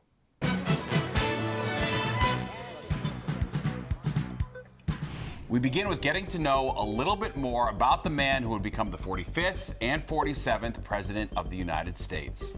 I don't do anything for money unless I'm going to enjoy doing it. If I didn't enjoy a certain project or development or whatever, whether it's football or whether it's building or whatever it is, I won't do it. I just won't do it. I won't do anything for money, for purely money. But money and Donald Trump have never been strangers. The family organization he now runs reportedly has more than $1 billion in assets. Family and friends say Donald was brash and willful as a teenager, so his father sent him to the New York Military Academy for high school. Fred, his father, built his empire in the outer boroughs. He still manages the 25,000 units of housing he's constructed since 1923. Back in the summer of '82, Father Fred came to Manhattan for the topping off ceremony of his son's Trump Tower. Being his father's son has helped supply Donald with friends in high places. As a matter of fact, we represented his dad. His dad, Fred Trump, was a builder years ago. Alan, come on, and, man. My law firm represented him. I know Donald. He's exciting. He's interested. He has experience. He pays his taxes. If you look at the whole person and his work product, you have to say that Donald Trump is an asset to the city of New York, and I like him personally. I think that someday he may very well be known as the master builder. Donald Trump would probably say he's already proven himself a master builder. He feels the Grand Hyatt Hotel proved him a man of vision. In 1975, this place was the closed-up Commodore Hotel. Today, the Grand Hyatt's 1,500 rooms command top dollar. 1,600 people work there. And as part of the deal, Trump restored the exterior of Grand Central Terminal. In 1979, Donald convinced the city and state to pay him $25 million for the Penn Central rail yards at West 30th Street. Critics say it was a terrible place to build a new convention center. No transportation, no parking. But Trump says the most awful thing about the place is the state and the city wouldn't let him build it. He says that's why the center will be open 2 years behind schedule with cost overruns of at least $125 million. I get very frustrated when I see what happened to the convention hall and the kind of cost overruns and everything else that are now projected for the convention center. It should have been built. It should have been open right now. Trump is building the biggest hotel casino in all of Atlantic City. Herrera's at Trump Plaza is set to open in May. There's a Trump Plaza in New York City, too, a 40-story, $50 million co-op apartment house going up on 3rd Avenue. Trump's not saying what he wants to do with this place. No tinned-up tenement, this 100-unit apartment house on Central Park South at 6th Avenue will be torn down as soon as Donald can get all the tenants out. Trump says he has millionaires there living in rent-controlled flats. When Donald offered to put some of the city's homeless people in vacant apartments there, the city turned him down. I was just about to say that. You walk down the streets today and you see people freezing. And I said, put them in those apartments. Can you blame people for looking a little askance at that and saying, well, isn't it going to be quite unpleasant for these millionaires who live in this building? Isn't that part of what's in the back of your mind? I don't blame them. I don't blame them. I must tell you, and it's not in the back of my mind. All I can say is that we have in Midtown Manhattan possibly the only 20 vacant apartments in all of Midtown Manhattan. And they're being heated, and there's hot water. And I say, let the people stay in there until we get the entire possession. No project pleases Donald Trump more than the 68-story Trump Tower he built atop Bonwit Tellers and Tiffany's. I always like going first class. Trump Tower. Time. I don't even know the presidents in order. I just know a few of them. Is the ultimate in first class, and that's why it's been successful. First class is an understatement when it comes to the triplex apartment Donald, his wife, and 3 children will occupy atop the Trump Tower. There are 3 other triplexes. The one with the swimming pool in it sold for more than $12 million and sports monthly carrying charges of $5,000, utilities not included. In all, the 263 apartments in Trump Tower will bring in $270 million. 90% of them are already sold. Donald Trump likes to call his tower the world's most talked about address. Opulent is one of many adjectives that could be used to describe the 6-story atrium where shops are paying monthly rents of up to $400 per square foot. In all, Trump expects the commercial portion of the tower to generate $28 million a year in rents. So why does Donald Trump continue to fight the city in court, demanding tens of millions of dollars in tax abatements under a statute critics call welfare for the wealthy? We wouldn't have built housing if we didn't think we were going to get the tax abatement. When that's denied to me, but all of these other people, including an Aristotle and Estes, they get it. I really do it out of a sense of fairness. It was unfair. Most people wouldn't even dream of doing the things that you do on a day-to-day basis. So what are your dreams? I just really want to continue to do a good job. Bob O'Brien, Channel 5 News. In 1987, Donald Trump was asked if he was interested in being president of the United States. Here's what he had to say back then. On the Republican side, there's speculation that developer Donald Trump may throw his hat into the ring. His name is already well known to millions of Americans thanks to the Trump Tower and other real estate holdings. The speculation was fueled by ads that Trump took in 3 newspapers today. Christopher Jones has that story. To this morning's readers of the New York Times, the Washington Post, and the Boston Globe, Donald Trump's full-page open letter to the American people may have looked like a rich man speaking out on American foreign policy. Why'd you write the letter? Because I'm frustrated at looking and seeing the stupidity of what's going on in this country with respect to essentially our foreign policy. Fair enough, but That sounds like me. some ask, would Donald Trump pay $95,000 to complain about foreign policy, or is this his way of saying he's running for president? The ads come at a time when a draft Trump movement is building steam in New Hampshire. So we asked him, Are you running for president? Absolutely not. I'm not running. I have no intention of running. I'm greatly honored that this New Hampshire group sees fit to choose me as opposed to others, because it's a very credible group. Everybody's been trying to get their support, and I'm very honored. And anybody would. we may have to wait to see how most of the nation takes to Donald Trump, but at least one New Yorker has already made up his mind. I find those ads ridiculous. He spent $100,000 for self-advertisements. Who's really interested in his foreign policy? Anybody? Maybe Mrs. Trump. Ed Koch has been a disaster as a mayor. You know it, I know it, everybody knows it. I want to make it very clear. I'm very biased. I don't like him. Ed Koch has been a lousy mayor. I believe he'll go down as probably in history the worst mayor in the history of the city of New York. And, you know, when I say that, it's hard for him to say, I really like Donald Trump. So right now, ask Donald Trump if he wants to be president of the United States, and he will tell you no. But if a wave of support develops for him in New Hampshire, don't look for Donald Trump to get out of the water. Christopher Jones, Fox News, Channel 5. But in 1999, his political ambitions changed course, and Trump took the first step towards the presidency. Guess what the top news story is? Donald Trump.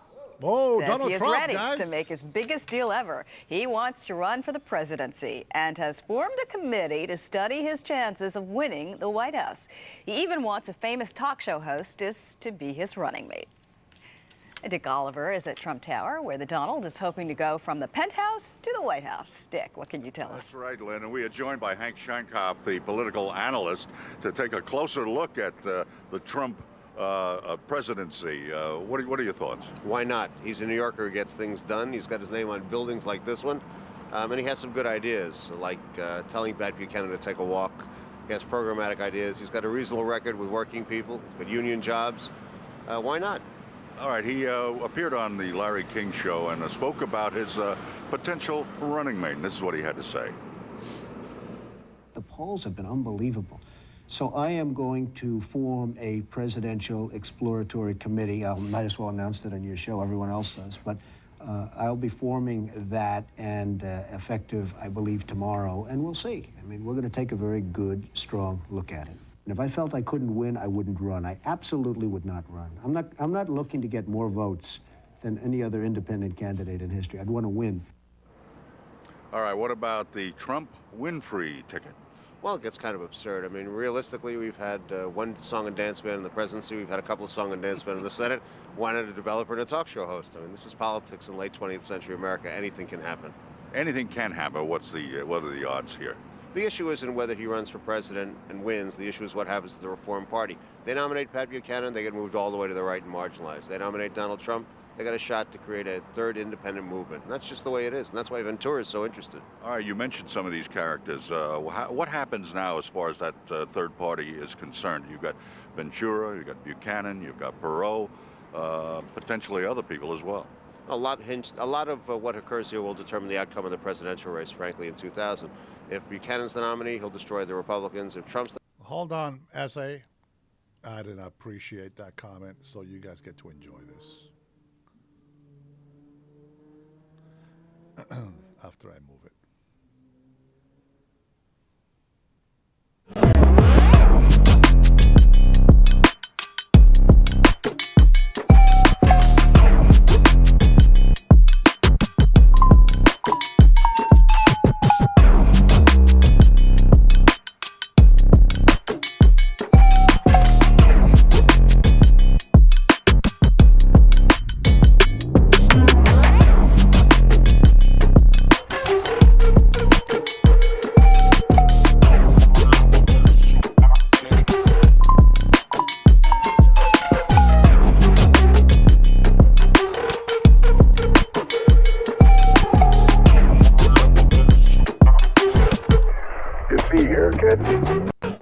like a boss.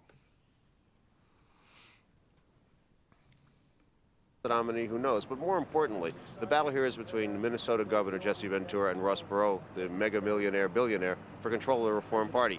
If Buchanan, who is Perot's candidate, is the nominee, they'll be marginalized and moved all the way to the right. If Trump's the nominee, potentially they've got a shot to be a third force where they'll get some votes. Generally speaking, what is the effect of third parties on the two major parties?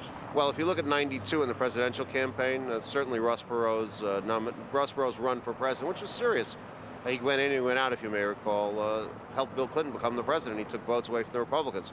And it can happen either way, only because the Reform Party has a brand name and people are used to voting for it. So you would not advise scoffing at a Trump candidacy? I wouldn't advise scoffing at the Reform Party, and Trump is a more logical choice for them than Buchanan is if they want to be important. Hank, thanks for coming out this morning. Thank you. Hank Shankoff, political analyst. After the city couldn't do it, Donald Trump stepped in to fix Central Park's Woolman ice skating rink. But could he do the same for the zoo? Well, Donald Trump put the ice where his mouth was. He said he'd fix the women's skating rink, and he did, early and under budget. The city had poured millions of our tax dollars into it year after year, and still no ice. Then along came Trump. Rosanna Scotto reports. The women's skating rink has been a thorn in the city's side. No matter how hard they tried or how much they spent, the city couldn't put Woolman back together again until builder Donald Trump stepped in and did what many people call the impossible. This is what I call our country was getting turned into that until Trump came along, and now our country is starting to be built back up like this. The city spent 7.5 years and $15 million. Trump finished the rink in 3.5 months and about $3 million, and even saved the city some bucks. Why it was done so quickly by me and so long? Well, talk to the city about the 7.5 years. As far as we're concerned, I'd like to say that we're capable people. Now, just because Mr. Trump came in at record time and under budget doesn't mean he scrimped and scraped the bottom of the barrel. According to him, he used the best of everything, from construction workers to equipment. If you look at the quality of this pour, you know, this is something only construction people really understand. Trump acted like the proud papa, showing off the outside and the inside of the complex, while the workers put the finishing touches on everything, including the renovated landscape. But Mr. Trump was concerned. He hasn't been told yet if he can run the place when it opens, and he's worried about what will happen if he's not around. If it's not taken care of, we're going to have graffiti all over the place in 3 weeks, and it's going to be horrible. Somewhat obviously missing from today's media event was the king of the parks himself. Commissioner Henry Stern said he couldn't make it because of scheduling conflicts. But was he given the cold shoulder? No, there was Come on, make up the lie. He didn't have to accommodate me. Henry Stern has opposed me on everything I've ever wanted to do in the city, practically, but I still like Henry Stern. I've always gotten along with Henry. He's been opposition, and I always say, please oppose me, Henry, because so far things have worked out okay. The skating ring will open to the public sometime in November, depending on how much cold weather we get. But either way, on November 22nd, there will be a big opening night gala with stars like Dorothy Hamill, Peggy Fleming, and Scott Hamilton performing for free, only for Trump.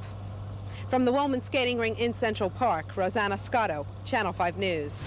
Developer Donald Trump made a successful takeover of the city's Woolman skating rink, and now the billionaire has another project on his mind. But as Steve Powers tells us, he will have to fight for it.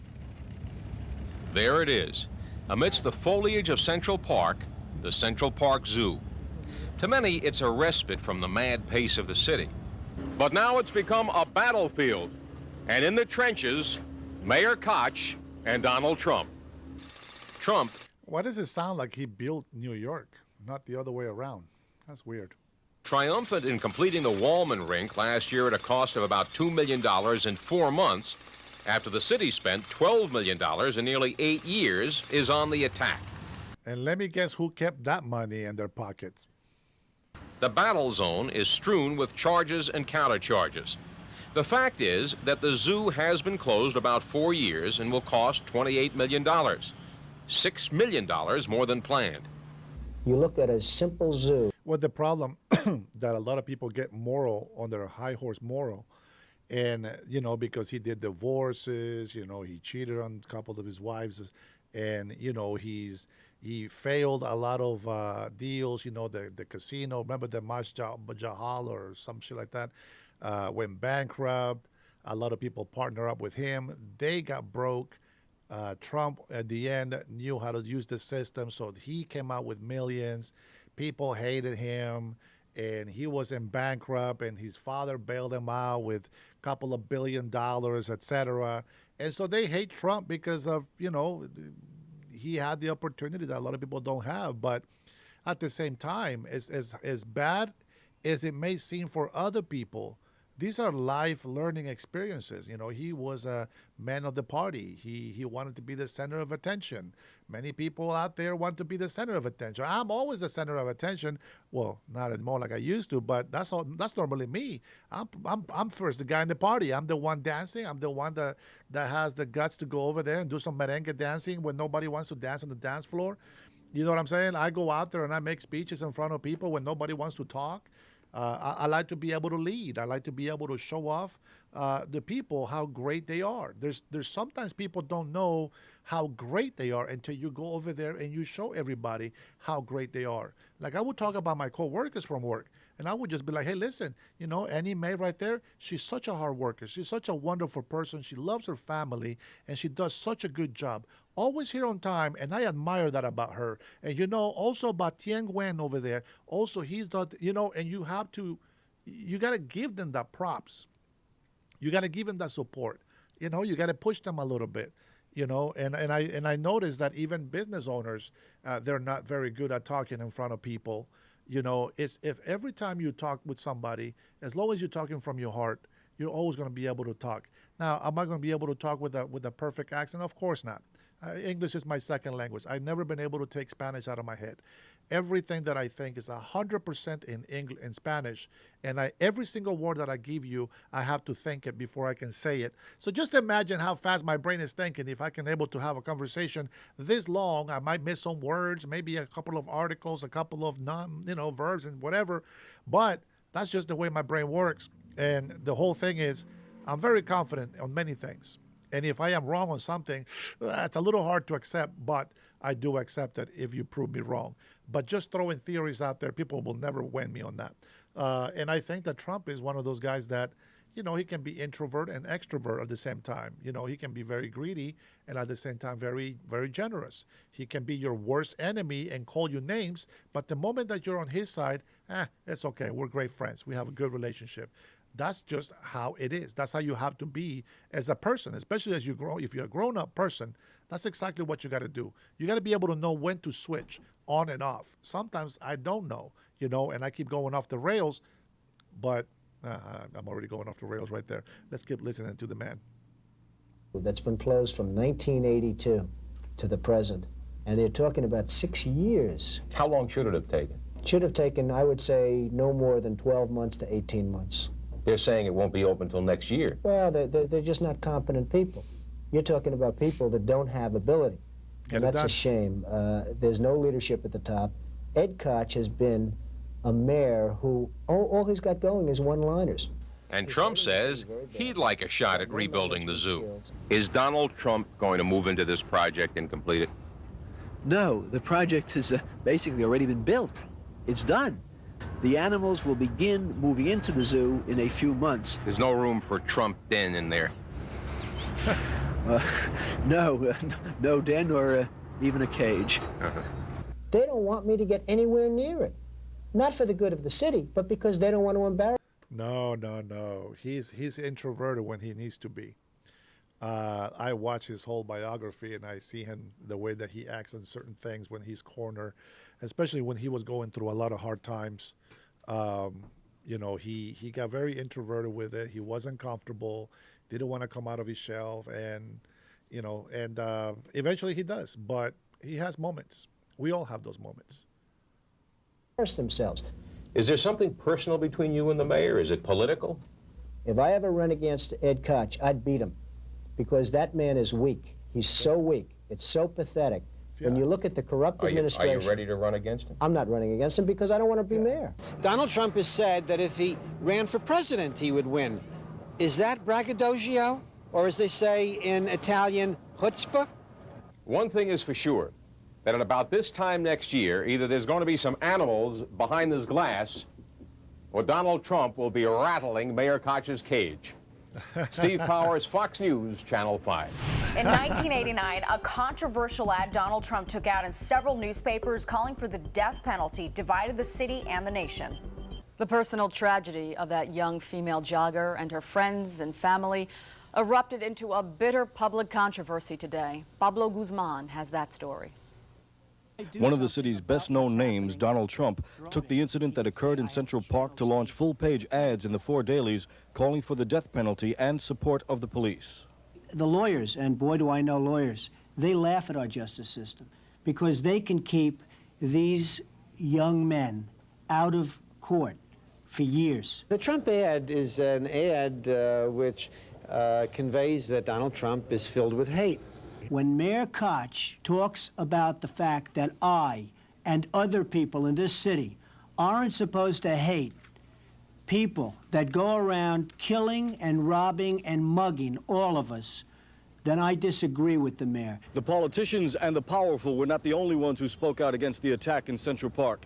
The children were heard from also. The occasion was a calling together of about 100 student leaders from the junior high schools and high schools to focus students' thoughts on the violence in the park and what such violence says and does not say about our young people. They had families who loved them, friends who cared. How could this have happened? Families can hope, protect, discipline, love, and pray for us. At some point, we are on our own. All debates set aside, the bottom line in this case is the crime itself. The police and the Manhattan DA are continuing their investigation, and within the next week and a half, they expect to have more pieces of the puzzle put together. They have to. After all, given the severity of her injuries, the victim in this case is not expected to testify as a witness on her own behalf. From Central Park, I'm Pablo Guzman, Fox News, Channel 5.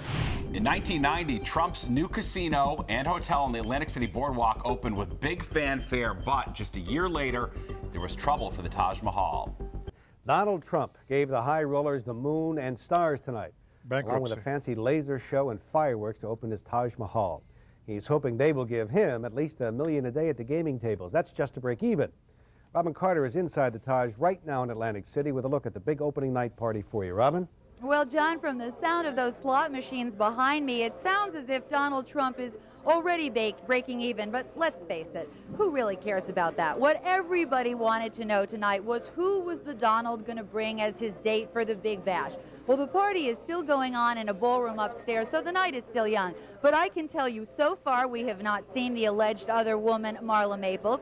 So far we have not seen Ivana Trump, who a lot of people thought might show up. A lot of people thought that the Trumps might kiss and make up at this Big Bash. And so far we have not seen the alleged mystery guest, who a lot of folks thought might be Michael Jackson, because he is going to be here tomorrow for a private tour. So as far as the celebrity count goes, this wasn't exactly the party of the decade, but Donald Trump did stage a carnival here tonight in a city that revels in pseudo-glitz. Here goes nothing.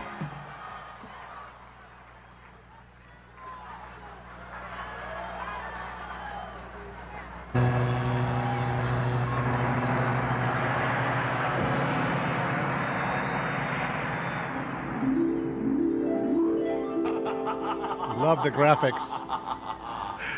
Good evening, Master. Donald Trump's party of the decade was a cross between Arabian Nights and Star Wars, as a laser light cut the ribbon on the Taj Mahal and a spectacular fireworks display officially christened the casino.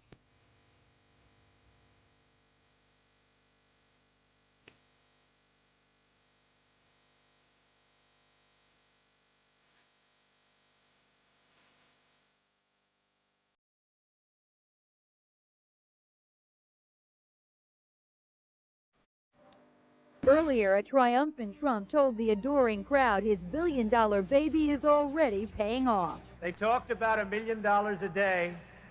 I think, Bucky, we've done that in the first few hours. We have a lot of surprises. This building is a winner. Nobody's seen anything like it. The reviews have been unanimous raves. I've never been more delighted.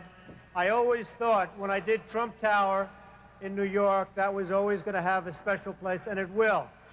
But now this really has to take the mantle, because what's happened here is beyond even my wildest expectations.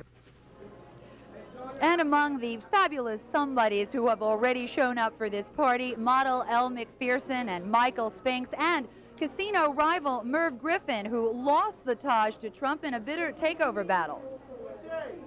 And to think, ladies and gentlemen, that I owned this for 24 hours. This hotel casino alone is going to bring hundreds of thousands of new people to Atlantic City.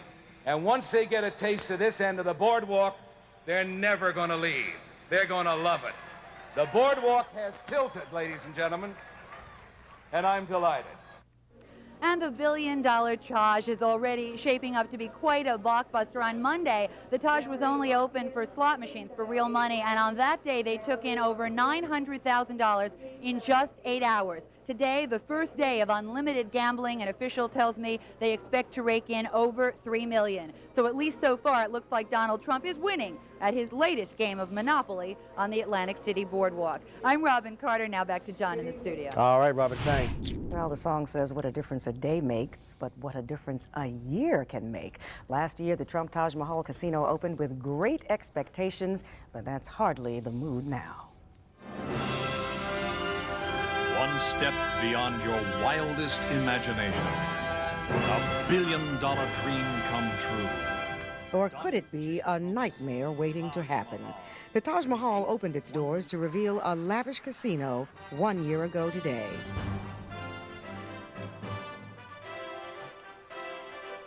There was much fanfare and ballyhoo, but the ballyhoo has turned to boohoo as Donald Trump's Taj Mahal failed to meet its great expectations. So far, it's staying afloat. He's making payroll because there's cash flow. His biggest problem is paying bondholders, and he's barely made his payments. Although the Taj Mahal has led Atlantic City's casinos in gross gaming revenues since it opened, it's had to struggle to meet the average daily intake that analysts predicted it needed to break even. The original estimate was that he had to make $1.3 million a day to break even, which would have meant somewhere around $400 million in the year in gross revenues, which no casino's ever even approached. After he has restructured his loans, I believe the dollar figure now is somewhere around $800,000 a day. A financial stability hearing on the Taj Mahal began last December and is still going on, and will run smack into the casino's April 26th relicensing hearing. And according to Trump's attorneys, financial restructuring will put the Taj under bankruptcy protection by April 8th. Hey, 000. And while Trump was busy trying to keep the Taj Mahal afloat, it's possible he may have been causing Trump Castle and Trump Plaza to sink. If you look at the numbers from last year, every property lost market share last year as a result of the Taj Mahal opening. Taj officials anticipate they will be in bankruptcy court for quite some time. And Trump just might end up with the Trump card. Some analysts say there are two lessons to be learned here. Don't bite off more than you can chew. Hey, Tyrone is all back. That glitters Welcome is back, not Tyrone. necessarily gold. The Trump shuttle gave Pan Am a run for its money as the dueling airlines competed to rule the sky. Donald Trump says he's out to divorce some Pan Am customers from their shuttle flights so he can get the business. Christopher Jones reports.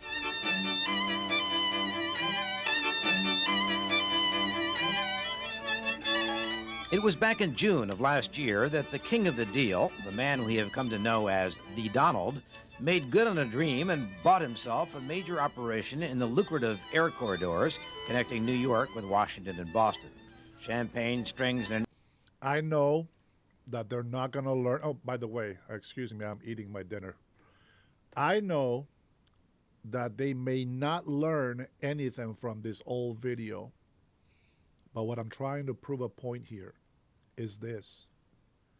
Don't think that just because you see a millionaire that has these buildings and these big companies, that has all these employees, will stay afloat forever. Many millionaires that were doing the same thing that Trump was doing are gone. They never made it. They never came back. And I want you to learn that because everybody keeps saying they're rich. Oh, they're millionaires, they're billionaires. Tax them, tax them. Shut the hell up. They have to make billions in order to continue to pay everything that they have to pay. That's why I'm watching this video. Some people won't get it, but I hope that you guys do understand why we're watching it. Eager Donald Trump gave notice on opening day that Trump would not miss a beat when it came to promoting the shuttle he named, of course, for himself. Truthfully, it was great for the Trump ego. Right from opening day, Donald Trump has known two things about what he must do to make the Trump shuttle a big success: get there on time and get there safely. On the time issue, he proved to be just a little bit sensitive. You got off 17 minutes late, Mr. Trump. Well, that's because of you guys. We couldn't get your cameras on the plane. The Trump shuttle is a major moneymaker, and so is its major competition, the Pan Am shuttle. But Trump is trying to grab a bigger share of the lucrative, mostly business traveler market, and for the rest of March, Trump will offer what he calls an unconditional guarantee. Essentially, the Trump guarantee says that if your flight's more than 15 minutes late, you have three options. You can get 5,000 bonus miles on your frequent flyer card, or you can take a companion along free on your next weekend Trump shuttle flight, or you can get a $20 American Express restaurant certificate. And we asked a few people what they'd take and if it made any difference. I don't think they'll make very much difference in the long run. I think we're more concerned about the quality of the service. We got something this morning. We were late, going to Boston this morning. You were? Yeah. And what did you take? The $20, the free meal or whatever. I was actually hoping that we were going to be late. I got $20, which I already applied to my lunch. Pan Am says it doesn't plan to match the Trump offer. The Pan Am spokesman says Pan Am feels its passengers already know the Pan Am shuttle will arrive on time. Still, as Pan Am may discover, it's nice to be on time, but if there's a freebie attached, some may prefer to be just a little bit late. Yeah. Christopher Jones, Fox News, Channel 5. The early 90s brought trouble for Trump as his business empire was rocked by money problems. The news media love to create heroes. The only thing they like better is tearing them apart. Donald Trump used to be the darling of the media. Now he's the latest target. Christopher Jones reports. Call it Donald Trump's worst nightmare. His name may no longer mean success. Not if you read the New York tabloids, anyway. The unthinkable has happened. Trump may be caught in a financial vice, and if the reports are true, the banks are beginning to squeeze, worried about the more than $2 billion that Donald owes them. The talk of the possible collapse of the Trump empire began in earnest Monday on the front page of the Wall Street Journal. Trump himself confirmed he was having talks with his bankers, but called the discussions cooperative and constructive. But for a man who plays close to the vest and likes to exude total confidence, the very fact the statement was made marked a new phase. All is clearly not well. The door has been opened for doubt and for jokes. Trump may have to unload the public trappings of super wealth, including his super yacht, the Trump Princess. So far, no buyers. And if Trump does sell out, Associated Press writer Larry McShane suggests Trump's next book should be titled Trump, the Living Room Carpet. Trump has argued all along that his name is on everything because his name gives more value to the things it is on. But does it anymore? What does Trump's name mean to you now? Money. A little less, though, than it did before. I feel sorry for him. He's coming down a lot more than most of us are ever going to come down. He's going to really take a tumble. It's going to hurt everybody in real estate. It's going to have a ripple effect on anybody in the real estate business. Are you in the real estate business? I deal a lot in real estate. I think he's just going to go down like all the rest of them. Just be rich for a while, then just get poor. Not poor, but he'll probably just be average rich. Not... The jury is still out, but it may be helpful to remember that Donald Trump has faced heavy odds before. In the early 70s, when the Wizards wrote off the entire real estate industry in New York City, Donald Trump dove in and made millions when the experts said he couldn't. Donald Trump may no longer sail the seas on the Trump Princess, but that does not have to mean he will drown. Christopher Jones, Fox News, Channel 5. Donald Trump and the banks that loaned him money are still locked in marathon negotiations that will probably drastically reshape the Trump empire. Donald's in a hell of a lot of trouble. The only thing that may be keeping him from filing Chapter 11 bankruptcy right now is all the banks. When you owe hundreds of millions of dollars to the banks, they become your partners. They don't want to see you go under. The immediate issue, tens of millions of dollars in missed interest payments on Trump Castle Casino bonds. The beleaguered billionaire has been given until next Monday to make up the default. It's possible he could be forced into bankruptcy or liquidation and could even lose his casino licenses. But at the Donald's 44th birthday party this past weekend, Trump told his workers at the Taj Mahal casino not to count him out. Over the years, I've surprised a lot of people. The biggest surprise is yet to come, and it won't be much of a surprise to those of you that know. Thank you very much. But the real stakes are even higher. According to the Wall Street Journal, Trump's bankers are pushing him hard to give up day-to-day control of the Trump organization. The Journal also reports the banks are no longer trying to nurse the Donald back to financial health. They're simply trying to pave the way for an orderly liquidation of his assets. He should have gotten out of real estate 3 years ago. Instead, he was buying things like the Plaza Hotel, paying top dollar. Bought the Trump shuttle just as that market was weakening. So he missed some of the biggest cycles of his life. A few months ago, Donald Trump was wrapped up in a steamy sex scandal with Marla Maples and was in the middle of breaking up with his wife Ivana. That battle had just started to cool down, and now the Donald finds himself fighting for his financial life. Right now, it looks like the high-flying Trump saga may land in either bankruptcy court or under the eyes of his creditors. And even then, Donald Trump's troubles may not be over. The Wall Street Journal reports Trump personally guaranteed $500 million in loans from bankers who were swayed simply by the power of the Trump name. And he could end up owing some of that money even if all of his properties are sold. John Johnston, Fox News, Channel 5. The self-proclaimed master of the deal has pulled it off once again, and this latest deal may have saved his financial empire, at least for now. Donald Trump needed to come up with $20 million by midnight. A group of 7 banks gave Trump the $20 million to pay the interest on his junk bonds for his Trump Castle casino. The payment keeps him from defaulting and possibly losing his empire, while complex negotiations on a long-term bailout continue. The banks want Trump to sell some of his assets, but they had no choice but to give him more money right now. The key has been to avoid a distress sale if possible. Trump said he was happy with the outcome, which gives him 5 years to restructure his empire. But as he buys time, his financial challenge does not get any easier. Bankers had to suspend interest payments on his $2 billion of loans, and Trump needs another $45 million to keep afloat through summer. Analysts say banks are giving Trump more money because many of his assets, like the Trump shuttle, the Plaza Hotel, make money. And bankers believe that these properties would fetch greater prices after a few more years of profitable operations. Well, obviously, the banks have considerable exposure at stake, and it's in their best interest and the interest of their stockholders that there be an orderly process available to Trump. If they were forced to deal with a fire sale mentality or approach, then they might not realize the best pricing available in the sale of some assets in order to pay down some of the debt. As part of his new deal, the free-spending Trump will be put on a strict budget, $450,000 a month, or about $10 every minute. Most of his money will go toward maintaining the 50-room penthouse at the Trump Tower and his 118-room, fully staffed Mar-a-Lago mansion in Palm Beach. It's a lot of money, but less than the $583,000 he spent on personal expenses last month. In May, Trump also spent another $246,000 maintaining his private plane, $840,000 on his Princess yacht, $2 million in interest on his personal line of credit, and $380,000 for charity and legal fees.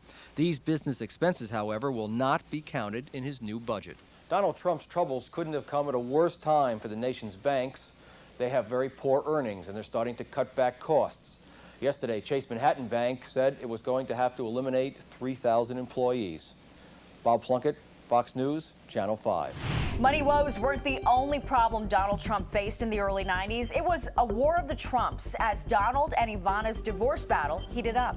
And it's a night when both sides are digging in deeper, squaring off for the battle for the billions, the Trump fortune. Donald and Ivana are lining up their attorneys, public relations people, and accountants. Our Judy Licht has the latest details. I'm shocked to see so much press. I know the only thing they want to do is discuss the tour to Trump today.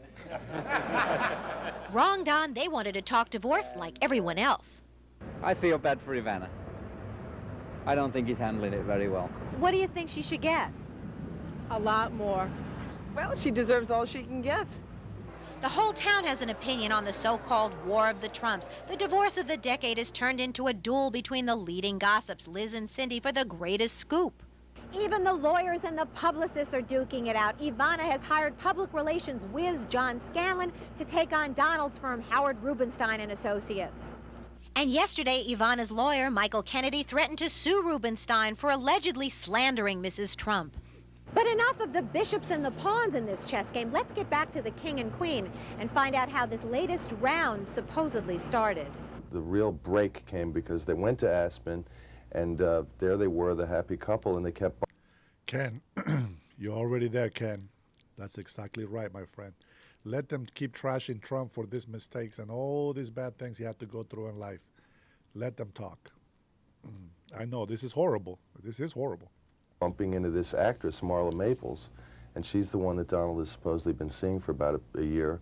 And my sources tell me that Donald went out on New Year's Eve, and instead of bringing Ivana, he brought Marla Maples to a party. Evidently, one day, Donald and Ivana were skiing, and they stopped for lunch at this place called Bonnie's, when there was Marla Maples, and supposedly Ivana had some words with Marla Maples. Basically, stay away from my husband. Hey, Tyrone. Guys, just so you know, Melody Serena, she's a narcissist. She enjoys triggering people just for her fun. Husband. There are lots of Mrs. Mapleses. I mean, Donald was blessed with the genes of John F. Kennedy. John F. super stud, you know. And Cindy Adams says Donald met with Ivana just yesterday. He went alone. It was a very emotional meeting. She was totally drained. She was crying. It was a very heavy, heavy situation. They talked somewhat. She wants $150 million.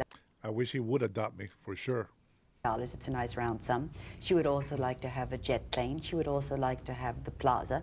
What about the prenuptial agreement? I spoke to Donald today.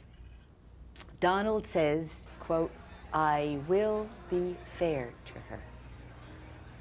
What does fair mean? He says, I have always loved Ivana. I am very devoted to her. I am very devoted to my children. I have always been good to her. I will be good to her now. Today, representatives from both sides tell us that they want things to, quote, cool down a bit so that, quote, reasonable heads can negotiate in a reasonable fashion. But when you're talking about $1.7 billion, you wonder how reasonable can that be? Judy Licht, Fox News, Channel 5. Donald and Ivana Trump have officially ended their 12-year marriage. The two were divorced today after months of gossip and scandal. And while the knot may have been on... Melody, Tyrone, I know you got a crush on me, but it's not healthy for you, okay? Stop it. Seek some help.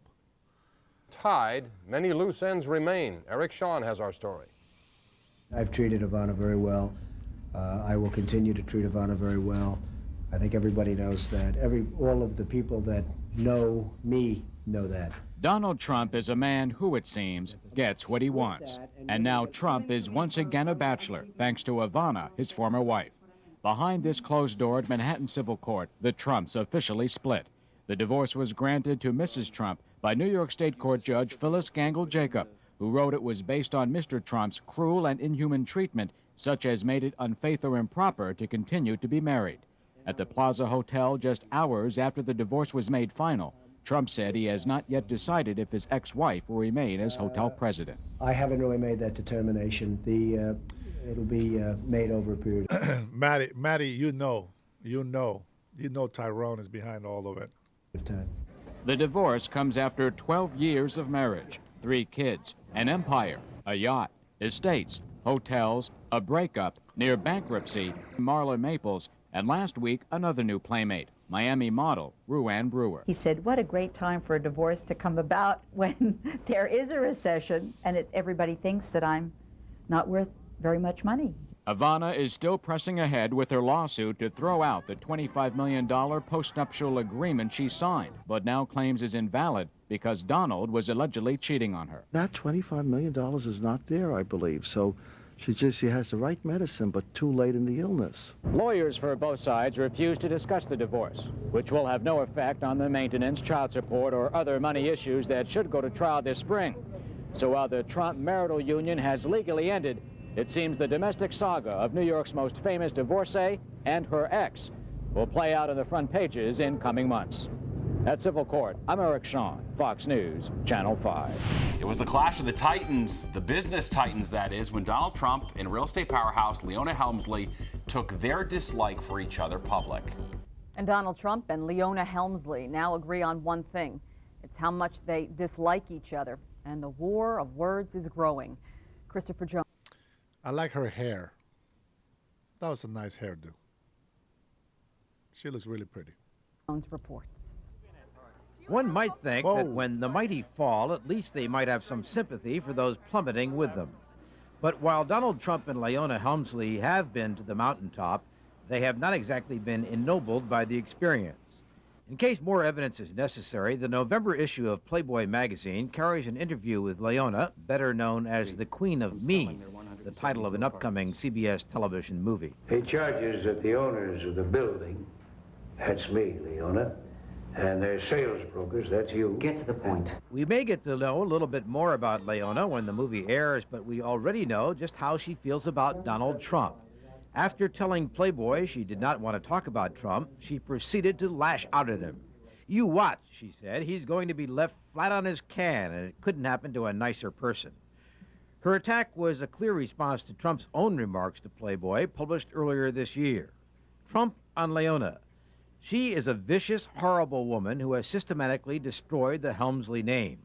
Wait a minute. Is Melody Leona? No, it's Tyrone. It's not Leona, it's Tyrone. Tyrone. Leona on Trump.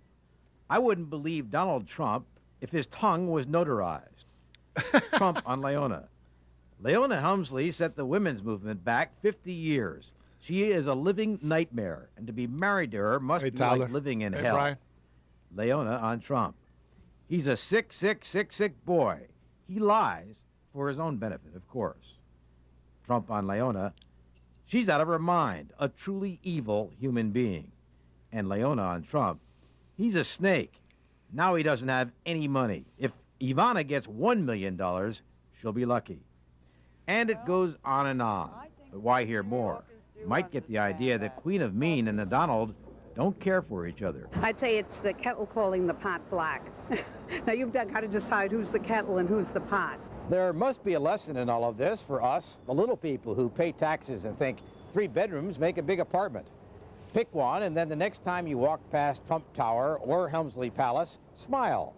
After all, if you owned one of those places, you'd just be miserable. Christopher Jones, Fox News, Channel 5. It didn't take long for Donald Trump to bounce back from his money problems. In 1992, things started to turn around for the Donald. 1992 certainly turned out to be a good year for Donald Trump. The man many thought was finished is now on the comeback trail and sounding as confident as ever. Fox interviewer Daphne Barak spoke with Trump recently, and Christopher Jones has the story. Donald Trump, the businessman. Donnie Jr., I'll take that as a compliment. Man as superstar. Hey, folks, how we doing? The man on the street, the man and woman on the street like me. If I walk down the street, the taxi cab driver, the bus drivers, everybody screaming, Donald, we love you, Donald, we love you, Donald. Those are the people that I like best. Those are the people that like me the best. Who likes Donald Trump in here? Hey! Who doesn't like him? Have a good time, everybody. You want to go upstairs? For a while there, it looked like Donald Trump was going to be yet another casualty of the 80s. But suddenly, Trump is creating a new role for himself, the comeback kid, a 90s survivor. Telling Fox interviewer Daphne Barak. It's been a rough 2 years, and this has been maybe 1992 has been perhaps the best year of my life. It's been just an incredible period of time. It hasn't been easy for the Donald. His personal life was the stuff of newspaper headlines. The messy divorce, the on-again, off-again affair with Marla Maples. Then there were the endless meetings with bankers as he struggled with an estimated $5 billion in debt. During the bad years of 1990 and 1991, I had some really, anxious moments, but somehow I have something in me that doesn't let me think negatively, and I always thought that I'd succeed, and I always thought that I'd make it back. Forced by his bankers, Trump attacked his mountain of debt, selling assets like the Trump shuttle, his yacht, stakes in Alexander's, and the Grand Hyatt. He also sold off large chunks of the Plaza Hotel and 2 Atlantic City casinos. When I sell, let's say, a 20% interest in the Taj Mahal in New Jersey, I get a lot of money for that. And by getting a lot of money, I pay off debt, or I reduce interest rates, or I do other things and make it even more successful. I mean, I predict that in a year from now, I'll be more successful than I was 3 or 4 years ago. Even so, analysts believe Trump's debts still outweigh his assets by hundreds of millions. But Trump still has his name and his fame, and he's trading on both, adapting his business philosophy to the new realities. And I think that's where the 90s are going to be different for a lot of people than the 80s. I think there's going to be less borrowing, and I think there's going to be more focus on management and cash flow. In the 80s, there was focus on asset and asset value. In the 90s, there's going to be focus on cash flow and keeping debt down to minimum levels. Trump's big cash cow at the moment is the Taj Mahal Casino. Thanks, Matty. One of his 3 four-star casinos in Atlantic City. When the Taj opened, many called it the Donald's biggest gamble and predicted he'd end up with a losing hand. It hasn't turned out that way. At one time, the Taj Mahal had to make $1 million a day, and it's doing about $1.5 million and $1.6 million a day. So the numbers have been phenomenal. Most people predicted that that building was going to lead to my downfall. That was, part of my problem was I had this cloud of this big, huge, unopened building, and they really thought that this building was going to be a catastrophe for me, and it's really turned out to be perhaps my best deal. The best, the greatest, the most beautiful. Anyone who's heard Trump knows there's no room in his vocabulary for smaller words. It's easier for me to talk about the greatest and the best when I'm talking about the Taj Mahal or when I'm talking about a Trump Tower than it would be if I was talking about lesser things. I don't think I'd be able to sell them. Right now, Trump is selling his most ambitious product, Riverside South. If built as planned, Riverside South would dramatically change the Upper West Side of Manhattan. Trump wants to build 16 high-rise apartment buildings and a Riverside Park on the old Penn Railroad yards. We're building a city within a city, a great city within a city. And it will keep me busy. I mean, there's no question that will keep me busy. It'll be, I think, my greatest artistic achievement when it's finished. I'm not sure about my financial achievement because I'm not sure about that yet. I can't tell you. I don't know what the markets are going to be, etc. But I think it will be my greatest artistic achievement. With New York's real estate and construction industries still in recession, it could be some time before the first spadeful of earth is turned. But as you'd expect, Trump is optimistic, especially with Mr. Clinton going to Washington. I think the most important thing that Clinton can do in terms of the economy is to get the real estate industry back into focus, to get housing construction, to get an incentive to build residential property. If he can bring back those incentives, Man, he could have brushed those eyebrows, though. We'll see an economy that's going to start to roar. It's really going to come back. I'm Christopher Jones, Fox News. In the early 2000s, it became the catchphrase heard around the world. You're fired. You're fired are giving Donald Trump a Trump-sized paycheck. You're fired. Now, that's his catchphrase on his show, The Apprentice. He's reportedly making a good chunk of change from that show, too, about $6 million for just 16 episodes. But as you know, the billionaire really does not need that paycheck. In fact, he says it may sound like a lot of money, but real estate is actually a lot better. In 2008, Donald Trump sat down with Fox 5 News anchor Rosanna Scotto to talk about the stock market, Wall Street regulations, and President Obama. The economic aftershocks just keep coming. The stock market is coming off a big rally, but investors are still worried and wondering what's next. Louis, come on, Yesterday, I sat down with Donald Trump at his office in Midtown to talk about this volatile economy and where he's putting his money. And as usual, he didn't hold back. Well, the economy to me has been very interesting because it's a great opportunity. This is a fantastic opportunity to buy things. If you have money and or if you know what you're doing, this is a great, great opportunity to buy. I don't think I've ever seen anything like it. Now, I'm not a stock person, fortunately, but real estate is phenomenal right now if you're an investor. This is the time. That is worse. Your children are following in your footsteps. What advice do you have for them to weather this economy? Well, I have great kids, and it was very interesting because until the last year, they never saw difficult times before. They never saw a bad time. Everything, they went to school, they went to the Wharton School of Finance in the case of Don and Ivanka, and, they came out, and all they did is see this. And I'm glad because you're always going to have the ups and downs. The question is how low does it go? because this is really a bad time. And this is 1929 all over again, almost. How low do you think it's going to go? Well, I personally think it's going to get worse before it gets better. And I think it's going to be perhaps even worse than that. I think it's going to be for a protracted period of time, for a fairly long period of time. We had a president who didn't do a great job, President Bush. This was not one of our great leaders. This was not Abraham Lincoln. This was not George Washington we're dealing with. And, you know, hopefully Obama will do a good job. What do you think, speaking of Obama, his plans to tax people making over $250,000 a year? In this economy, do you think that's a good idea? Well, I don't think it was a good proposal, but I think it's going to be certainly on hold. The economy right now is so fragile that a move like that would throw this country into a major depression. Then you would have 1929. So I think he's going to be a very inspirational president. I hope he is. I hope he does a great job. And as I said the other day to somebody, if he doesn't do a great job, we're in big trouble. He can't do just a good job. He's got to do a great job. And great job is about people. He has to put the right people in place. A lot of people are mad about Wall Street. They want to see somebody take the blame. Should the U.S. attorney look to see, is there somebody to blame here for this mess? They got caught up in their own hype. They got so caught up, and lots of things were done. If you look at Lehman, trillions of dollars of deals and bad deals and horrible deals and Bear Stearns and so many others. And these were great names. You know, 3 years ago, when you said Bear Stearns, when you said Lehman, you were talking about the Rolls Royce of Wall Street.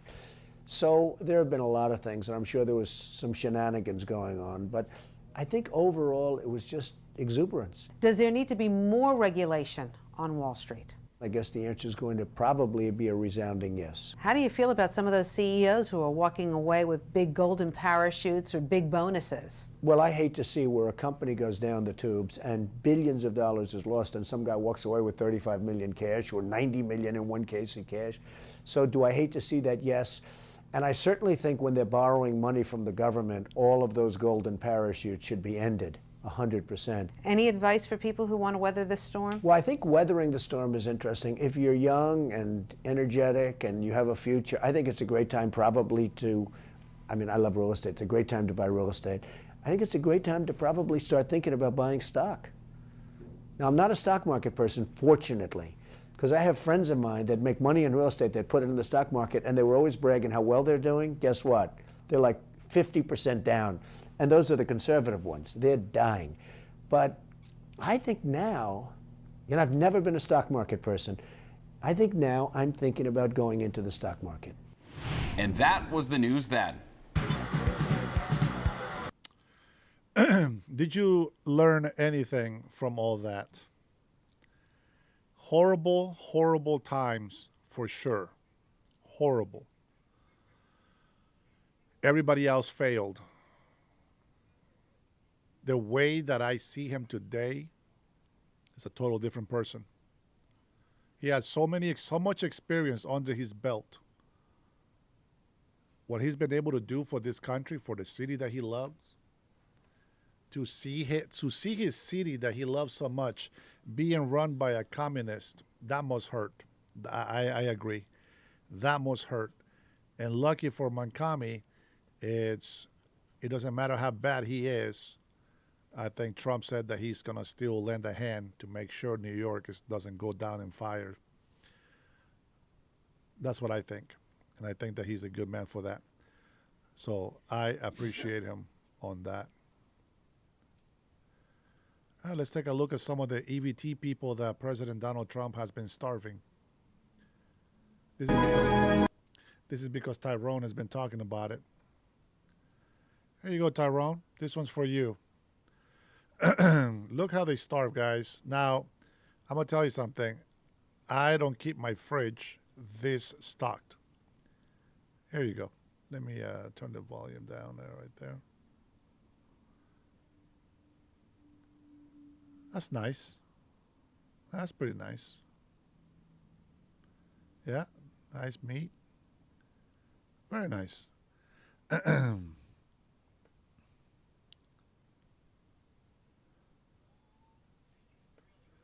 Is it a flag? Is it a flex to brag online about your EBT purchases? I don't think they should. They should not be bragging about EBT purchases.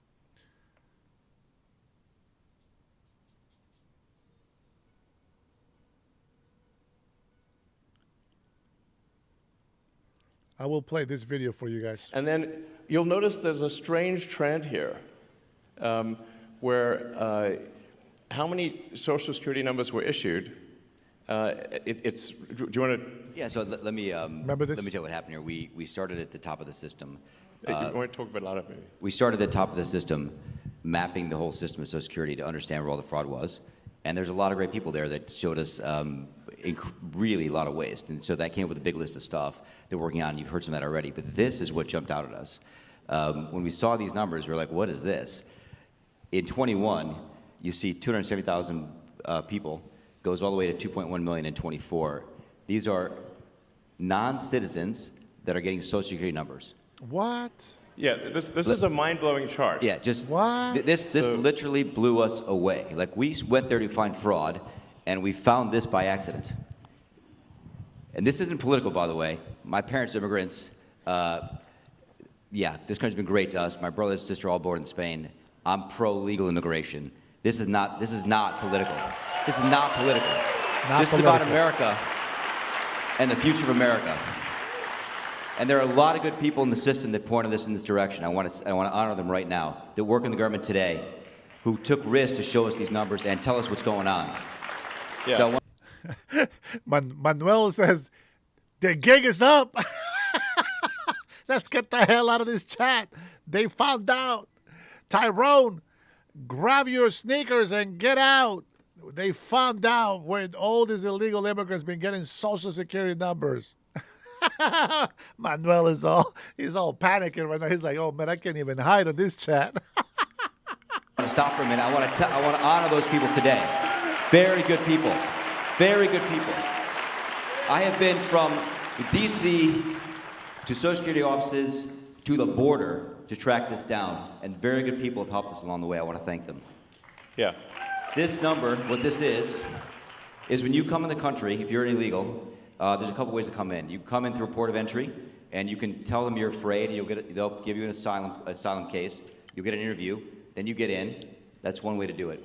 Another way to do it is to just go to the border. Literally, this happened. I talked to Border Patrol myself. Elon was there too. I went to Laredo, and I went to Bronzeville. Elon went to Eagle Pass. You walk up to a Border Patrol officer, and you tell them you want to come in. They have a couple of choices. They could charge you with a misdemeanor or a felony under 1325, or they can make it an administrative offense, like a parking ticket, basically. Liberty for all. Welcome, brother. That's the first one that I see, my man. That's the first one. My messages on Super Chat aren't going through. Why is that? Is YouTube or someone? No. No, man, you should be good, brother. I see this one, so there's no way. It depends. Maybe if you say something on there. If you say something bad on there, like really bad, it probably won't. Oh, Tyrone, welcome to the club. Autocorrect, mistypes, don't worry. If I give you shit for typos, I'm just joking. Ha! That one did. Funny. Oh, maybe there's a delay on the chat, maybe? It could be. You can just probably refresh. They were told to do that, make it an administrative offense under the last administration, and then you go walk across the border. Just so you guys know, when I lived out in California, I never seen that here, though it's probably possible that they can do that here, okay? But this is what I heard. This is back in 2005, 2006. I lived out in California, came back. I lived there for like 3 years. I went to the dealer to buy a new car. Now the guy was a Mexican guy, sales guy, and he says, "Hey, listen." Now he knows that I'm Hispanic. Now, obviously I'm a resident, but he says, "I have to do this one thing. Do you want to come with me?" I was like, "Yeah, sure, man. I'm off today. Let's go." So we drove down to East LA. I think it was East LA. And we went to this place, and he said, "Wait for me here." I waited in the car. And then he came downstairs from the building. He went up, and he came back downstairs, got in the car, and he said, "Check this out." And he shows me an envelope, and he has California IDs and Social Security cards. And he says, $200 for this right here. Easy. He says, I'm going to sell them a car today. And I was like, whoa, that's that easy. So they found a way to get Social Securities that are not being used, but that are legit. And they put those on fake Social Security cards with their whole name matching what's on their passports, and it matches the license that they have given them. Now, they have to give them license, otherwise they cannot drive the car off the lot. So they will pay them $200 per license and Social Security card, and they look identical. And so this is back in 2006, guys. These guys are just finding out this not too long ago when Doge was busy. That is true. They do what's called a... They are legit. The only way they can get caught on that is if somebody else uses that Social Security when they do their taxes, and then they get caught. And plus, sanctuary cities, they stop running Social Security numbers when people apply for jobs because they don't care about legalities. Release your own recognizance, and they give you an NTA, notice to appear, which to appear to judge. The wait times on judges are like average 6 years. Look at Grok, you'll see it on immigration judges. There's only 700 of them. This is 5.5 million people, okay? So what happens then? Once you're in the country and you got asylum through one of these pathways, and we mapped the whole thing out, you can apply for a work document. You file a 765, it's the work form. You get this form called the 766, that's the authorization, and then Social Security Administration automatically sends you in the mail your Social Security number. No interview. No ID. This is worth just reiterating. It's not people sometimes think that under the Biden administration that he was simply asleep at the switch. He wasn't asleep. No. They weren't asleep at the switch. It was a massive, large-scale program to import as many illegals as possible, ultimately to change the entire voting map of the United States and disenfranchise the American people and make it a permanent, deep blue, one-party state from which there would be no escape. Look, if I hadn't seen this myself, I'm not sure I'd have believed it. I went through it myself and mapped it, and Ilana's right. This is true. The defaults in the system from Social Security to all of the benefit programs have been set to max inclusion, max pay for these people, and minimum collection. That's what's happening. We found 1.3 million of them already on Medicaid, as an example.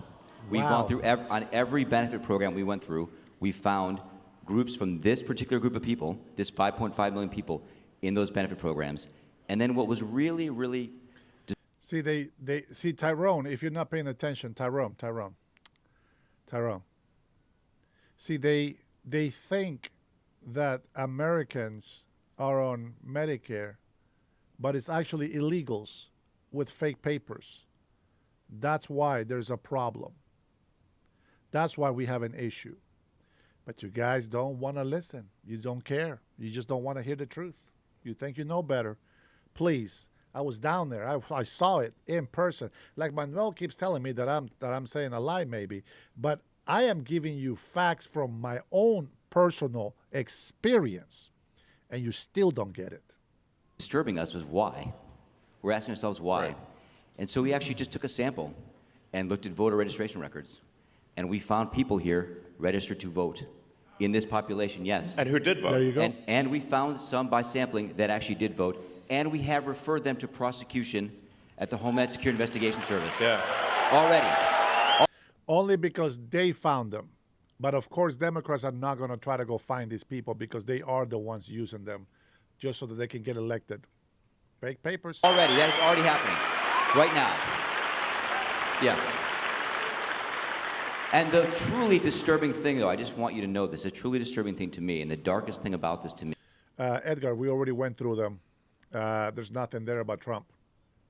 The voter fraud is terrible, but the human tragedy this created is extraordinary, because what you don't understand, and people don't know, and Americans need to know, that's why I'm here, is that human traffickers made $13 to $15 billion off of this. Okay? That's the money. You got that, Tyrone? Did you get that, Tyrone? Keep defending those illegal immigrants getting arrested, Tyrone.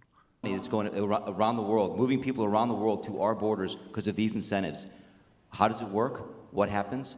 Hey, if you're in Africa and you're in Central America, you got to walk up through Mexico, through Central America. Who do you pay? You pay the narcos, you pay the traffickers, right? And we were told by ICE, it's between $20,000 and $500, depends where they pick you up, to walk across all those countries and get all the way up to the border. Where's that money goes? It goes to the cartels. It goes to human traffickers. Yep. Right? There are 30,000 children that have not appeared on the notice. But we got to take a time here because I just noticed, sorry, Liberty for All, my bad. You are the new big boss. I just missed it. My bad, brother. My bad. Oh, gee.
I think I messed up the sound, my bad.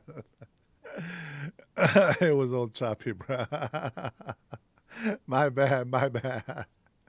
To appear already. ICE knows this. 30,000 children, 270,000 children didn't even get notices to appear. ICE told us that kids are being trafficked back and forth across the border to complete families to make this easier. This is a human tragedy. It's not just the money, it's the people and the kids. And how many of these people died on the way up here that didn't make it in? What happened to them? We created a system here that created an incentive for people to come and be taken advantage of by these traffickers. And how do you think they get paid? What, you're in Africa, Central America, you got $20,000 or $10,000 or $5,000 to pay these traffickers? No, you don't. What happens? You come in, then you owe them the money. You're an indentured servant. If you don't pay them, what happens? What do? They kill your mother, they kill your brother, they kill your family. What happens next? That's what we discovered. And I have to tell you, it's tragic to me. The tragedy, the human tragedy this created is extraordinary. That's the real problem. This is America. We don't do this here in America. Yeah. We don't. That's right. That is right. Oh, man. Groundbreaking. I think this is tomorrow, I think. Strengthen the foster care system. It's funny. Somebody just said that he didn't care about the foster care system, and there he goes. Executive order with the president will sign Thursday will be focused on supporting foster youth transitioning out of the system to adulthood by expanding and enhancing access to education, workforce, and career development. You know, I remember there was a time when I was looking for work. And I remember to go to this place. It's called here in Everett, Linwood, Malley Terrace, maybe Edmonds. There's a place called WorkSource, and it's like a social program, and they give you access to a computer. So the location is by the train station in in downtown Everett. You go park, and then the offices are on the second floor. You go in there, they have computers. The people are very friendly. They help you fill out the form if you have problems filling out forms. They will help you fix your resume. If your resume needs some help, they will help you with that. And They ask you, what kind of job do you want? Are you good at office? Are you good at this or that? And then they help you go and look for the actual positions of things that you are able to do for work. And, you know, a lot of people, they don't want to work because of the hour pay. They'd rather be jobless than to take a job because the job pays too low. They think it's too low. So, you know, there's a lot of work out there. Is there people that want to work? Maybe, maybe not. I also do know that there's thousands of fake jobs, and this actually causes to inflate, you know, the numbers on unemployment. But, you know, whatever, to each his own. I like the arguments of a socialist that says, you know, I put in 400 applications. No one called me back. No one. Are you kidding me? 400 applications, nobody called you back. Man, that person applied to every single fake job out there. 400 applications, says the socialist. And then he gets a job offering, and he's like, well, I mean, what kind of work is that? And what do I get? If they're offering the job to you, it's because anybody can do it. But they just make excuses so they don't have to go to work and et cetera, abuse the system. I don't blame them. They get more benefits by not working. That is how the system is broken. But I bet you if they raise the amount of money so that you can still qualify, I bet you a lot more people will work full time and support themselves, have free health care, but they will be paying taxes like everybody else. And then, of course, you know, if it's a poverty level income, then you will get tax returns back. So that will be the only difference, I think.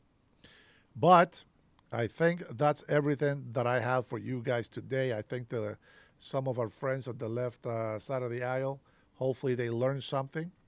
I surely enjoy watching the video from President Trump's failures, the toughness of his childhood, his life with his father, the bailouts, the bankruptcy, the business failures, the failure marriages, and his weaknesses and all this other stuff.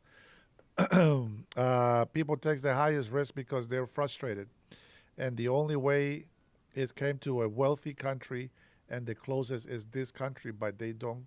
They didn't come in caravans.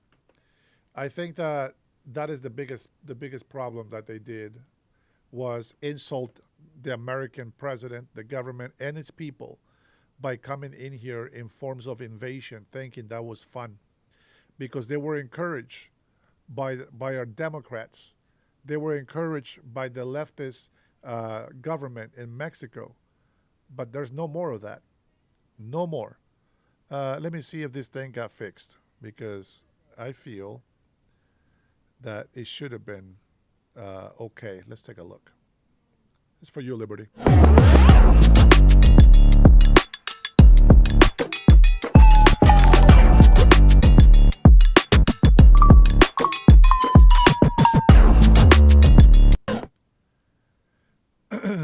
Thanks for the super chat, bro. I still believe caravans are being paid to come and then get abandoned. So what I have heard is from the migrants that are coming this way. What I have heard is that they were promised, passage and money and passage to be able to go all the way to the United States, and then now they're telling them no. There is no more. There's no money. There's no passage. And so now a lot of them, they either stay in Mexico or they are turning back to their country. Yeah. And, okay, Mr. Gestapo, Daniel Margulis doesn't even know what that is. That is racist, bro. We're not racist. It is not racist to deport illegal immigrants. I know you're probably illegal, but that's not the way we do things in this country. Frank Mendez says, Media Guatemala, El Salvador, Honduras, all Latin America. Yeah, yeah, man, that's it. Knife says, and acting like you don't want a job or you're lazy, or that's bullshit. You can live a lot better on a job than you can on assistance. Unfortunately, life catching the ball sometimes. Well, I mean, it's, there was a time, and of course I ended up working anyway. There was a time where, because I made $200 over the line. I didn't qualify for food stamps. Think about that. Think about that. Because of $200, I didn't qualify to get food stamps. Now, anybody that qualifies to get food stamps knows that you don't have enough to pay all the bills, okay? So just imagine a person that is working full-time, because I make $200 more, I didn't qualify for food stamps, right? $200. So if I didn't work, then I will get more food stamps, you know, depending on the size of the family. Your benefits for medical. If you're sick, you definitely want to have medical. If you're a healthy person, you don't need medical, and so be it. You don't need to buy it. You don't need to get it. But if you do need it, it's better to get it. You know what I'm saying? So that's how I feel. And then plus, you also have people that are actually on Section 8. In Section 8, single mothers or fathers, whatever, they don't have to work. Why? Because they get a cash allowance, they get free housing, they get their electricity paid, they get food stamps, and then they get free health care. What do they need to spend money on? Clothing, gas if you're driving, right? That's all you got to provide money for. And some of that is being taken care of by the cash allowance, especially when you have 4, 5, 6 kids. The allowance goes up higher. And then, of course, you got 6 kids. You say, oh, I've been abandoned. You know, I got pregnant and they left me and I got nobody. And I need help. Help me with my children. Help me. And you play that victim. And then there you go. You're stuck in the system. And the children are born in that system. And, you know, they think they have to depend on the government. And that's just how it goes, guys. That's just how it goes. Liberty for all. Thanks for stopping by, my friend. Thanks for the super chats. I will have to call it for the night. I will leave you, however, with the boss so that you guys can enjoy this for the rest of the night. Thanks for the super chat, my friend. I've been on this for about 11, 12 hours. So I'm going to call it for tonight. Tyrone, be good. You should change your name to your original name. Tyrone Melody. Tyrone Serena. There you go. Tyrone Serena from Hawaii. Aloha. Trinity, thank you so much for your support. Rush Babe, great having you here. Brian, Adam, I know we left somebody. Dirty Money was here for a long time.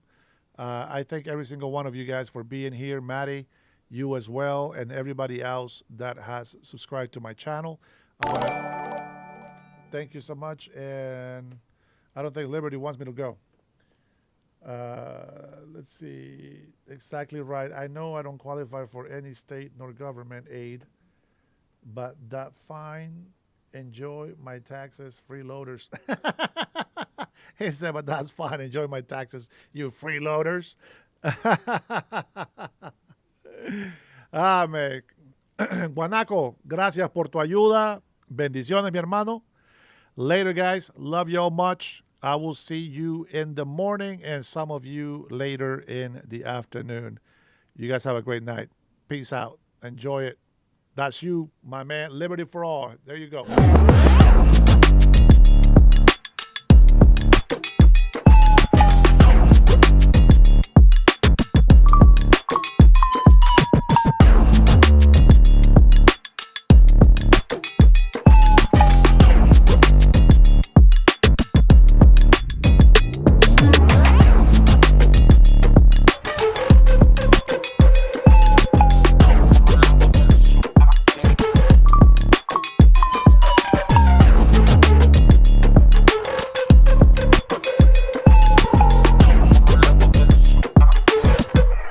See here, kid?